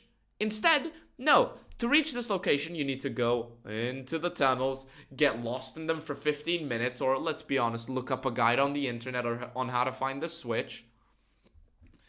Get here, press button. It's a solution to a problem that doesn't need to exist. It can't be a collapsed building because then it would block the road. Yeah, can't be a collapsed building because then it would block the road. Magic concrete. I guess it's just magic concrete. I mean, you could say it's an overpass for civilians? But then why is the rubble basically touching this motor place, this service and repair place? Like, fuck. Fallout 3 does well, arguably better than New Vegas, and that's variety of landscape. Much of New Vegas takes place in pretty much one biome, rocky orange scrubland with cliffs dotted around. Is this the Acerthorn complaint? Is this the Acerthorn complaint? Also, what is the variety in in Fallout 3? It's a swamp. It's either the city or the swamp. What? Create natural barriers. It doesn't matter if you're on the south near Nipton, west near Good Springs, north of Vegas, or east by Nelson. The landscape is broadly identical, with the exception... Yeah, it's broadly identical. Just like in Fallout 3, where if you're not in the city, you are in fucking dark brown, swamp, dried up, swampy looking area. And the exception to that is Oasis. No natural barriers. What are death claws? Do those not count as barriers? Gong, earlier in this video, he mentioned the cazadors outside of Good Springs. Yeah. Of the canyon that the Colorado runs through, which isn't really used for anything, and the tiny area which isn't really used for anything. The best armor in Fallout New Vegas is beyond the Colorado River. There are quests literally tied to the Colorado River. You have to swim across the Colorado River in order to find some of the hardest pieces of equipment to find in the entire game. You don't know? You don't know? Did you not know? Enclave power armor, death claws, fallen. I forgot exactly what the name of the location is. Give me a second. Death claw promontory. You can get full Enclave power armor without, you can get full Enclave power armor without, actually doing, no. The Enclave helmet is on the way to Jacobstown. It's in a cave on the way to Jacobstown. The Enclave helmet is on the way to Jacobstown. The actual lower piece of the armor is over here. It's over here. The problem is there are a bunch of death claws here. Why is the Enclave power armor in a Deathclaw nest? It is away from the Deathclaw nest. You have to keep in mind, the entrance is over here, where you see my mouse. The Deathclaws are mostly around this area. And the Enclave soldier was being chased by a Brotherhood of Steel soldier, and they are all the way back here. So he was trying to use the Deathclaws to escape the Brotherhood of Steel, but but a Brotherhood of Steel soldier caught up to him and killed him there. And the only way for you to access that location is to get through here.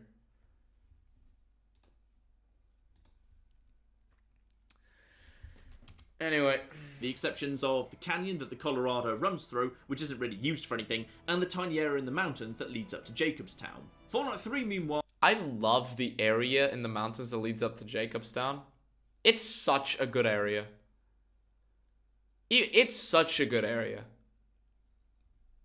It's so good. Has some more distinct areas. There's the starting area, which is largely flat and open, and very similar. Not really flat.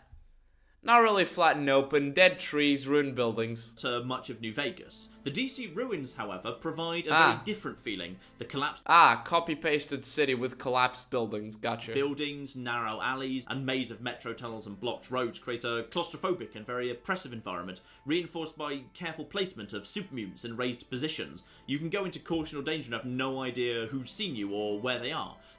Why are you fluffing this up like it's DayZ or Escape from Tarkov? I mean, yeah, it has a big city. It doesn't feel oppressive, but that's subjective. And this video is supposed to be objective. But outside of DC, the place feels basically the same. A new filter has been added. It's entirely different. Trust between the wide open space. But hey, I get a city that's copy-pasted assets over and over again, or the same non-city location. That's nice. Places of the wasteland and the ruined streets of DC is... This is a cool street. I'll give it this. This is a cool street. If it wasn't in Fallout 3, this street would be like really aesthetic. In fact, if I went to this exact spot and took a screenshot of it with my fixed ENB, because it's not fixed, and reshade, I bet I could make a pretty cool thumbnail from this place. Great. Just like the transition from the opening of the vault out into the wasteland for the first time. Now, the other biome is one you can overlook because you can choose to spend very little time there. It's the northwest quarter of the map. Fallout 3's green filter drains away as you enter the area. Instead of the more colourful south, it's a very grey, foreboding area. Why is he talking about, like, what is he building up? Aren't those the exact same picket fence assets from Fallout 4? They might be. I don't know, they might be. Maybe taken from one engine to the other? I don't know. Very little time there. It's the northwest quarter of the map. Fallout 3's green filter drains away as you enter the area. Instead of the more colourful south, it's a very grey, foreboding area. But the biome is still the same. Your complaint about Fallout New Vegas was that the terrain was based, like the location you're in is basically the same. Now, there's Mount Charleston, the road to Jacobstown, there's a snowy place, there's Mount Charleston, right? There's Vegas, there's Freeside, there's Westside. These places all feel different. Yeah, there's not as big and oppressive as the DC ruins, but whatever. There's the Colorado River, where, for example, you go find the Legion. There's Camp Golf. These are all areas that feel different. There's that fucking, hill where there's an NCR outpost where most people just died, and you need to find a guy in a cave who broke his leg, and there's a bunch of Mirelurks in there, or are they Lake Lurks? I always forget which is which. There's a lot more rocks. There's a lot of people saying no. Is it because of the picket fence? Guardian Peak, yes, Guardian Peak. Around, making it harder to navigate. Sorry, I'm tired. I can't remember the names of places right now. I'm fucking stupid. Are much easier to become disorientated in. There's also a lot more trees, but they're much easier to become disorientated in. It's disoriented, I think.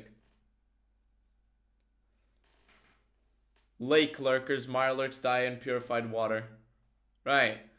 He goes from similar place to similar place, trying to boost each as its own unique biome. Yeah. He's trying to boost all of these different locations as if they're all unique. They look pretty much the same to me. You know, if you hadn't told me that these are different locations, I wouldn't have known. Indicated by the fact that I didn't realize you were in different locations until Callback pointed it out. they're all dead. In fact, I'd say it's actually quite likely Bethesda would recycle this last idea in Fallout 4 with the line of black dead trees that marked the edge of the glowing sea and the danger therein. It's not Bethesda's best work. I'm not even gonna Mind. Fallout 4 went on to do it much better with the glow. There's also a place like Black Mountain, but Black Mountain, I don't want to use Black Mountain as an example because Black Mountain is very similar. I mean, it is different, but it is not a very unique location when you actually break it down. Now, Fallout 3 has a lot of copy and paste all over it. A lot of the places in Fallout 3 feel exactly identical to one another. Because it's wide as an ocean, deep as your fucking skin. And Black Mountain doesn't really strike me as something that's very unique. Fallout 4 has more unique biomes.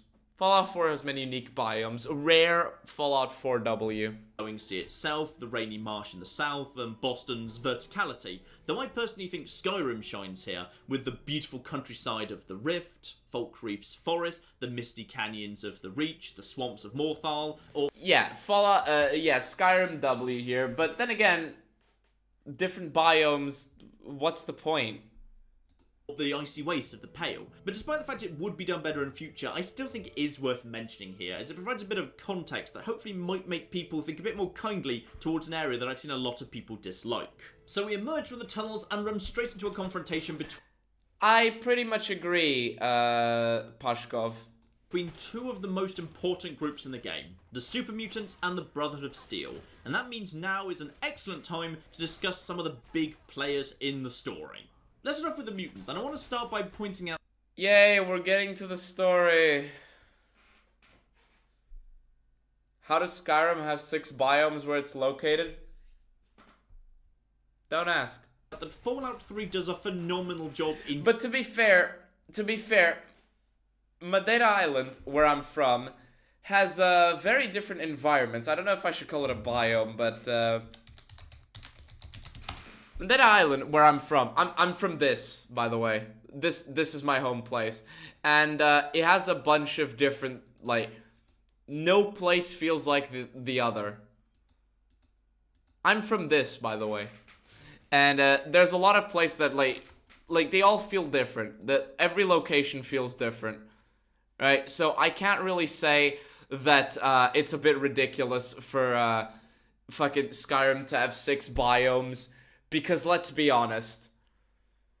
Because let's be honest. You know, there are places that are like that. There are places that are like that. You can go from this to this, to this, to snowy locations. I don't know if there's pictures of that. To this, to this, to this.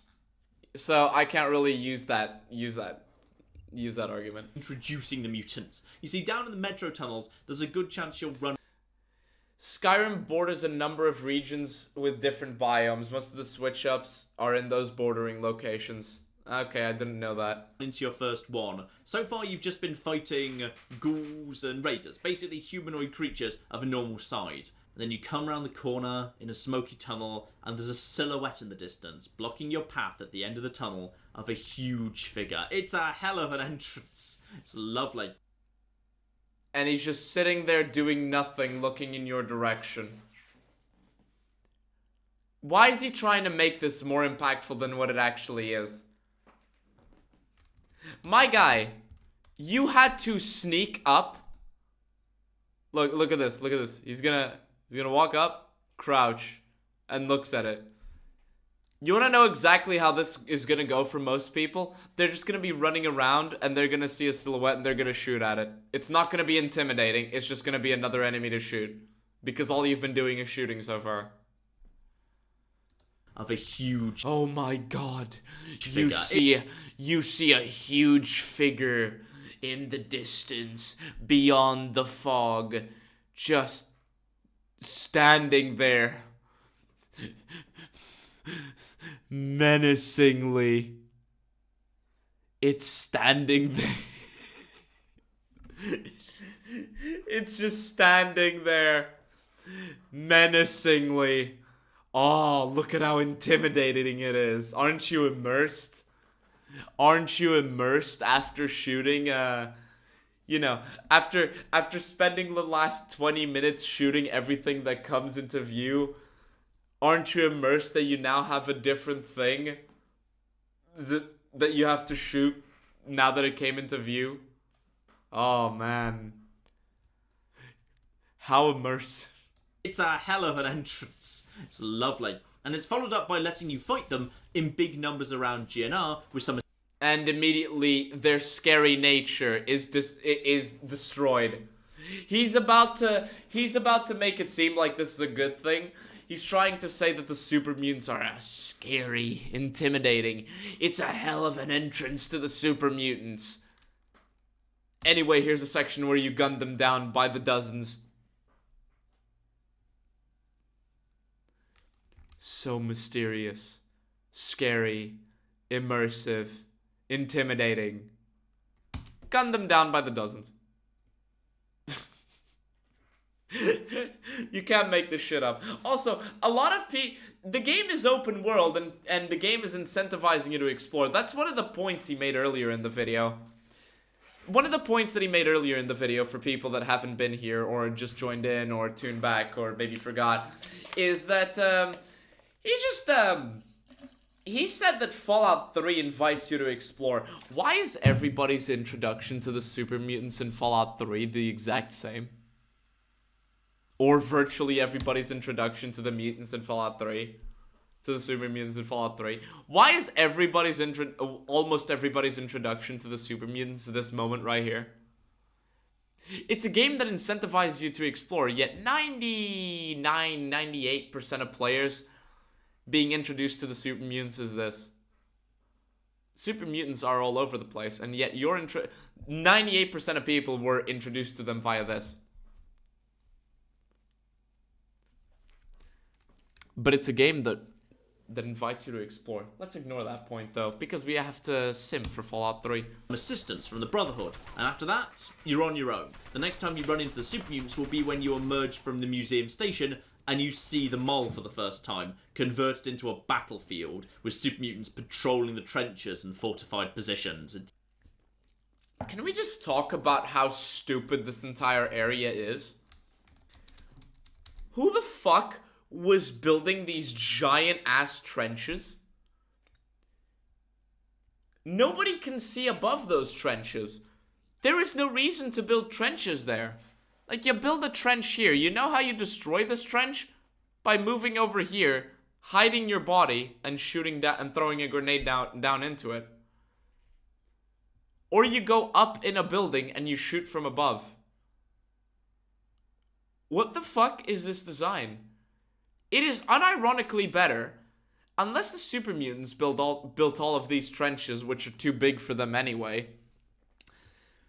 These trenches just make it easier for an attacker to beat you. You know, trenches were usually not always connected to one another. Like, trenches didn't move forwards. Also, magic concrete, because of course, like, what is a concrete here? What is this? Positions. It's just a great escalation of threats.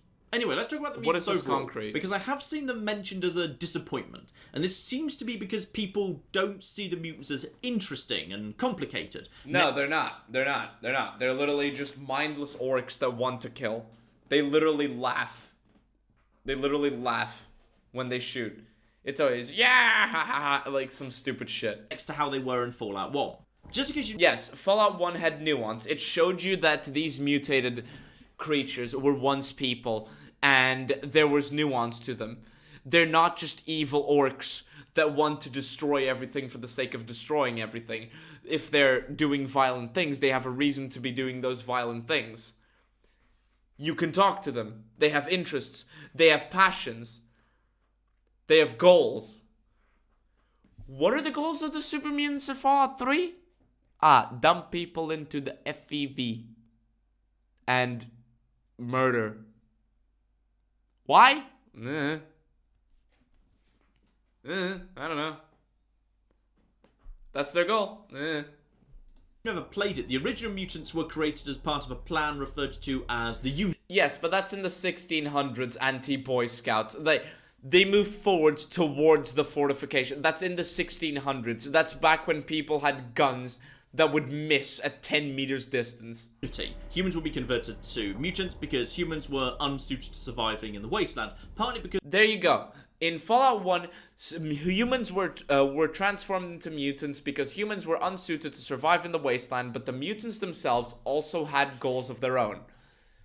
They had friends, they had goals, they had reasons to be doing what they were doing. They weren't just mindless, stupid orcs that, you know, murdered because murder funny. They were just physically frail and vulnerable to radiation, and partly because they were constantly bickering amongst themselves. A single group of hardy mutants might have a better chance. Yes, and mutants were more united than humans.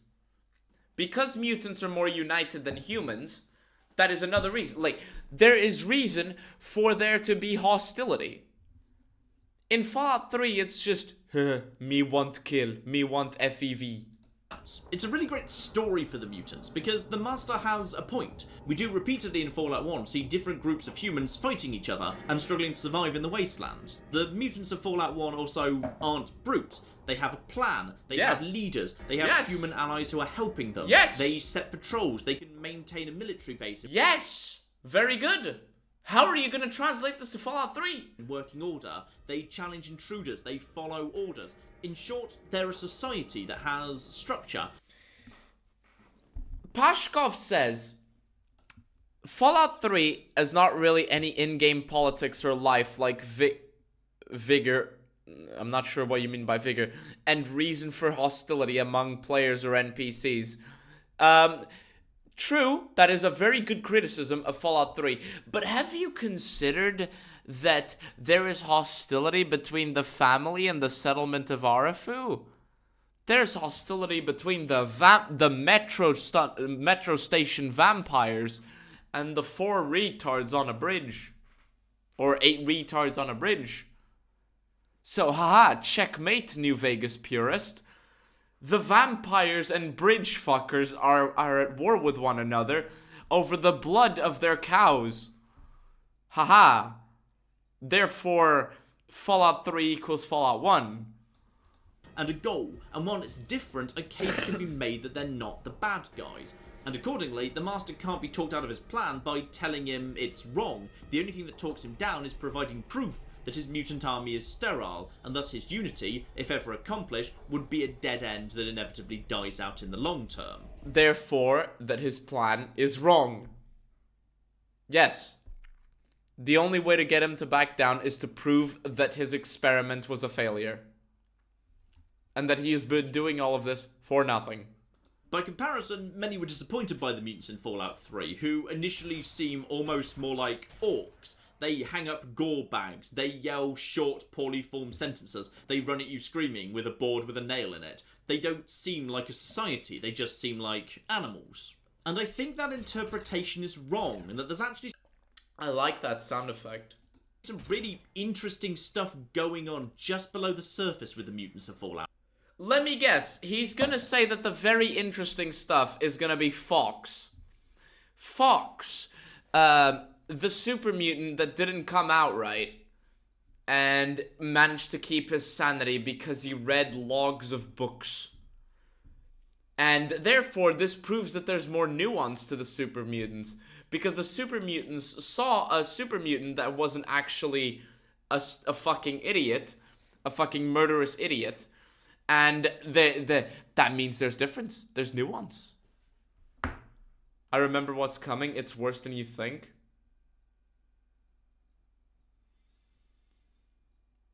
It's worse than I think. 3. You see, I think the mutants actually have a very tragic story. What we see in Fallout 3 is Richard Gray's worst nightmare, and it's entirely consistent with Fallout 1.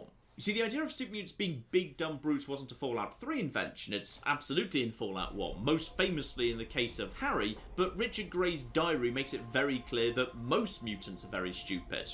In fact, to quote Richard Gray, the few wanderers that have found their way here have been a disappointment to me. They can't seem to mutate correctly. The best I've been able to create are some big and dumb mutants. Most can recall nothing from before I initiated them into the wondrous unity. But it's not as obvious in Fallout 1, because most of the mutants don't speak at all, they just shoot you on sight. But given Harry's entire team is characterized as stupid... But they're not a bunch of murder hobos.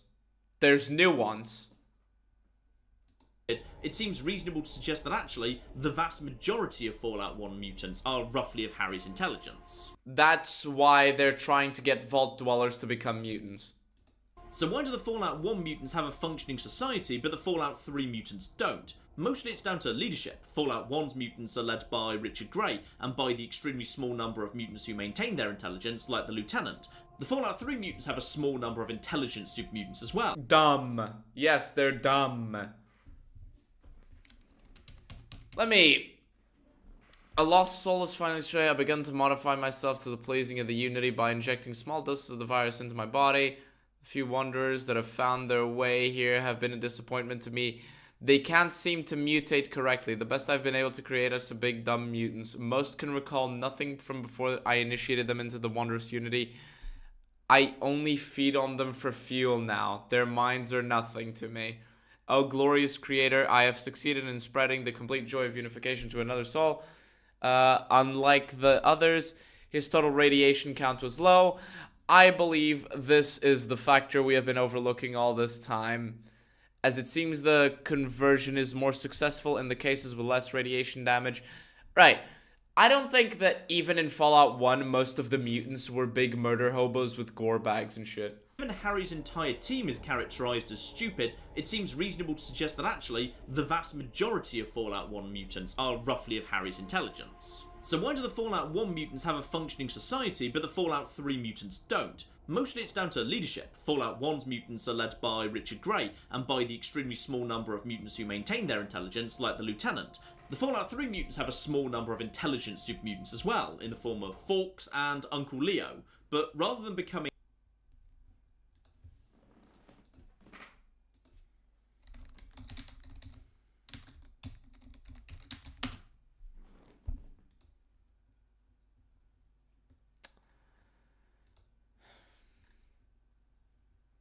Toe.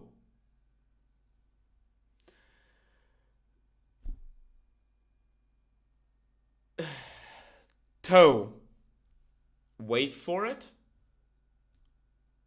Oh no. Yeah, they have 2 intelligent super mutants. I don't know much about Uncle Leo.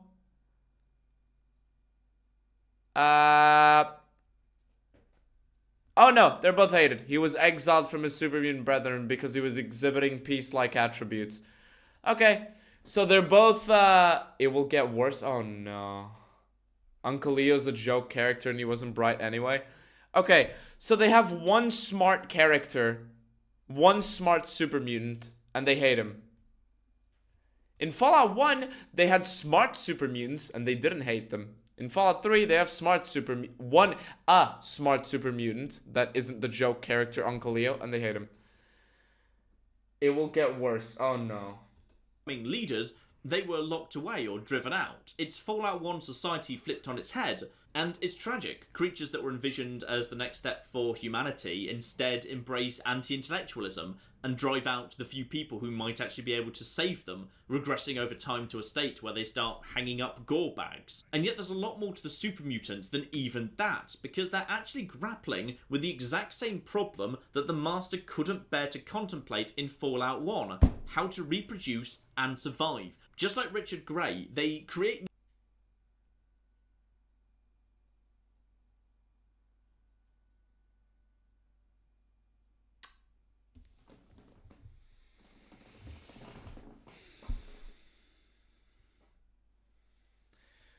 So they're a bunch of big, dumb, murderous mutants. And actually, there's a lot more going on with the super mutants. They're grappling with how to survive. It's so tragic. They can't reproduce. They need to know how to survive. Anyway, let's kidnap a bunch of humans and make gore bags while we shoot at everybody in our sight.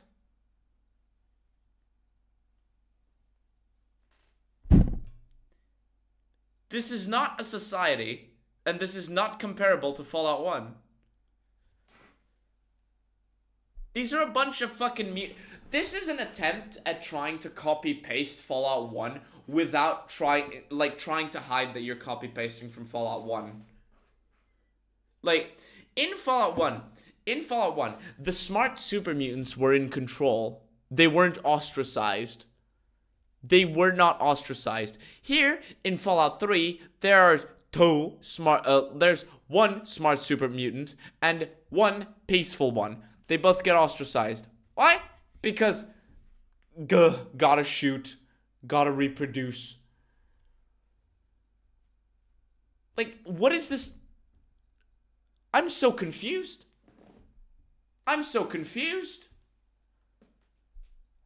He's actually trying to make the literal orc and the big dumb orc enemy seem deep. Oh, but they're trying to survive. They're grappling with their own problem. Like, what? New mutants by dipping humans in the green stuff, as you can overhear in Vault 87, forced evolutionary vats, which aren't seen in game but are mentioned on several terminals. And they're empty. This is Richard Gray's nightmare, a mutant population unable to reproduce, dwindling away, an evolutionary dead end. That's what the Vault 87 mutants are, but it's worse than that, because the mutants are trying to fix it, but without the benefit of the few intelligent super mutants that do exist that might have been able to help them. You see, if their problem is Look, you idiot. If their problem is that they are out of FEV, the green stuff, if their problem is that they are out of FEV and they need more humans to dump into FEV, then why is it that they are never searching for humans or searching for FEV? With the exception of one quest, and that is the thing in Big Town. No, even then. The only times you see them actually kidnap humans, they kill them and eat them. You do not see them raiding vaults to find FEV. You do not see them wandering around the wasteland in order to find FEV. Where do you see them? You see them in small little pockets, murdering everything that comes into sight. They're not kidnapping humans and being like, we will dump you in the green stuff. No. You see gore bags. And a few captured people they haven't killed yet.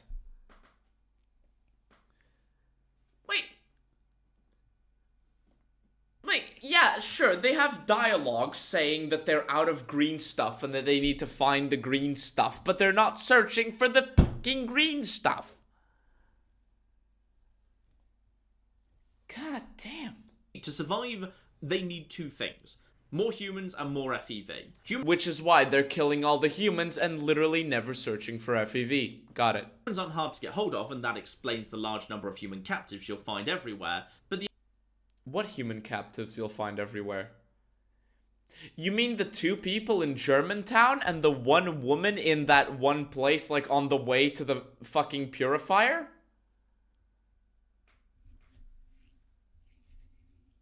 Alright, sleep. Cheers, Cameron. Don't worry, dude. I'll have this as a VOD. I'm gonna stop soon anyway. There's only 3 minutes to the 45-minute mark.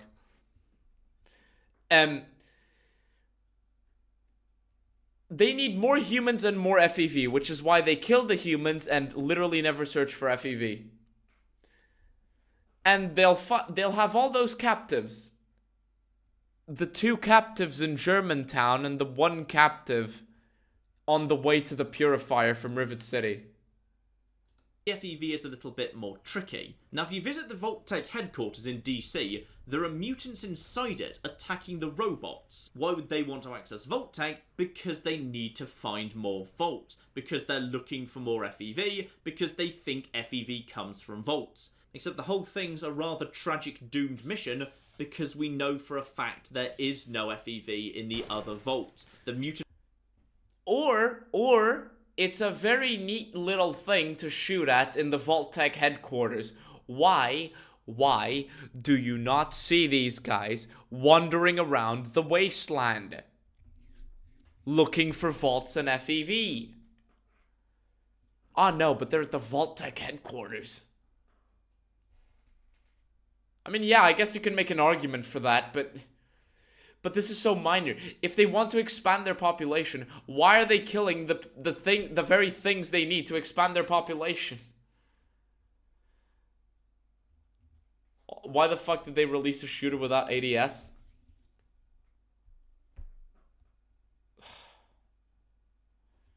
Willing to bet that many a true nerd took the college social science courses that say imposing Western ethics like don't be cannibals or slavers on primitive societies is unconscionable.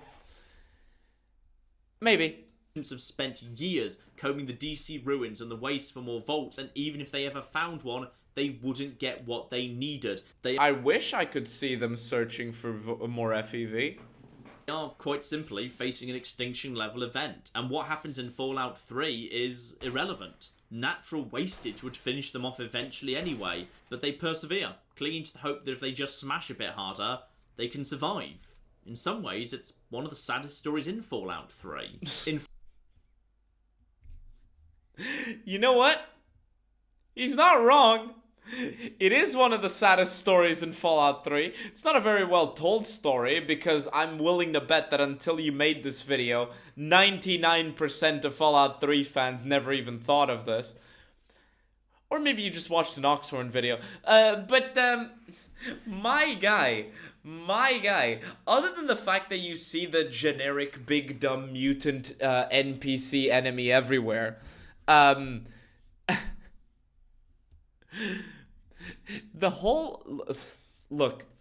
whole we need to find FEV and more humans thing is literally just an excuse to add enemy variety. Right? It's also, this is just headcanon, yes. This is just headcanon. Yes, I know, they don't have any.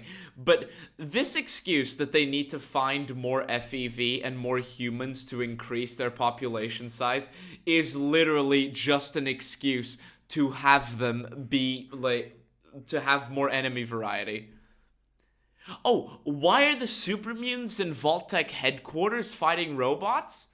So now you get to fight robots and super mutants at the same time? Why are there super mutants all over the DC ruins? Why are there super mutants in these really dumb places? Because they're trying to find FEV. And they're trying to find FEV by blocking off the road to the water purifier. Like, the Vault-Tec building is the one place that makes sense. It's like, well, they need to find more humans. So what do you always find when you find super mutants? Dead humans. They need living humans to turn into super mutants, which is why every human you find with them is dead or about to die.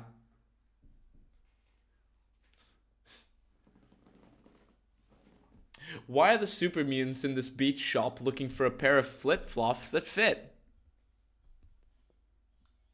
Eh. In fact, I think there's actually another interesting echo in the Super Mutant story that fits too well to be a mere coincidence. You see, the mutants in Fallout 3 came from a vault, Vault 87, where, based on the accounts of other Wastelanders, they previously had mostly stayed, with mutant activity in the DC ruins massively escalating only in recent years. And the only reason they left was because a crucial bit of pre-war Vault tech kit that the Vault I just thought of something. There are only 2 exits to Vault 87, chat.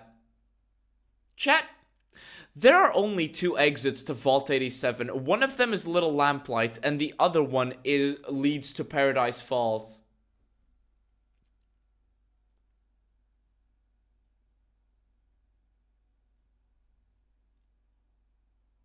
How are the super mutants leaving the vault?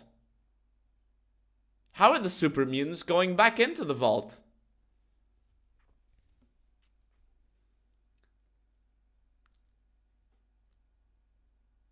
Huh. What do you, How did the super mutants leave the vault? How did Little Lamplight survive this? It is implied that Little Lamplight can fight off the super mutants, which, the kids with guns can fight off the literal super soldiers that tank the damage from guns. How are the super mutants leaving? Because if Little Lamplight can fight them off, and Paradise Falls is Paradise Falls and is actually cohesive enough to fight back against the super mutants, how are the super mutants leaving the vault?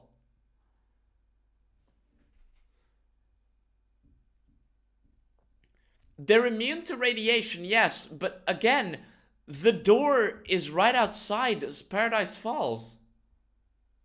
How does Colonel Autumn get in? Yeah, how does Colonel Autumn get in? The kids are invulnerable, so... Oh, yes. That's right, the super mutants spent 100 bullets trying to kill the kids, but, you know, they just didn't take damage.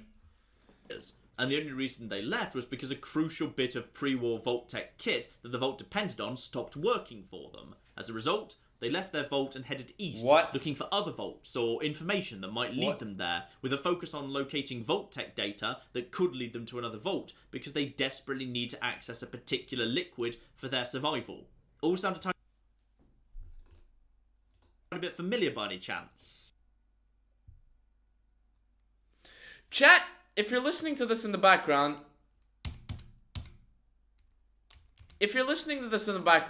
Pre-war Vault tech kit that the Vault depended on stopped working for them. As a result, they left their vault and headed east, looking for other vaults or information that might lead them there, with a focus on locating Vault tech data that could lead them to another vault, because they desperately need to access a particular liquid for their survival.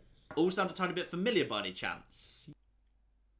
He's trying to draw a comparison between the super mutants leaving the vault to find FEV to the water chip thing in Fallout 1. He's trying to draw a comparison between the super mutants even if that was a thought process, that is a fucking ego trip to try to make a comparison between what you think you are the last humans on Earth. Obviously you're not, but you think you may just be the last civilized place on Earth. And you are going to die in 150 days. I think it's 150 days in Fallout 1 if you do not get the water chip. If you don't get the water chip, you're gonna die. This is a little different from literal immortal creatures. Literal immortal creatures going out to, in theory, get more FEV and humans to dump into FEV. In practice, not look for the FEV, not really, and just kill every human they come across. It's a little bit different. It's a little bit different.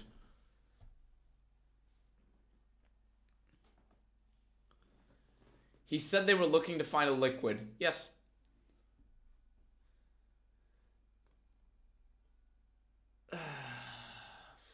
Fuck. let him make his comparison. It makes Emil look even worse of a writer. No, it's fine. It's fine. It means Emil literally just switched up the little points, like in the synopsis. Emil was trying to be original, and he failed completely because he ended up just trying to be so bold and daring and creative. And what did he do? He ripped off the plot of Fallout 1 and made it about super mutants instead, and then had that not be translated into reality in the actual game. So, unless you're just watching videos from idiots on YouTube, you would have absolutely no idea for this to be the case. Yeah, the mutants are on their own Fallout quest. And it's only... That does sound a little familiar. It sounds a little familiar when he phrases it this way, until you realize that the FEV breaking is not their fault. Like, it is their fault, actually. Like, why'd they run out of FEV? Why'd they run out of FEV? They're not on a fight for survival. The super mutants are immortal. Hating their own water chip, their own waters of life. Just that their waters of life happen to be green. Oh, and what happens when an outside power discovers the location of their vault? Why, the lone wanderer heads straight there and murders everyone inside it. In Fallout 3, you are the mutant's bad ending. In short, the super mutants are a lot more interesting than big, dumb baddies. So let's... But they are big, dumb baddies. Whatever justification you give them, what the game actually gives us, the only thing that the game actually gives us is a bunch of big, dumb, baddie super mutants that spawn ad nauseum, that will shoot everything on sight and have no nuance to them other than thing you have to kill. But maybe, chat, maybe a few voice lines imply that they have a reason to not be in the vault. The voice lines imply that they have a goal, but it doesn't go further than that. And when you're actually playing the game, their only goal is to find more FEV and more people. But they barely search for the FEV, and they just kill the people they come across. If they were actually interested in their own society, they wouldn't ostracize or torture the ones from their community that come out smart. In fact, if the super mutants actually gave a shit about their objective, they would take Fox, the obviously still smart super mutant. They would take Fox and they'd be like, "You smart, you tell us what to do." If they actually gave a shit, and this was actually a quest for survival, if this was actually a quest for their survival, they would see someone who is smart, and they would be like, "Ah, you know what to do, you smart. You don't tell us what to do, we kill you." But they don't do that. Instead, they put Fox in a fucking cell, and they ostracize Uncle... fucking what's-his-face? Uncle Leo. They ostracize Uncle Leo, and they lock up Fox in a cell. And they just go around killing everybody. But they need more humans. So they kill all the humans. But they need more FEV. So they're camping out near Project Purity with gore bags. How? From the river to the sea, DC must be free. This makes no sense. This makes no goddamn sense. How is it that you can... This is my problem with Reddit Fallout fans, with Bethesda bots, with modern Fallout fans, is that they will take summaries and synopses of the story, of plot points, of this, that, whatever, and they will try to say that this is what the game is actually like, and they will completely forget what the game actually is. They will try to say that things are actually deep and serious and dark and complex, and they will insert their headcanon into it. And they will fluff up a game that really isn't anywhere near what they're portraying it as. Meanwhile, Bethesda sees this and says, hey, look, these people like it. These people think we're doing a good job, so let's do this exact same thing again. But let's dumb it down even more so we can appeal to even more people. The dumbasses that did this start being surprised, like, why are things getting worse? It can't possibly be me. Oh well, it must be the evil New Vegas fan, or some stupid shit like that. The people who actually care about this franchise beyond the synopsis on a Wikipedia page, YouTube videos, or Reddit threads, get fucked because their franchise becomes objectively worse, filled with tourists. And we just enter this perpetual doom cycle of where things get worse, and it all comes back to this exact thing. It all comes back to this exact thing. If people had put their foot down after Fallout 4, Fallout 76 would not have come out. If people had put their foot down after Fallout 4, Fallout 76 would not come out, and we would probably be getting a better Fallout soon. But no, we're not getting that. Why? Because people like many a true fucking nerd, come out here and try to fluff up the orc enemies, the big dumb not orc enemies in Fallout 3, and say that and draw comparisons to Fallout 1 and say that they're actually really interesting and complex. They're in a Fallout quest of their own. They're desperate. It's a fight for survival. All of this based on a few voice lines. Based on a few voice lines, no super mutant actually behaves as if his headcanon is as is in the games. Is as he portrays in the game. The super mutants in the game are just murderous orcs that are supposed to be doing evil things because evil and to add enemy variety. That's it. A few voice lines imply that they want something else, but whatever. And a few terminals. But is that ever actually shown in game? Do you see super mutants talking about, how that human they in Germantown, where there's super mutants with captured humans, do you hear them talking about, good candidate for green stuff? Do you hear that? No, you don't. Do you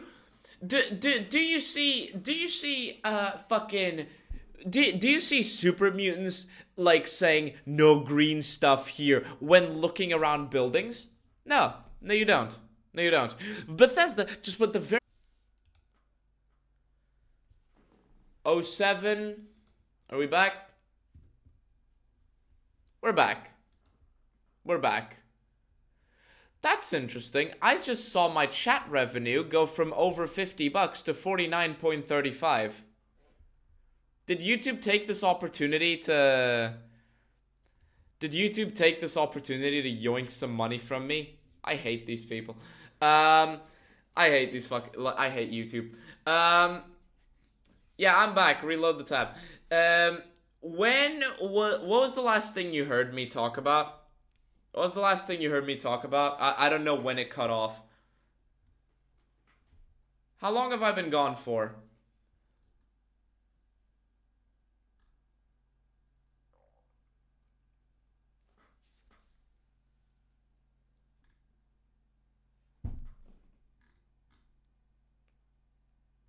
You were still at the slab?